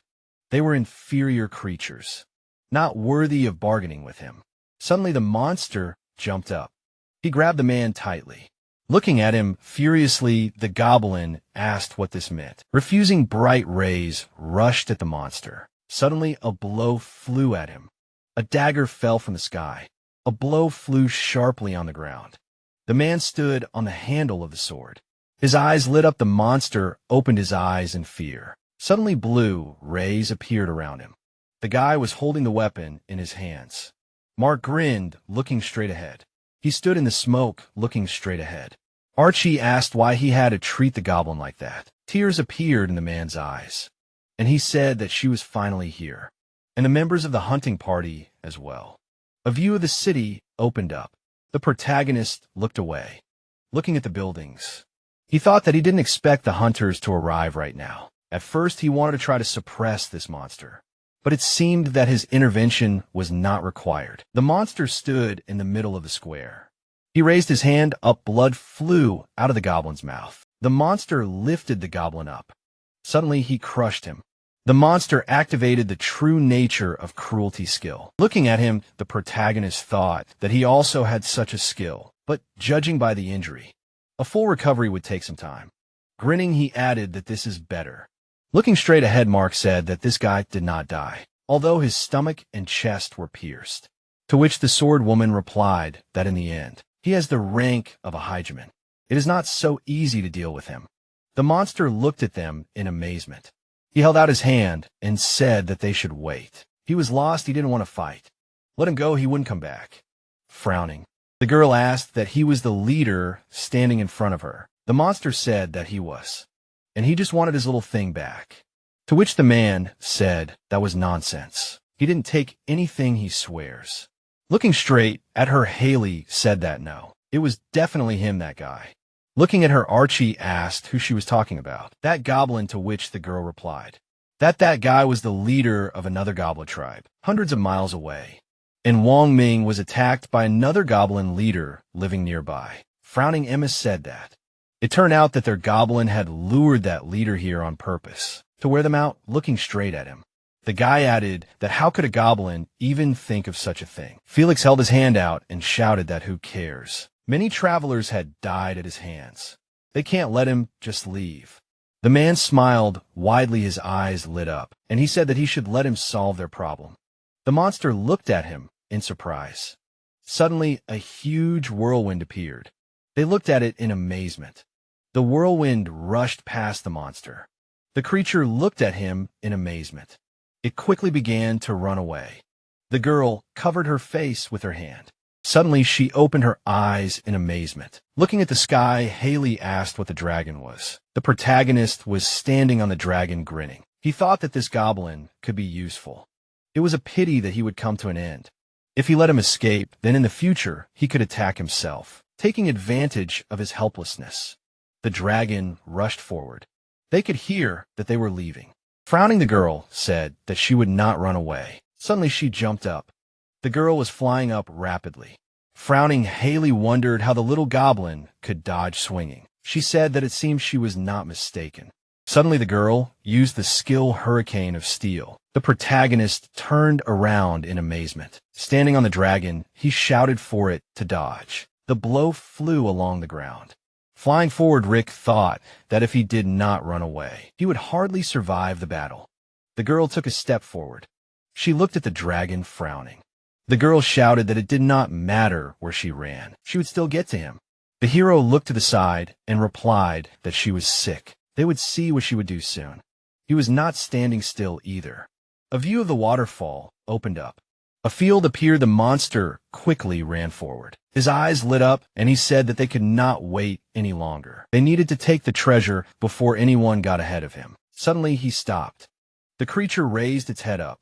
Turning around, it said that someone was watching. Pointing to the side, the monster said that his thing was here. There could be no mistake. The man frowned and shouted that he said the same. He didn't take anything, especially not a goblin's thing. Looking straight ahead, the creature said that he understood they were deceiving him. They would all die, no matter who was aiming at him. He slammed his fist on the ground. Looking straight ahead, the monster shouted for them to come out. The girls looked at him in fear. The girl opened her eyes wide and asked what they should do. He wouldn't break in here, frowning. Cassandra said, so what if he did? They would come out and deal with him. To which Sarah replied that the boss had already told them to sit still, many times looking at them. The girl said that they shouldn't worry. Grinning, she added that she trusted Rick. He wouldn't let anything happen to them. The monster looked at him furiously and asked, who is who looking at him? The protagonist said that. As expected, he was here. Looking down, he added that there was no escape from the trap. Suddenly, the dragon released a flame. The flame engulfed the monster. The protagonist fired cannon. The monster looked at him in amazement. Suddenly, he rushed forward.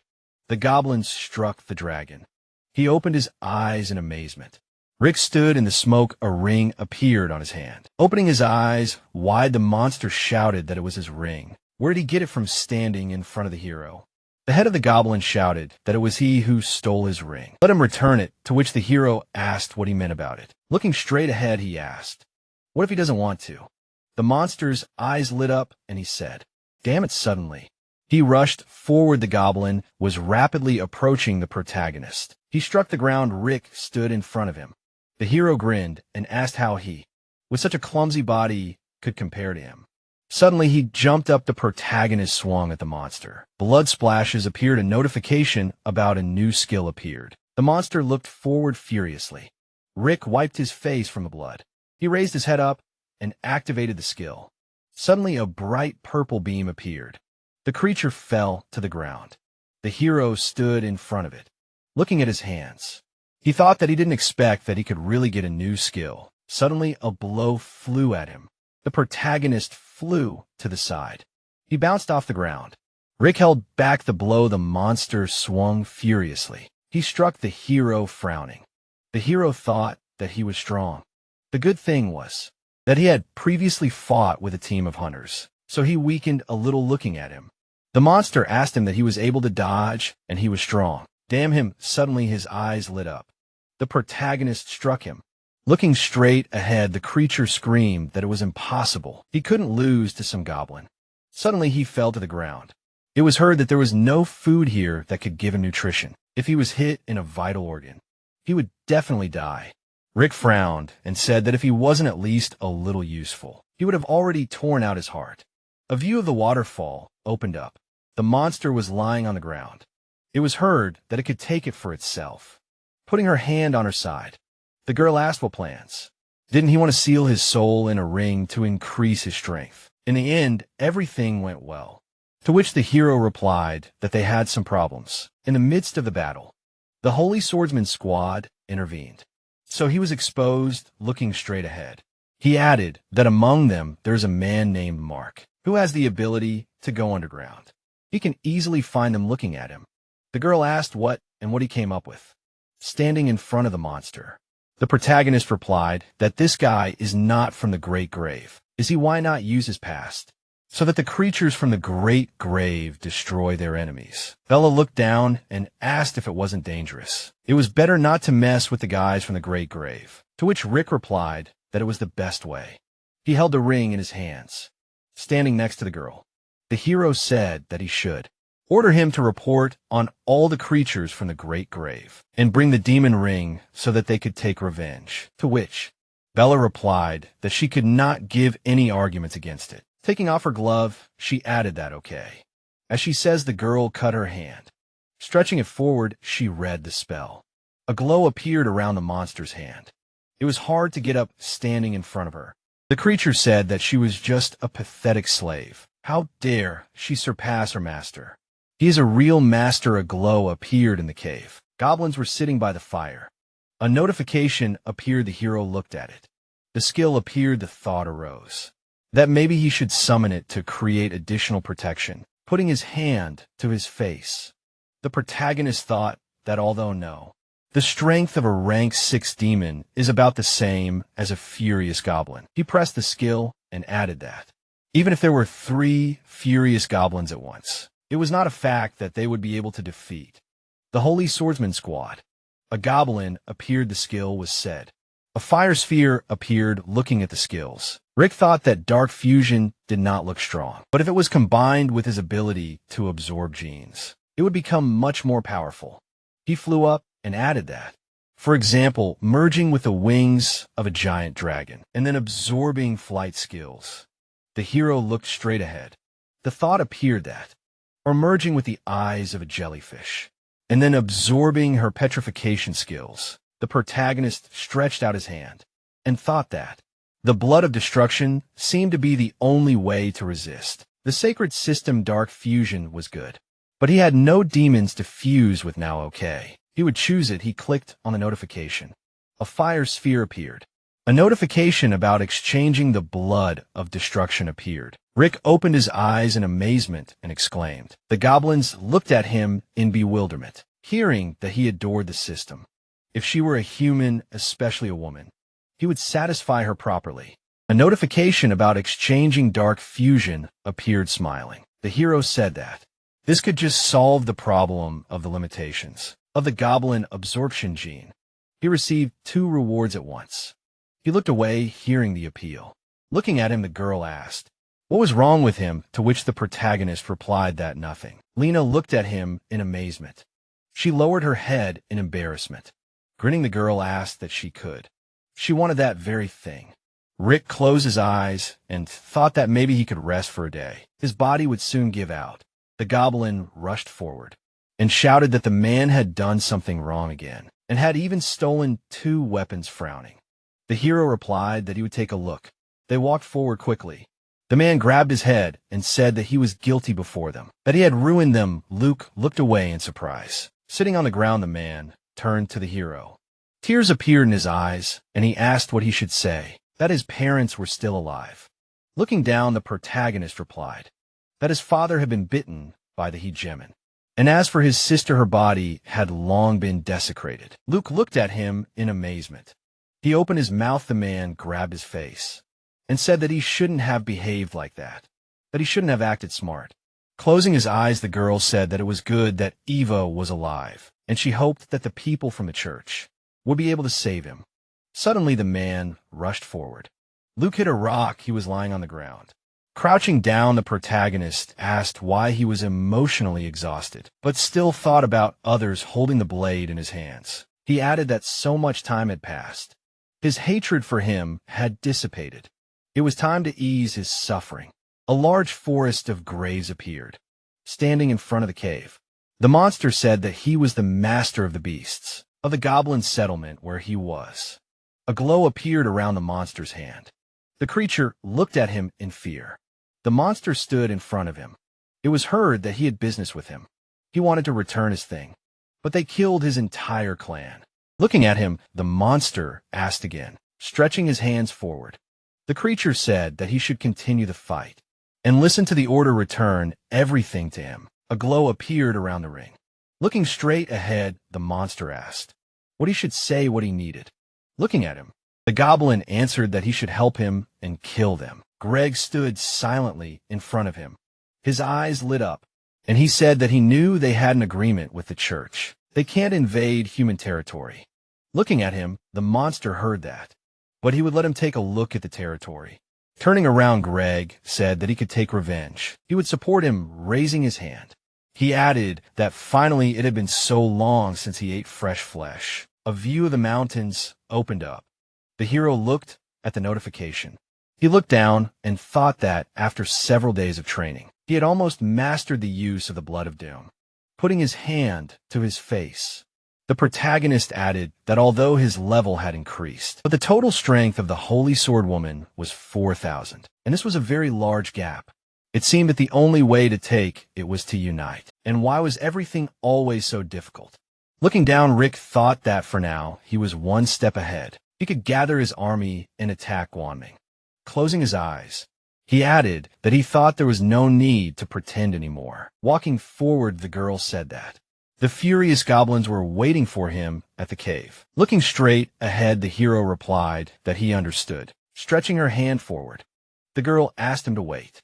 Grinning, Bella asked if they needed to go to Guangning with him. Looking away, the protagonist said that there was no need for this. They would fight against the Holy Swordswoman. Her presence could complicate the situation. Looking at him, the girl added that she had already given him an order to obey those goblins, let him not fail. Otherwise, he would have to be punished. Closing his eyes, Rick replied that he should forget. It was still unknown who would punish him. Bella silently looked at him. She grinned, putting her hand to her face. The hero walked on the water. He stood near the monster.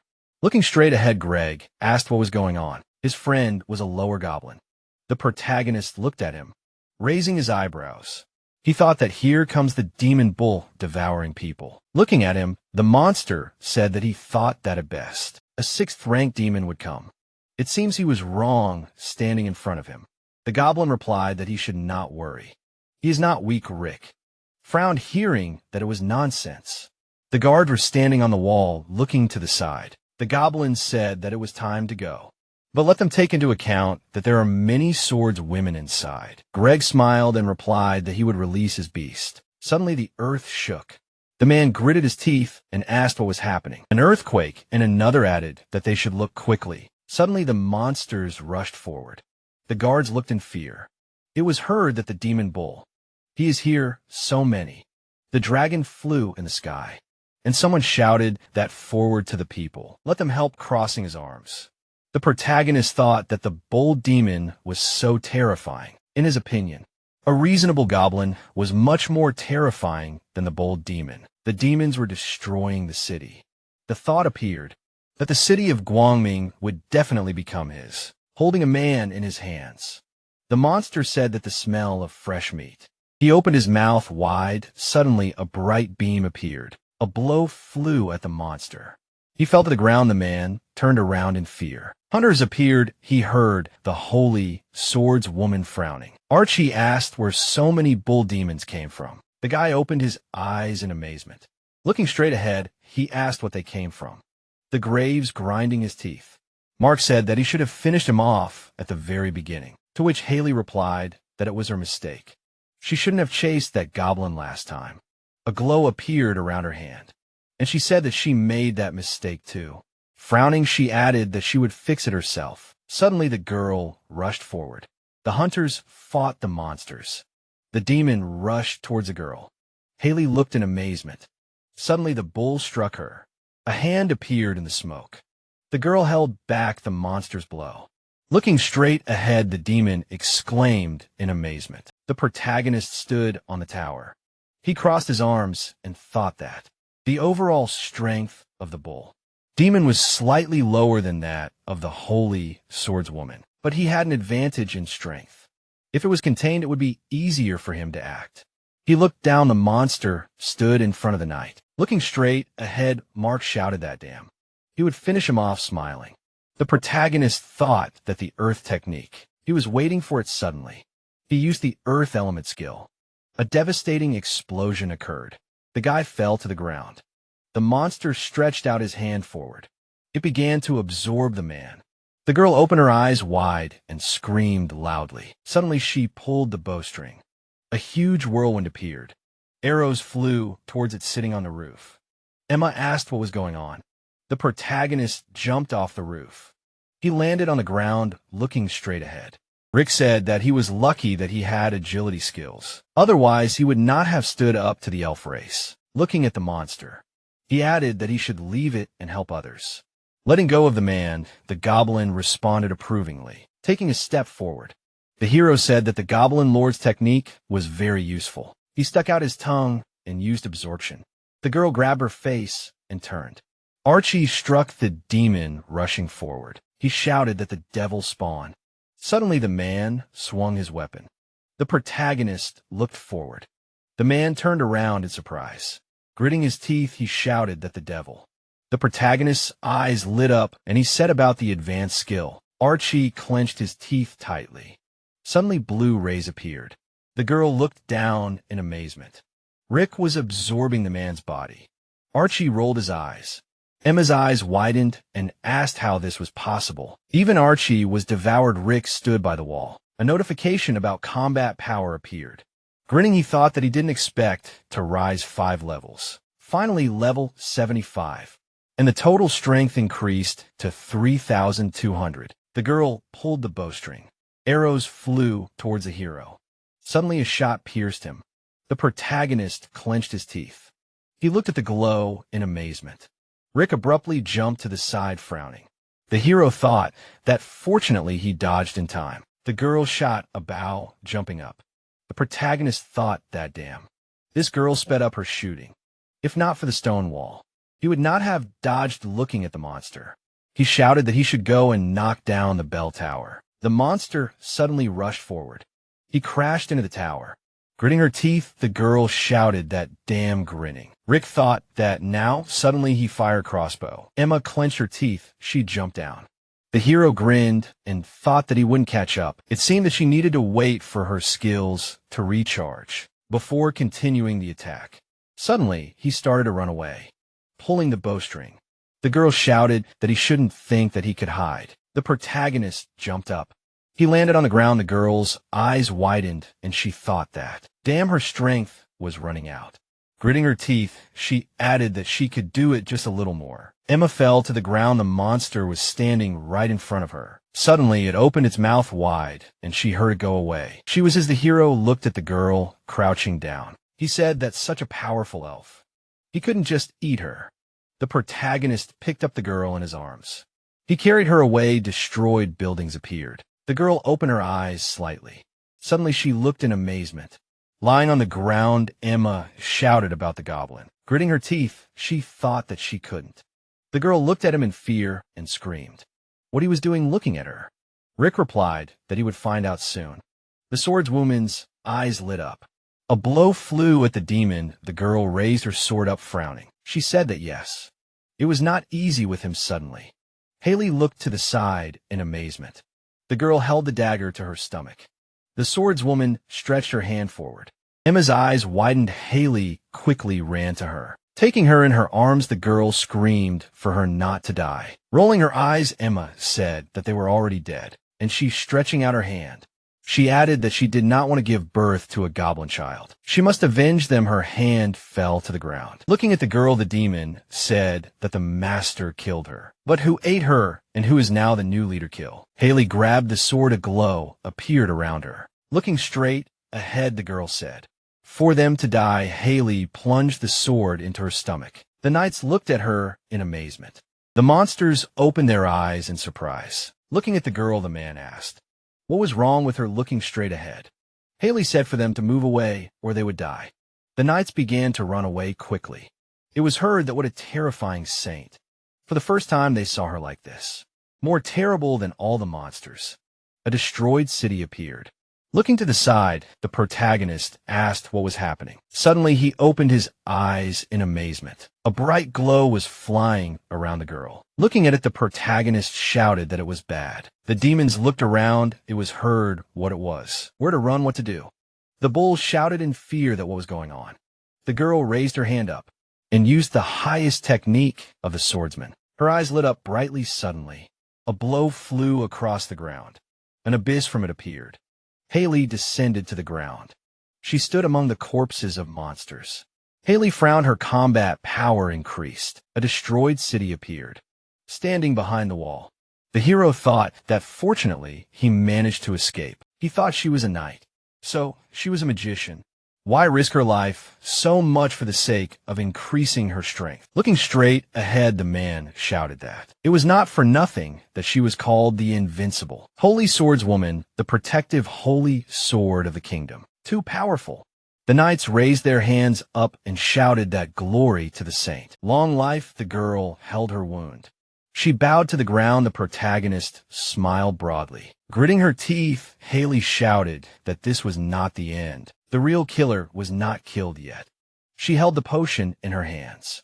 Suddenly, a typhoon appeared. It flew straight at the girl. People looked away in amazement. Rick was standing on the roof. He heard a goblin frowning.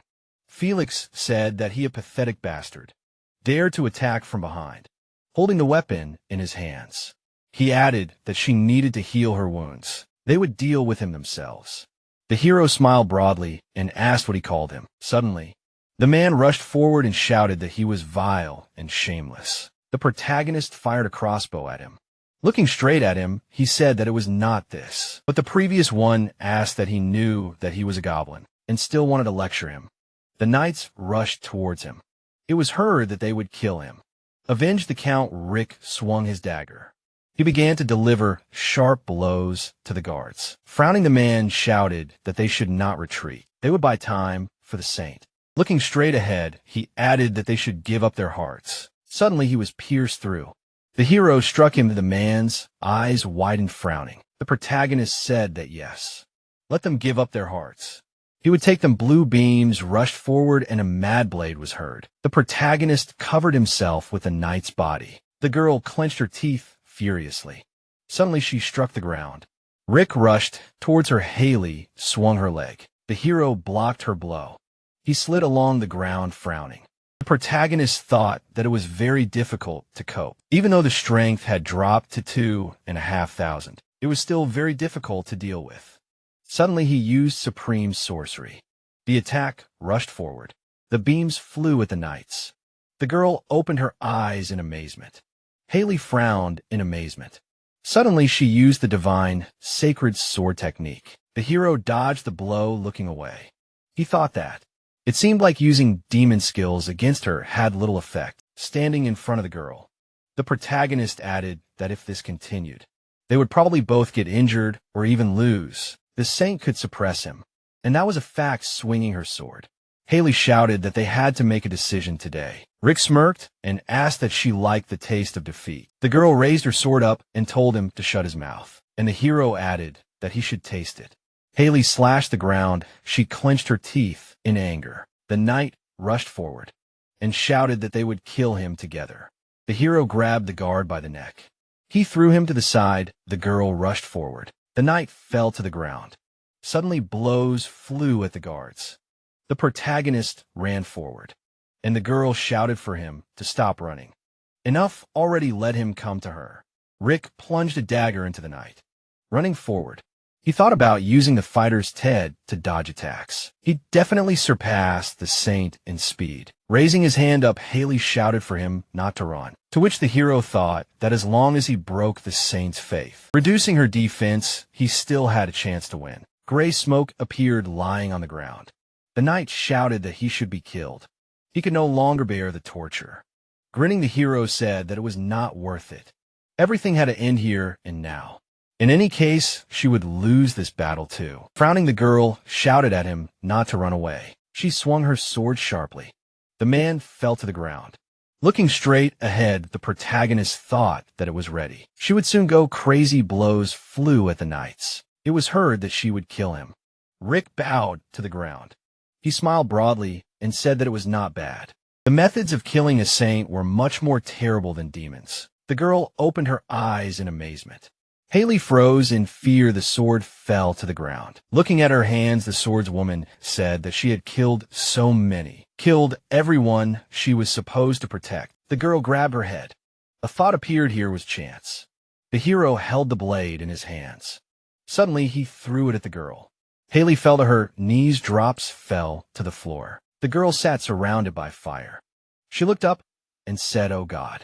It wasn't her fault. She protected everyone. Looking at the clouds, she said, "So why did God abandon her?" The girl fell to the ground. Walking towards her, the hero said that defiled by the blood of defeat, she would lose her divine powers. The protagonist sat down and said, she was a very strong person with her weaknesses. His eyes lit up, and he said, "Why doesn't she just become his person? Let her join the Goblin army and overthrow these religious fanatics controlling the world with him." Lightning flashed in the sky. The hero grabbed the girl by the clothes. Then he bared his torso. The rain didn't stop. The monster rushed forward. Someone ran past and shouted, "Church. People from the church, we need to run."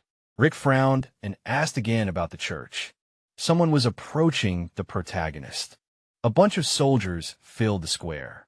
The girl was lying unconscious on the ground.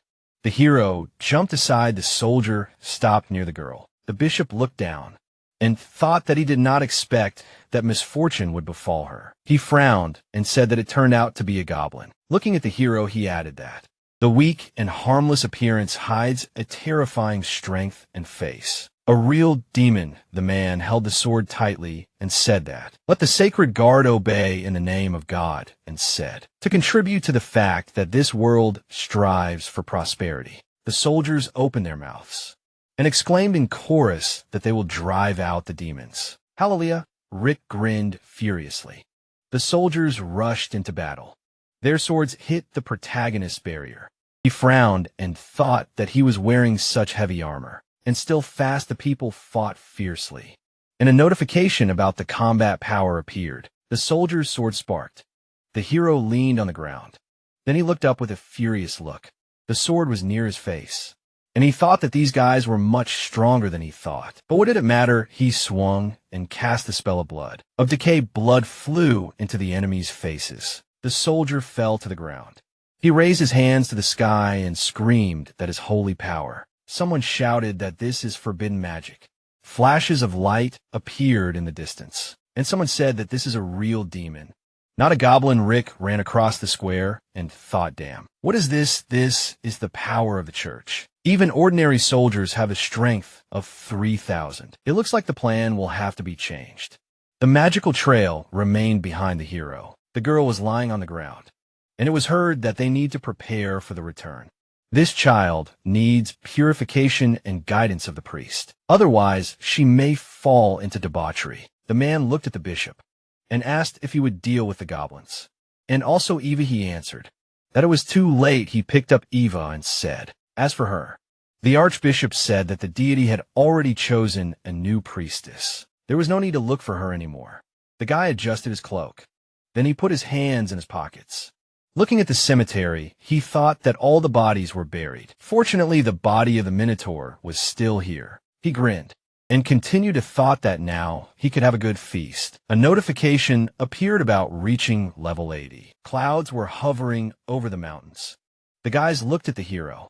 Bella asked if he won. Lena asked the headman to tell. The girl asked in shock if they noticed that it seemed like the headman had become stronger. Again, Rick sat on a chair and said, don't they know about his actions? The holy swordswoman his. The girl frowned and said that it couldn't be. He defeated her and slept with her. The goblin closed his eyes and replied that, of course, it's just a pity that the holy church took her. Lena looked at the girl in surprise.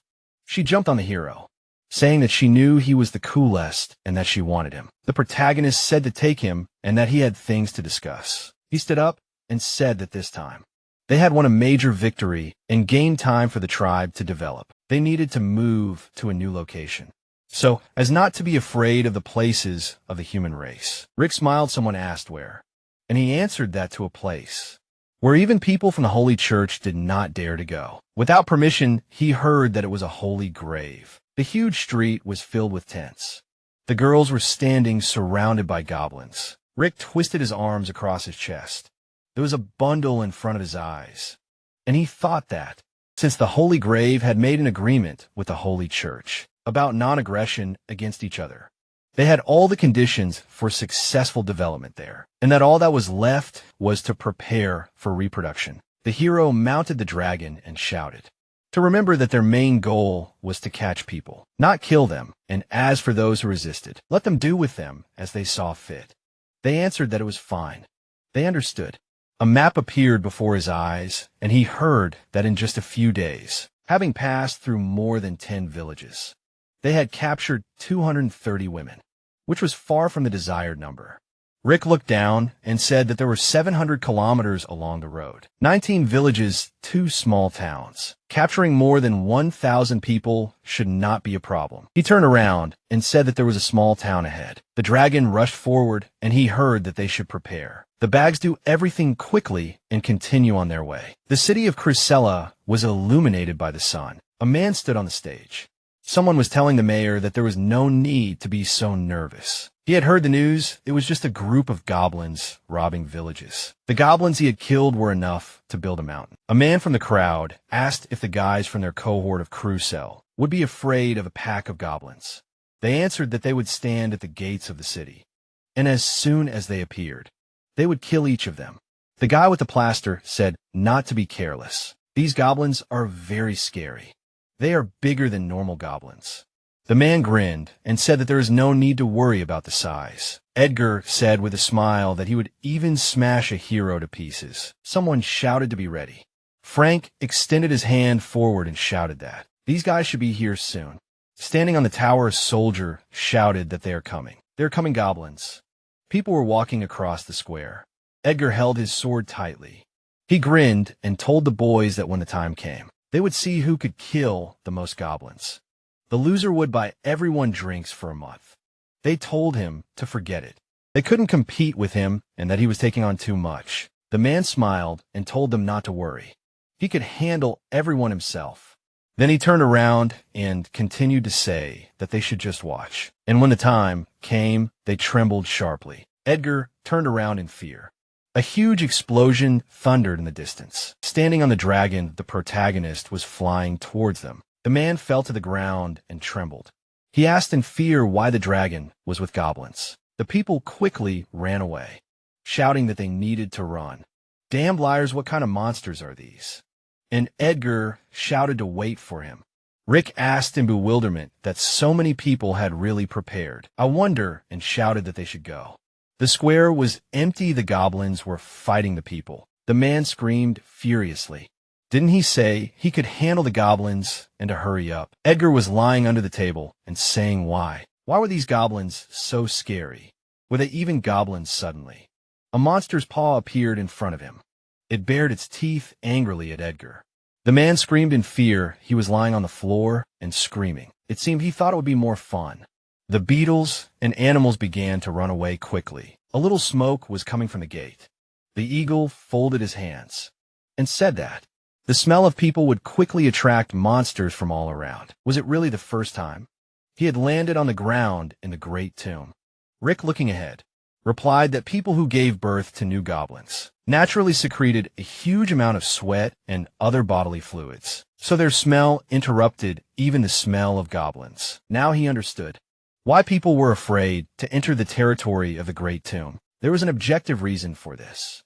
Their smell. The protagonist, lowering his head, added that he would remember this, and he was grateful for the advice. Entering the camp, he continued to say what he had promised him. Suddenly, the eagle looked ahead in fear. He saw a huge number of women, after which he shouted that what the hell he had brought so many people here for. Turning around with displeasure, he added that these were the uterus for breeding goblins. Imagining the goblin background in his head, he added that he didn't know that there was a contract between the tomb and the church. Rick, frowning, lowered his head, and his comrades shouted that he wanted to die for breaking it. Smiling, the protagonist replied that he shouldn't worry. They had captured these females before the campaign. Almost all of them were already dead. The eagle clenched his fist, replying that it was good if he had any problems in the future. He could contact him. He would help ensure the safety of the settlement so that he could develop here in peace. Meshal, smiling, replied that he was grateful for his concern. He was always glad to see him in their camp. A second later, the eagle rose into the air laughing. He shouted that then he would not be modest, and therefore would fly and inform the elders about his situation. Rick sighed heavily, saying that he could finally develop in peace. He looked at the little goblins, asking how many babies they had. The girl, looking at the board with displeasure, answered that there were 3,000 of them. If they could reproduce with another pregnancy, there would be more. However, the dynamic and mutated individuals, unfortunately, did not produce offspring. Although she tried, all the babies died. The protagonist, closing his eyes, answered that he already understood that the chance of transferring the ability is very low, after which he entered the tent, putting his hands in his pockets. He said that this was still enough. Let him send a team to catch local monsters, and they need more low-level goblins. Let them reproduce. We are transferred to the tent. Rick is sitting on the floor thinking that it is good. He will not have to run through the forests and catch monsters manually. It is enough to use stimulation in the system. Frowning, he asked to start the simulation. A second later, a system message appeared in front of him, informing him that he needed to breed many low-level goblins to expand his influence.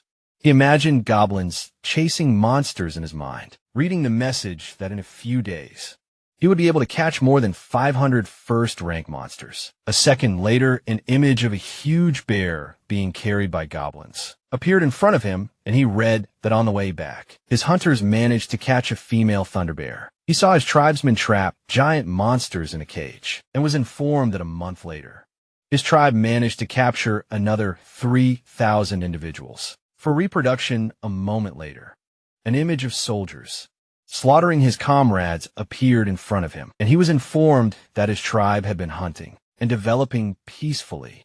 But after a while, they were suddenly attacked by a sneak attack from human military units.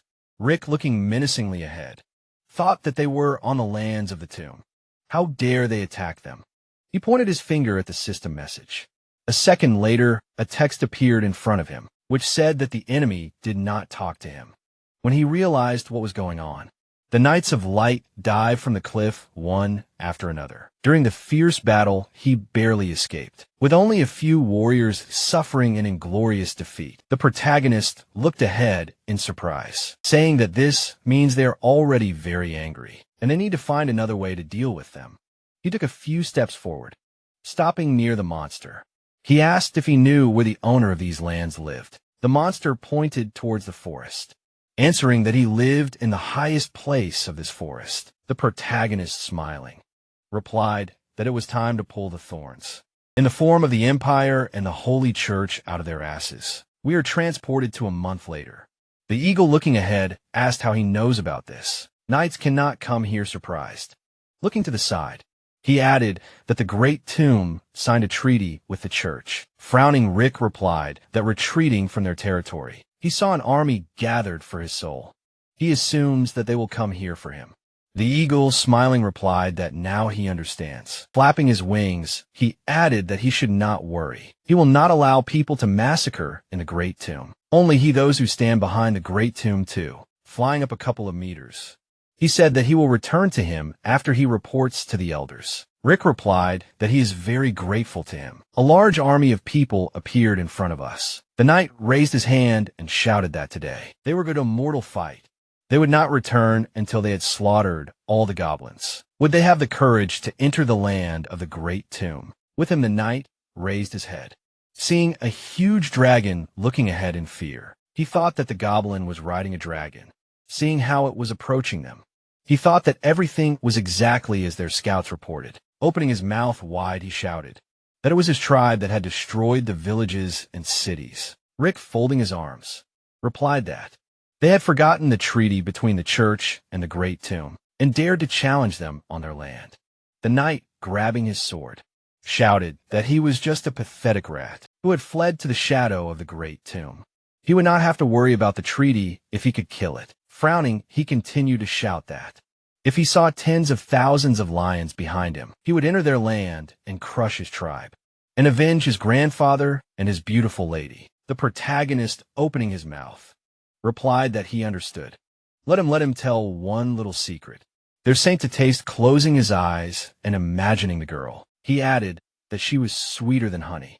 The knight opened his mouth in rage and shouted for him to shut up. Looking at the knight standing next to him, he shouted for his highness to allow him to attack. He would grind this worthless thing into dust. Rick, smiling, thought that this was wonderful.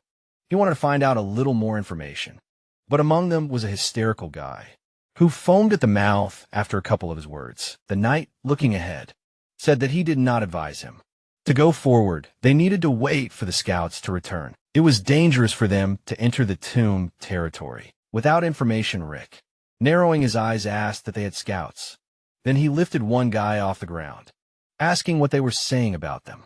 We are transported to the Goblin village 10 minutes ago. The man, having landed, asked how the goblins managed to capture so many people and monsters. Now he understands why the saint was defeated. They need to urgently go back and report everything. Then they suddenly turned around in fear. Many goblins and several monsters appeared in front of them. We were transported back. The guy, looking menacingly ahead, shouted for the army to listen to his order and not attack and kill all the goblins. A second later, the warriors rushed from their place, and the guy, smiling maliciously, laughed. The protagonist stared ahead for a few seconds, listening to his opponent, screaming that this is what happens to those who anger the lion. The lion becomes enraged and tears their kind apart. Purple paws appeared in front of us, and someone asked if this was true. The eagle slowly stepped forward, surrounded the guy, frightened, stepped back, shouting that they needed to be careful. The eagle, narrowing his eyes, said that they had not seen the churchmen for a long time. They had already forgotten about the effect of the ancient treaty that they themselves asked to sign. The knight, stretching his blade forward, shouted that it was none of his business. They had an order signed personally by the Pope. They did not have the authority to negotiate with them. On behalf of the tomb, the eagle, smiling, replied that he was very sorry, that all their arrogance would turn to dust, because as soon as the old Pope died, he would come for them personally. The knight raised his head and shouted that what was happening here should not concern him. They had a direct order to destroy these goblins. If he dared to interfere, they would be forced to kill him. The guy pulled his sword forward, shouting that they continued the attack. They needed to kill everyone. A second later, the eagle flew into the sky. A huge number of monsters appeared near him. and he shouted that they all considered the lands of the Great Tomb their fiefdom in which they could do whatever they wanted. The knight stopped and replied that it meant the Great Tomb had sided with the goblins. The eagle lowered his head and said that he could think so. The knight lowered his head and said nothing. A moment later, he turned around and said that they needed to withdraw their troops, to which the boy cried out in displeasure that he had heard everything correctly. The lions of the empire never retreat. Avoiding battle, even if a lion had to die, he would die with his head held high. Fighting on the battlefield, the Knight of Light lowered his head and replied that they were not running away, but retreating in order to prepare for a greater battle. Rick looked at the enemy army from the sky. Lowering his head, he said that he thought that these were not the best ideas. So much fuss was because of him. The eagle replied that this was not being done for his sake. He took advantage of this to show the church that they were no longer afraid of them. He looked menacingly ahead and added that he should develop his tribe as quickly as possible. Some of their elders were interested in him. He was asked to convey a message that if he became the king of the goblins, he would have the right to enter the true Great Tomb. Rick, raising his head, replied that he liked it. We are transported to the castle. Someone shouts that the damned goblins must be killed. The saint is not worthy of taking up the holy sword. With her dirty hands again, people rush at the knights, shouting that this girl is raising a goblin child, and this is an incredible abomination. Someone quickly walks down the corridor. The king, displeased, clenching his fist, shouts that he has had enough. The goblin problem has not been solved, and now there is unrest in the cities. On one side of the scale is the girl, and on the other the people of his country. She needs to make a decision. Entering the room, he discontentedly pronounces the name. Then he frowned in fear. In front of him sat a girl who was playing with a small goblin. The king thought that he could not imagine that she would become like this and ruined. If only he knew, he would have eliminated this threat in the bud. Then the king, grabbing his sword, shouted at her to get out of the way. Otherwise, he might accidentally hit her. A moment later, he lunged towards the goblin. Blood flew in all directions. The girl grabbed the blade, asking discontentedly what this meant. The king, looking down menacingly, replied that it was for the sake of the people and his country, for the sake of the empire. He must return her to the path of righteousness. The girl grabbed the sword. A second later, she held it out in front of her. The king looked down in fear. The girl, opening her mouth, replied that it meant that he decided to deal with her in the same way. A bright light appeared, and someone activated a divine skill. A huge beam of light knocked the girl off her feet. Someone entered the room. The cardinal, closing the book, said that God would grant him strength. A moment later, he created glowing bars around her. The king, turning around, replied that he had to decide this issue himself. He looked at her and simply could not bring himself to do so. The frightened girl grabbed the bars, shouting that let this be her punishment. She would accept it. There was no more divine power left in her. Let God punish her. The cardinal, passing by the cage, replied that God would never leave her. It was she who had turned away from God. Then he approached the goblin, saying that he would deal with him himself. The goblin raised his head in surprise, and the girl trembled in fear. We are transported to the castle. Someone shouts, "Long live his majesty." The people watch as the king leaves with the goblin child. A second later, he throws him to the ground, saying that he has fulfilled their demands. Frowning, he shouted that from now on, anyone who dares to say anything about the saint will face consequences. People lowered their heads in fear. We are transported to the main hall. The next day, someone runs to the throne. The king, standing up, asked what was going on. A goblin with many arms appeared in front of us. He released an ice ball forward. Smiling widely, he shouted that he can now use magic. A system message appeared that this is a level 70 goblin maniac. The goblins immediately raised their hands, shouting that they demand to be given more monster flesh. They also want to take level 70 Rick. Lyosha replied that there were no problems with the monsters in the enchanted forest. If they wanted more meat and to drink more blood, let them hunt at the same time. Improve their fighting skills. They did not even try to become stronger, because they knew that they could survive thanks to him. A second later, The protagonist, menacingly surrounding himself with flames, added that they thought that it was safe to stay near him and complain. Two goblins ran away, shouting that they were already running. Let him not be angry. And the maniac added that there was so much strength in his body. He should release it outside, and he would help them. Rick, looking away, replied that he had arranged a resort for them here, and they were still trying to eat for free. Suddenly, he looked away in surprise. An eagle appeared in front of him, and the protagonist asked why it had come to him. His ally, coming closer, replied that he would like to introduce him to another lord. Rick replied that he would be happy to meet him. He lowered his head and thought, why not? It wouldn't hurt to find out a few more names of the big shots. If anything, he could then scare someone, solving his problems at their expense. The eagle smiled and said that he hoped Rick would be happy, because he was already here. Behind him, returning, he saw a huge lizard. A system message appeared in front of him, that this was the Lord of the Southern Lands. The golden lizard frowning. He activated his skill a moment later. A system message with the Lord's characteristics appeared in front of him, and he thought that he was not very strong. Stretching his hand out to him, he asked if he was interested in people. The lizard, looking at the cage, said that these people looked very appetizing. They needed to divide them between them equally.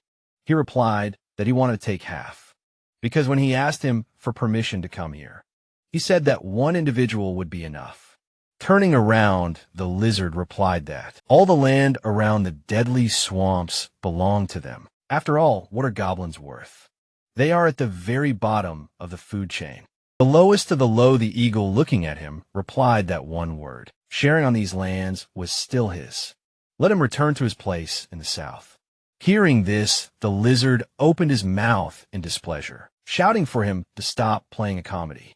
How can he even call himself an eagle if he has never tasted a person in his life? He is offering him an honest deal. They will taste their flesh. Everyone will get their share. How does he like such a deal? Rick opened his mouth in surprise. Then flames appeared around him, and he asked if he could stop. He clearly couldn't fit so much. The lizard, menacingly approaching, replied that he was talking to him. A pathetic non-entity, the eagle stepped forward, sticking out his wing. He lowered his head and said that this was his last warning, to leave now, or he would return it to his possession in parts. The lizard, sticking out his tongue, replied that he just wanted to take all these people for himself. They needed to kill the goblin, and then they would divide his spoils between them. It was a good deal. A moment later, the eagle, frowning, shouted at him to stop, and this time everything would be his decision. But he was here, then he would visit and arrange a massacre. A second later, the lizard ran away. The eagle stretched out his hand, said that he apologized. He did not think that he would be so greedy. The protagonist replied that there was no need for an apology. What would happen if he killed him? What would the great tomb say about this? The eagle glanced to the side and replied that he could be sentenced to punishment, or on the contrary, given the right to rule over the southern lands in his stead. Rick lowered his head and replied that it meant that he could take the southern lands. If that happened, he would be able to summon mythical creatures, after which he thought that becoming a lord would mean that he would not be able to freely kill monsters, as he did now, gritting his teeth. He added that he would not rule over them, even if he was asked. A mountain of corpses appeared in front of us. The goblin was furiously devouring the remains of flesh. Purple energy appeared around him, and he shouted that he had evolved again. It seemed that he had grown a little. He dashed forward and released several energy charges. Looking around, he saw fallen trees. Raising his hand, he shouted that his strength had grown. A small monster appeared in front of us. He was watching the dragonfly. Suddenly, a hand appeared from the water. A second later, the monster was pulled under the water. Sometime later, its corpse was lying on the ground, and someone said that it seemed to be a baby. The goblin and his comrades began to swallow it, saying that it tasted sweet and smelled good. And his friend replied that it was very tasty, no worse than human flesh. They would do well to find more of those.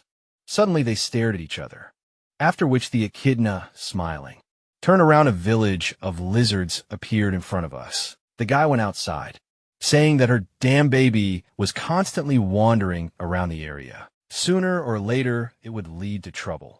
Suddenly, monsters would catch him, The girl replied that if someone dared to catch her baby, he would greatly regret it, and she turned towards the bushes.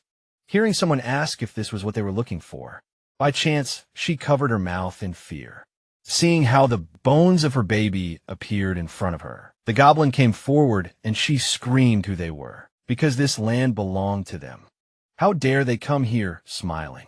The goblin answered that she should forget about it. The lizard grabbed his spear, shouting that how dare they treat the lady so disrespectfully, after which he ran forward. A moment later the goblin pierced him with his spear. The many-armed one approached the girl, grabbing her by the throat. He laughed and said that they would leave her for the boss. The lizard men jumped out of their houses, shouting that they were being attacked by monsters. The Lord was not there. What were they going to do? They needed to take their weapons and prepare for battle. The lizard men rushed into battle, shouting that they needed to kill everyone. The goblins smiled widely. A moment later, he extended his hand forward. Using strong magic, a terrifying aura emanated from him, knocking all the lizard men back. Then he bit one of them in the stomach. Devouring its flesh, a lizard man appeared behind him, swinging his blade, but the goblin managed to destroy it with his tail. At the last moment, the many-armed one leaving said that they had eaten their fill. They needed to return. The boss said that they couldn't kill them all. They needed to breed new offspring, and then they would return again. And then the comrade added that he would take this small one and a stupidly larger one. These female lizards should please the boss. He was sure that he would praise him. The wounded lizard lying on the floor whispered why the Lord was not around at such an hour. He looked ahead in fear, looking around. He asked that this was definitely his tribe. Then he stepped forward a second later. One of his charges fell to his knees and cried out in tears that he needed to save the lady and his daughter and hubby. The goblins had taken them. The lizard, menacingly lowering his head, said that it was impossible. He had just returned from their tribe. They could not send their people here so quickly, and they would not dare, after which he turned his muzzle to the side. Opening his eyes wide, he shouted that this smell, it is mixed with the smell of goblins. He, like lightning, rushed forward, moving quickly. He shouted that these foul creatures, he will cut out their entire tribe. We are transferred to the goblin camp. The goblins, raising their hands, shout that they brought the boss cool goodies. Rick looked away with a smile, thinking about the fact that they all evolved.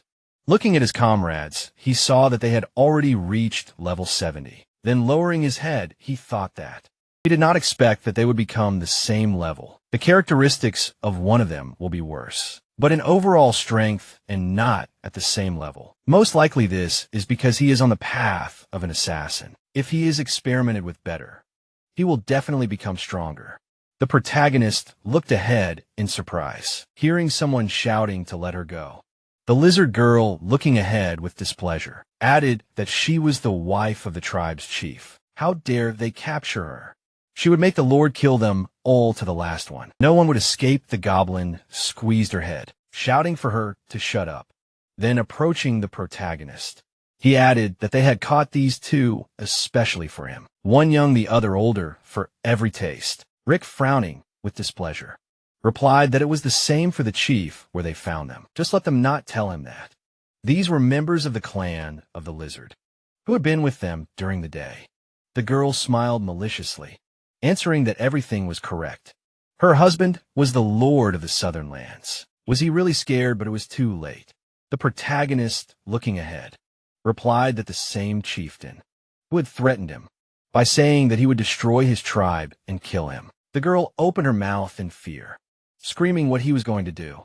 The pathetic goblins would die a pathetic death. Rick raised his crossbow, and a second later pierced her body with an arrow. She fell to the floor. The protagonist, raising his hand, said that these lizards would go to his servants. The goblins immediately began to rejoice, shouting that they were grateful for such a generous reward. A moment later, they pounced on the girls. Laughing loudly, Rick looked away, asking what they did with the rest of the tribe. Did they really only take these two? His subordinate, lowering his head, replied that they had stumbled upon them by chance and decided to hunt them. They had eaten almost all of them, but had left a few alive so that they could reproduce the population. The protagonist looked away in fear and then turned pale. His subordinates immediately began to tremble, and the protagonist, smiling, laughed, said that it was a great job. He had raised them well. They even knew what he needed to bring to show their respect. The big guy, smiling, laughed, adding that it was his duty, and Rick thought that he would like to see the face of this bastard when he returned to the tribe. The lizard tore the walls apart with his tail. He walked forward menacingly, shouting that they should return his wife and daughter. Then he clenched his teeth. He saw his wife and daughter being eaten by goblins. He stared at their bones for a few seconds in silence. Suddenly, the protagonist stepped forward, saying that he was too late. The lizard, opening his mouth wide, shouted that he would kill them all. No one would remain alive. The debt of blood can only be paid with blood. Then he released a green flame.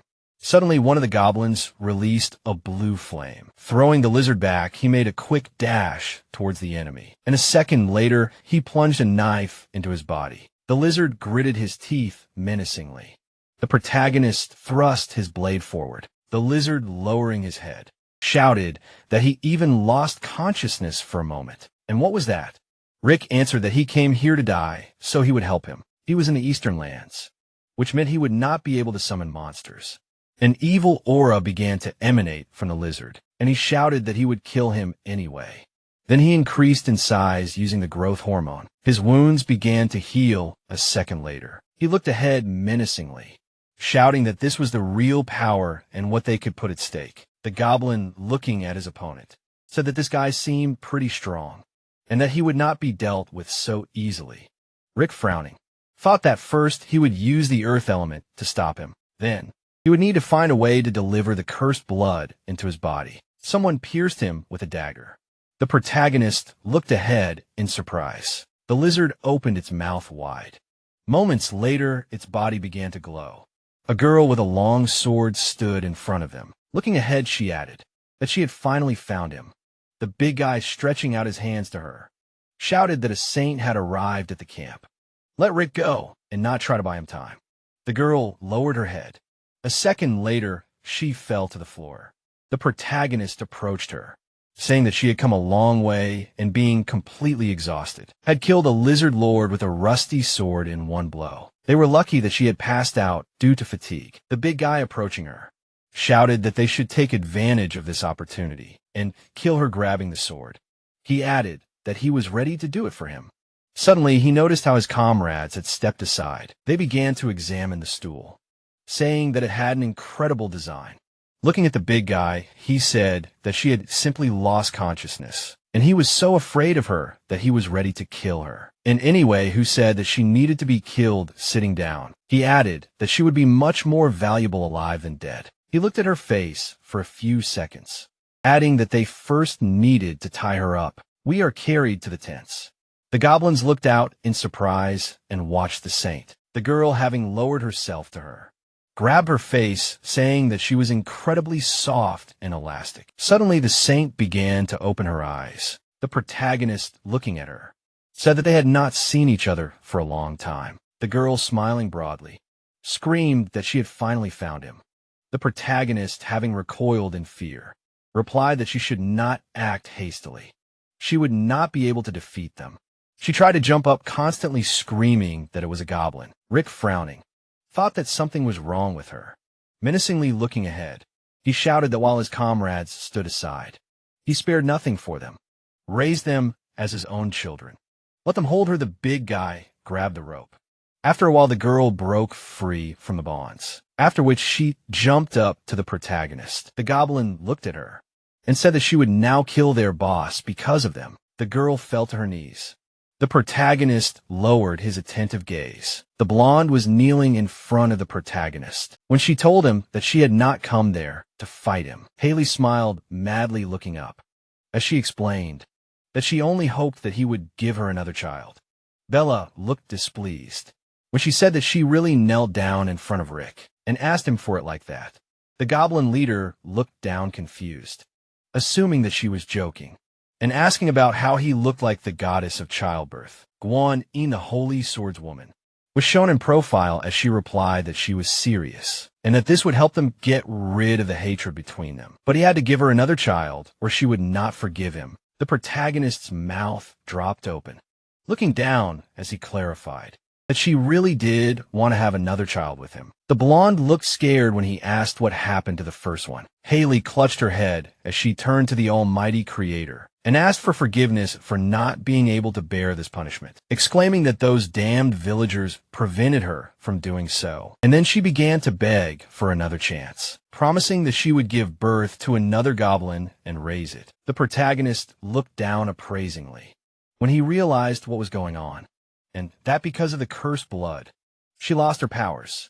And all of this combined LED to problems with her head. So she mistakenly believed that this was a punishment from God, when in reality, she was just trying to distance herself from the fact that she killed a lot of her people. Rick stood in front of the Holy Sword Woman when he said that God would definitely be angry, since she killed many of her people.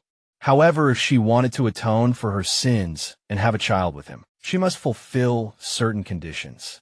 And the girl asked what those requirements were, exclaiming that she agreed to everything. The goblin chief looked at her with a smirk, as he replied that she would only have to obey him in everything until she completed her atonement, and that she could consider it another punishment from her god, while thinking that he couldn't ignore such a thing. When such a strong warrior was knocking on their door, asking them to stay, Haley opened her mouth wide, looking forward as she said that if it was God's will, then she was ready to do anything.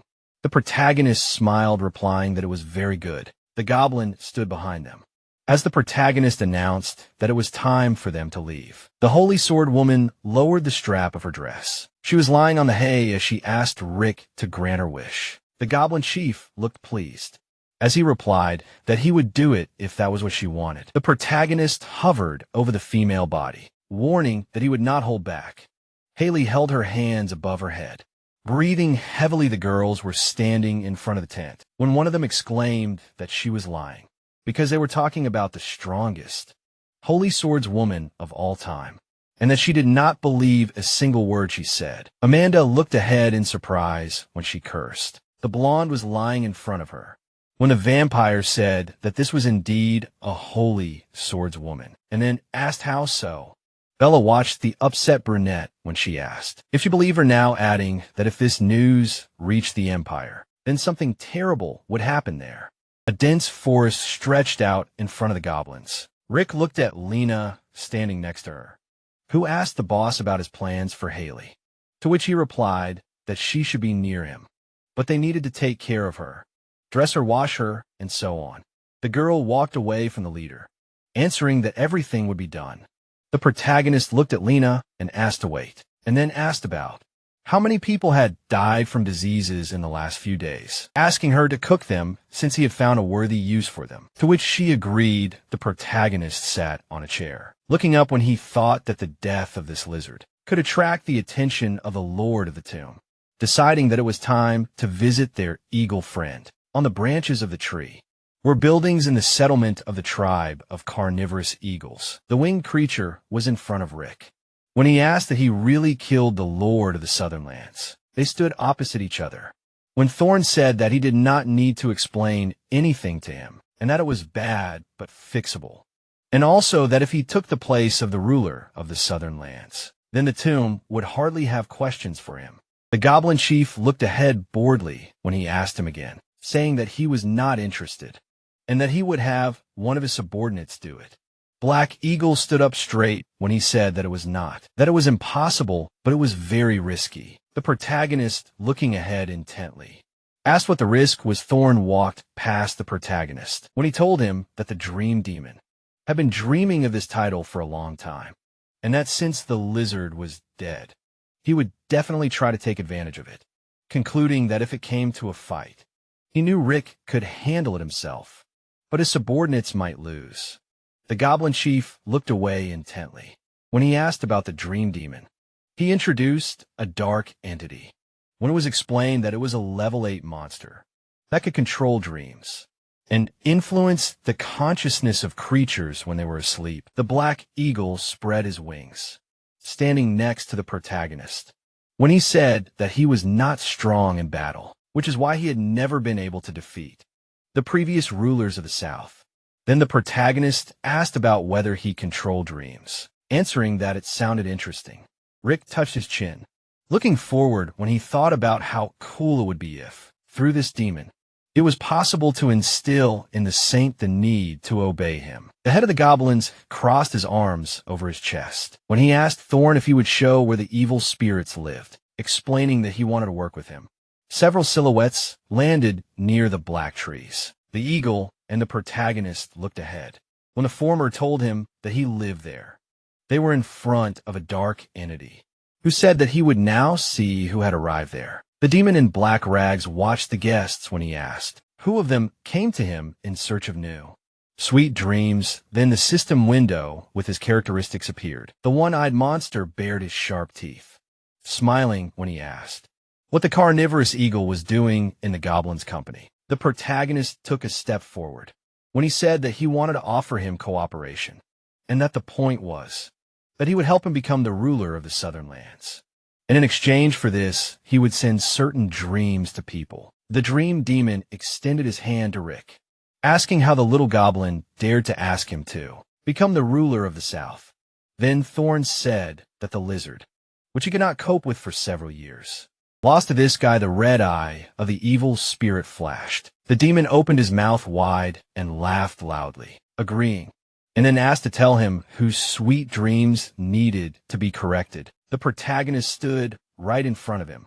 As he answered that he was an ordinary person, Thorn leaned towards the protagonist, whispering that he would be going to the Great Tomb to report, asking if he was sure that he wanted to see him as the leader of the southern lands, and then warned him not to underestimate the lizard, and that Rick's defeat of him did not mean anything, asking the goblin leader to remember that in his lands, the Lord can call upon powerful monsters as allies. The protagonist turned to the eagle, smiling as he answered that in that case. He asked him to wait a little longer because he had a new plan. The dream demon raised his hands up as he exclaimed that he would be the ruler of the South. Then Thorn asked the guy what he meant, adding that the evil spirit is a spirit, meaning it does not have a physical body, so he will not be able to absorb his abilities. A system window appeared in front of the protagonist, stating that distorted fusion allowed for a partial merger with the enemy. Rick looked ahead with confidence as he replied that he was right, and that normal goblins would not be able to absorb his abilities, but he was special. The protagonist took a step closer to the demon as he addressed him, offering to discuss the details of cooperation, and saying that he would like to learn the basic principles of dream control in order to understand how to get the most out of it. The one-eyed undead smiled, replying that it was simple and that if he looked into his eyes, he would not be able to escape the dream trap, and that the only exception was if he himself was significantly stronger than him and was able to recognize that what he was seeing was a dream. A smile appeared on the protagonist's face. As he inquired if this was true, Rick held his hand out to the side, standing in front of the enemy, as he offered to find out what was faster, the demon's magic or his blade. Thorn opened his beak wide, as he told the goblin leader not to look him in the eye. The red eye had an ominous aura about it. The protagonist looked ahead in shock. The black eagle hovered in the air above his body. Then the dream demon exclaimed that it was a pathetic attempt, and that he overestimated his abilities and was now doomed. The blood vessels in the guy's eyes burst.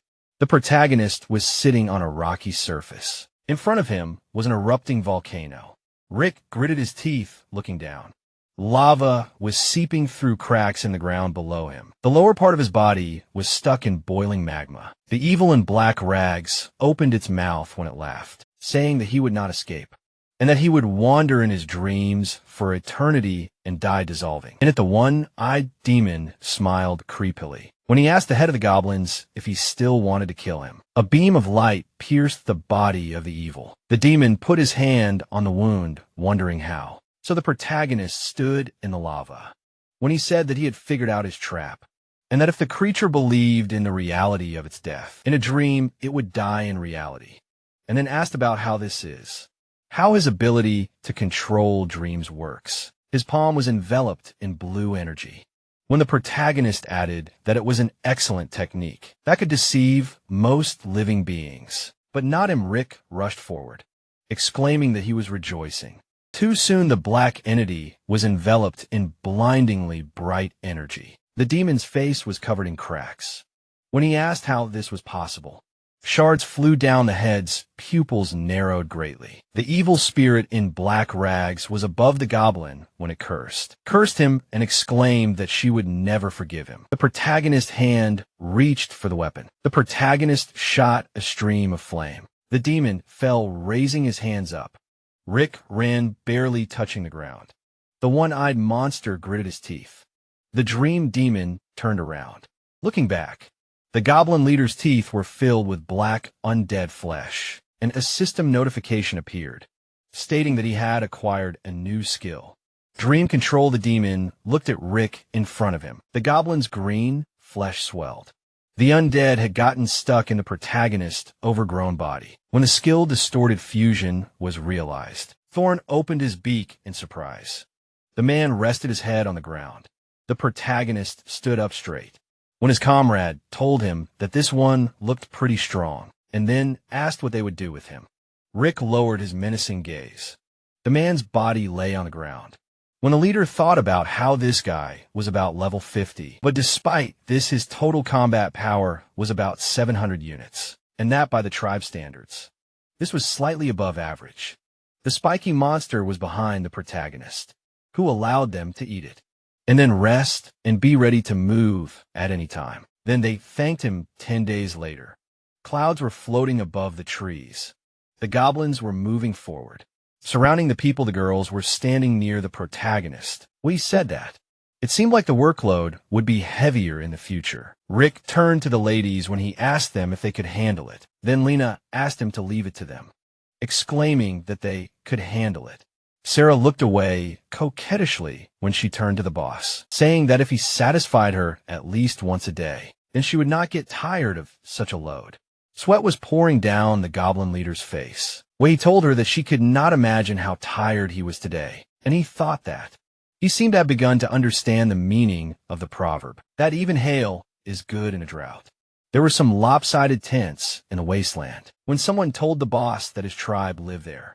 A huge monster stood behind the protagonist when he told them that. It used to be called the King of Monsters tribe, but now it has a new name. The Mad Sky tribe. The protagonist rested his hand on the dragon's skin. The red lizard rushed up when Rick told them to find a place to spend the night, adding that he was flying out to scout. The monsters were resting near the stone. A purple snake was wrapped around the pillars. The goblin leader lowered his thoughtful gaze, thinking about how this was possible, and why so many monsters of the 5th level and above could live in such a small area. Concluding that the Great Tomb was truly impressive, a majestic palace was shown a month later. The nuns sat with their hands folded in front of them. The men had their backs to them. As the king inquired about how Haley was doing, to which he was told that she had gone into labor 10 minutes ago, the blond man gritted his teeth in anger. The ruler clenched his fists, standing up straight as he cursed. Mentioning the goblin, the holy sword woman lay with her eyes closed. She was surrounded by nuns who were begging her not to give up. A tall statue of a maiden was shown. The stone statue had a smile on its face. The ceiling and stained glass windows were shown, as a loud scream was heard and words were spoken about getting him. The baby opened its mouth wide.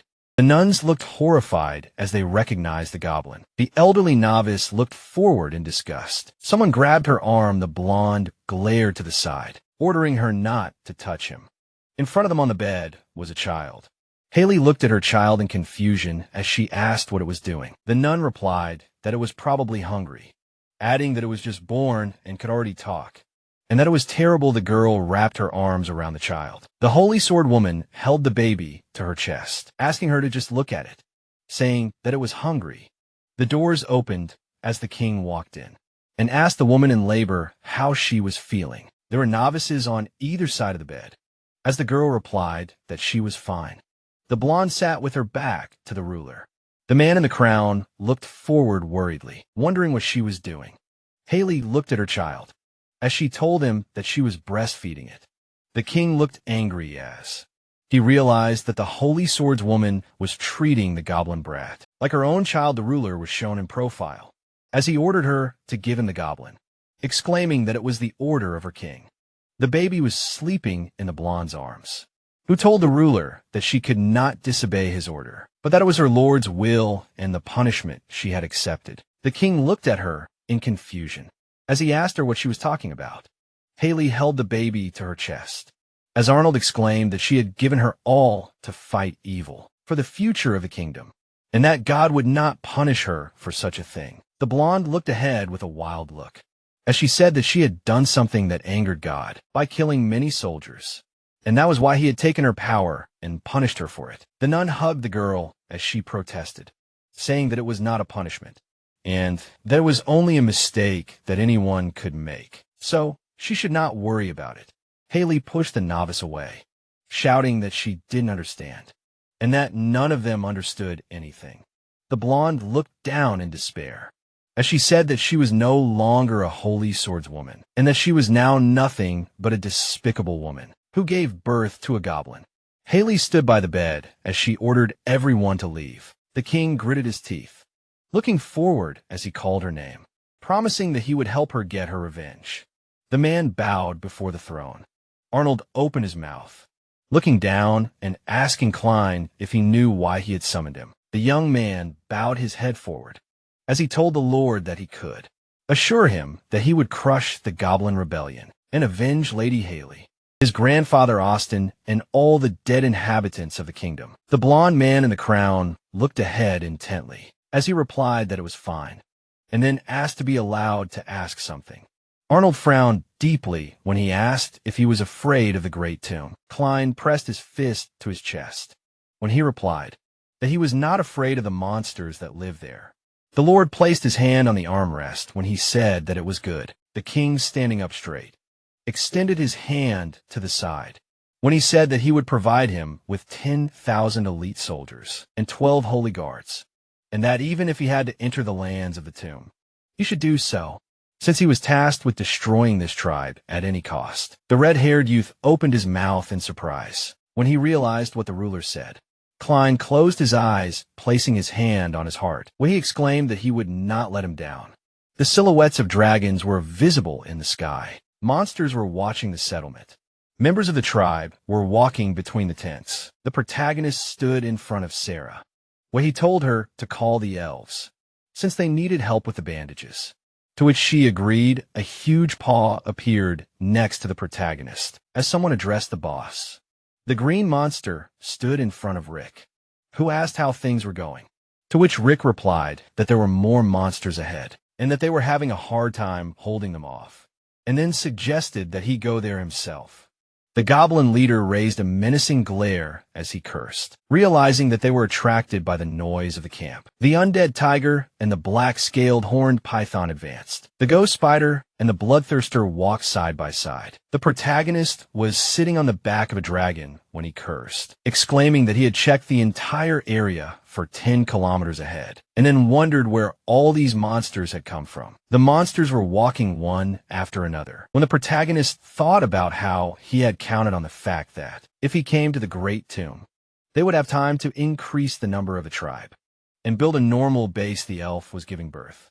When Rick thought about how important it was now, because women were giving birth to a new generation, so he could not allow an attack on the camp. The head of the goblins looked down with displeasure when he cursed, realizing that he had been careless. He had a weapon in his hand when he decided that since things had come to this, he had no other choice. The protagonist flew over his brothers on a lizard when he addressed them, ordering them to listen to him carefully and lead the troops to the cliff behind. The protagonist looked away when someone asked about the little goblin riding a dragon, a black eagle's sword in the sky. When the system window with its characteristics appeared, Rick looked up from under his brows, wondering who it was. The silhouette of a winged creature was visible when he assumed that it was the master of the local lands. Sweat appeared on the face of the goblin leader when he thought about how he remembered that the brother they captured told him about the agreement between the tomb and the church, and how since it was signed, carnivorous eagles have never been seen in the lands of people, and what would happen if he could negotiate with him. Thorn spread his powerful wings asking the protagonist if he was the ruler of this tribe. The protagonist was sitting on a lizard. When he answered in the affirmative, Rick opened his palm in front of him. When he asked if the master could help him deal with these monsters, the black eagle opened his beak when he asked why he should help him. The goblin leader was shown in profile. When he answered that he would give him 10 human abilities, Thorn looked forward carefully. A shadow fell on his face. The eagle spread his paws to the sides. Spreading his wings, Thorn landed behind the protagonist. The carnivorous eagle stood with his back turned. When he asked his comrade if he was okay, Thorn and Rick exchanged glances. When the former admitted that he was amazed, and then asked how he managed to get out, to which he answered laughing that nothing special. A forest was visible in front of the mountains. When he added that the dream demon was dead, and that now it was necessary to decide who would rule the southern lands. Then the comrade asked him not to worry, promising that he would put in a good word for him. At the great tomb, there were green trees growing near the cliff. A tent in a goblin camp was shown. A blonde was lying on a haystack. A cloud of dark energy appeared above her. The protagonist appeared from it. A town square appeared in front of him. People surrounded the holy swordswoman, calling for her to kill her goblin son, punish her, and not let her go, and then asked how she, a member of the church of their god, could commit such an unforgivable sin. After which they called her the greatest shame of the church. Rick lowered his serious gaze when he said that she was tormented by a nightmare, in which other people condemned what she did. A smirk appeared on his face when he exclaimed that this is what was needed. The townspeople began to cover their faces. A six-winged angel appeared above them. The people fell to their knees, bowing down when they spoke of this being a divine phenomenon, and that they had seen a miracle, and then asked the Lord to bless them.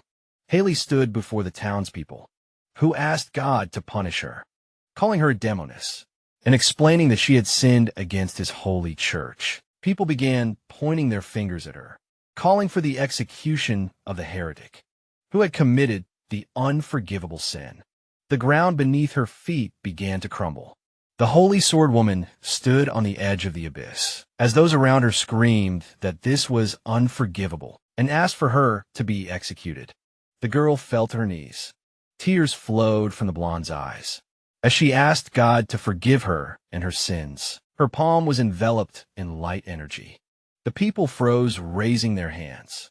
A six-winged creature hovered above Haley, as it asked the holy swordswoman if she knew what sin she had committed, to which she replied that she had killed the people she was supposed to protect. The blonde looked up with tears in her eyes, as she was told that killing the soldiers who fought alongside her was only the least of her sins, and that she needed to give birth to a goblin child and accept her punishment before God would forgive her. Then the girl asked what the greatest sin was.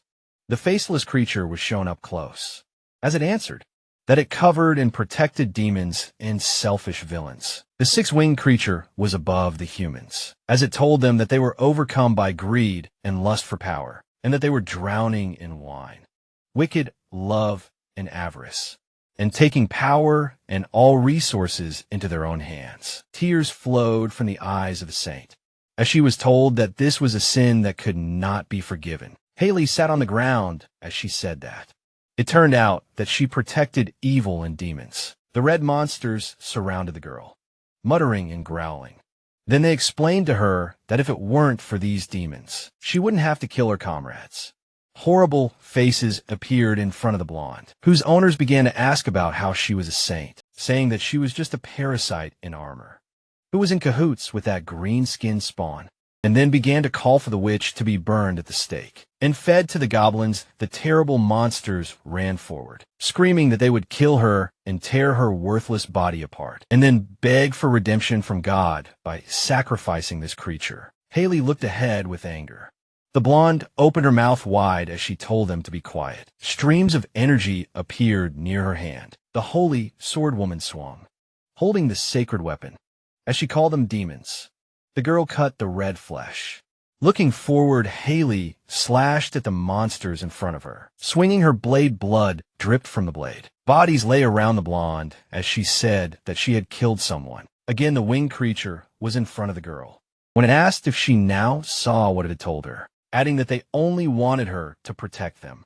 But none of them had even thought about the fact that she herself might need protection.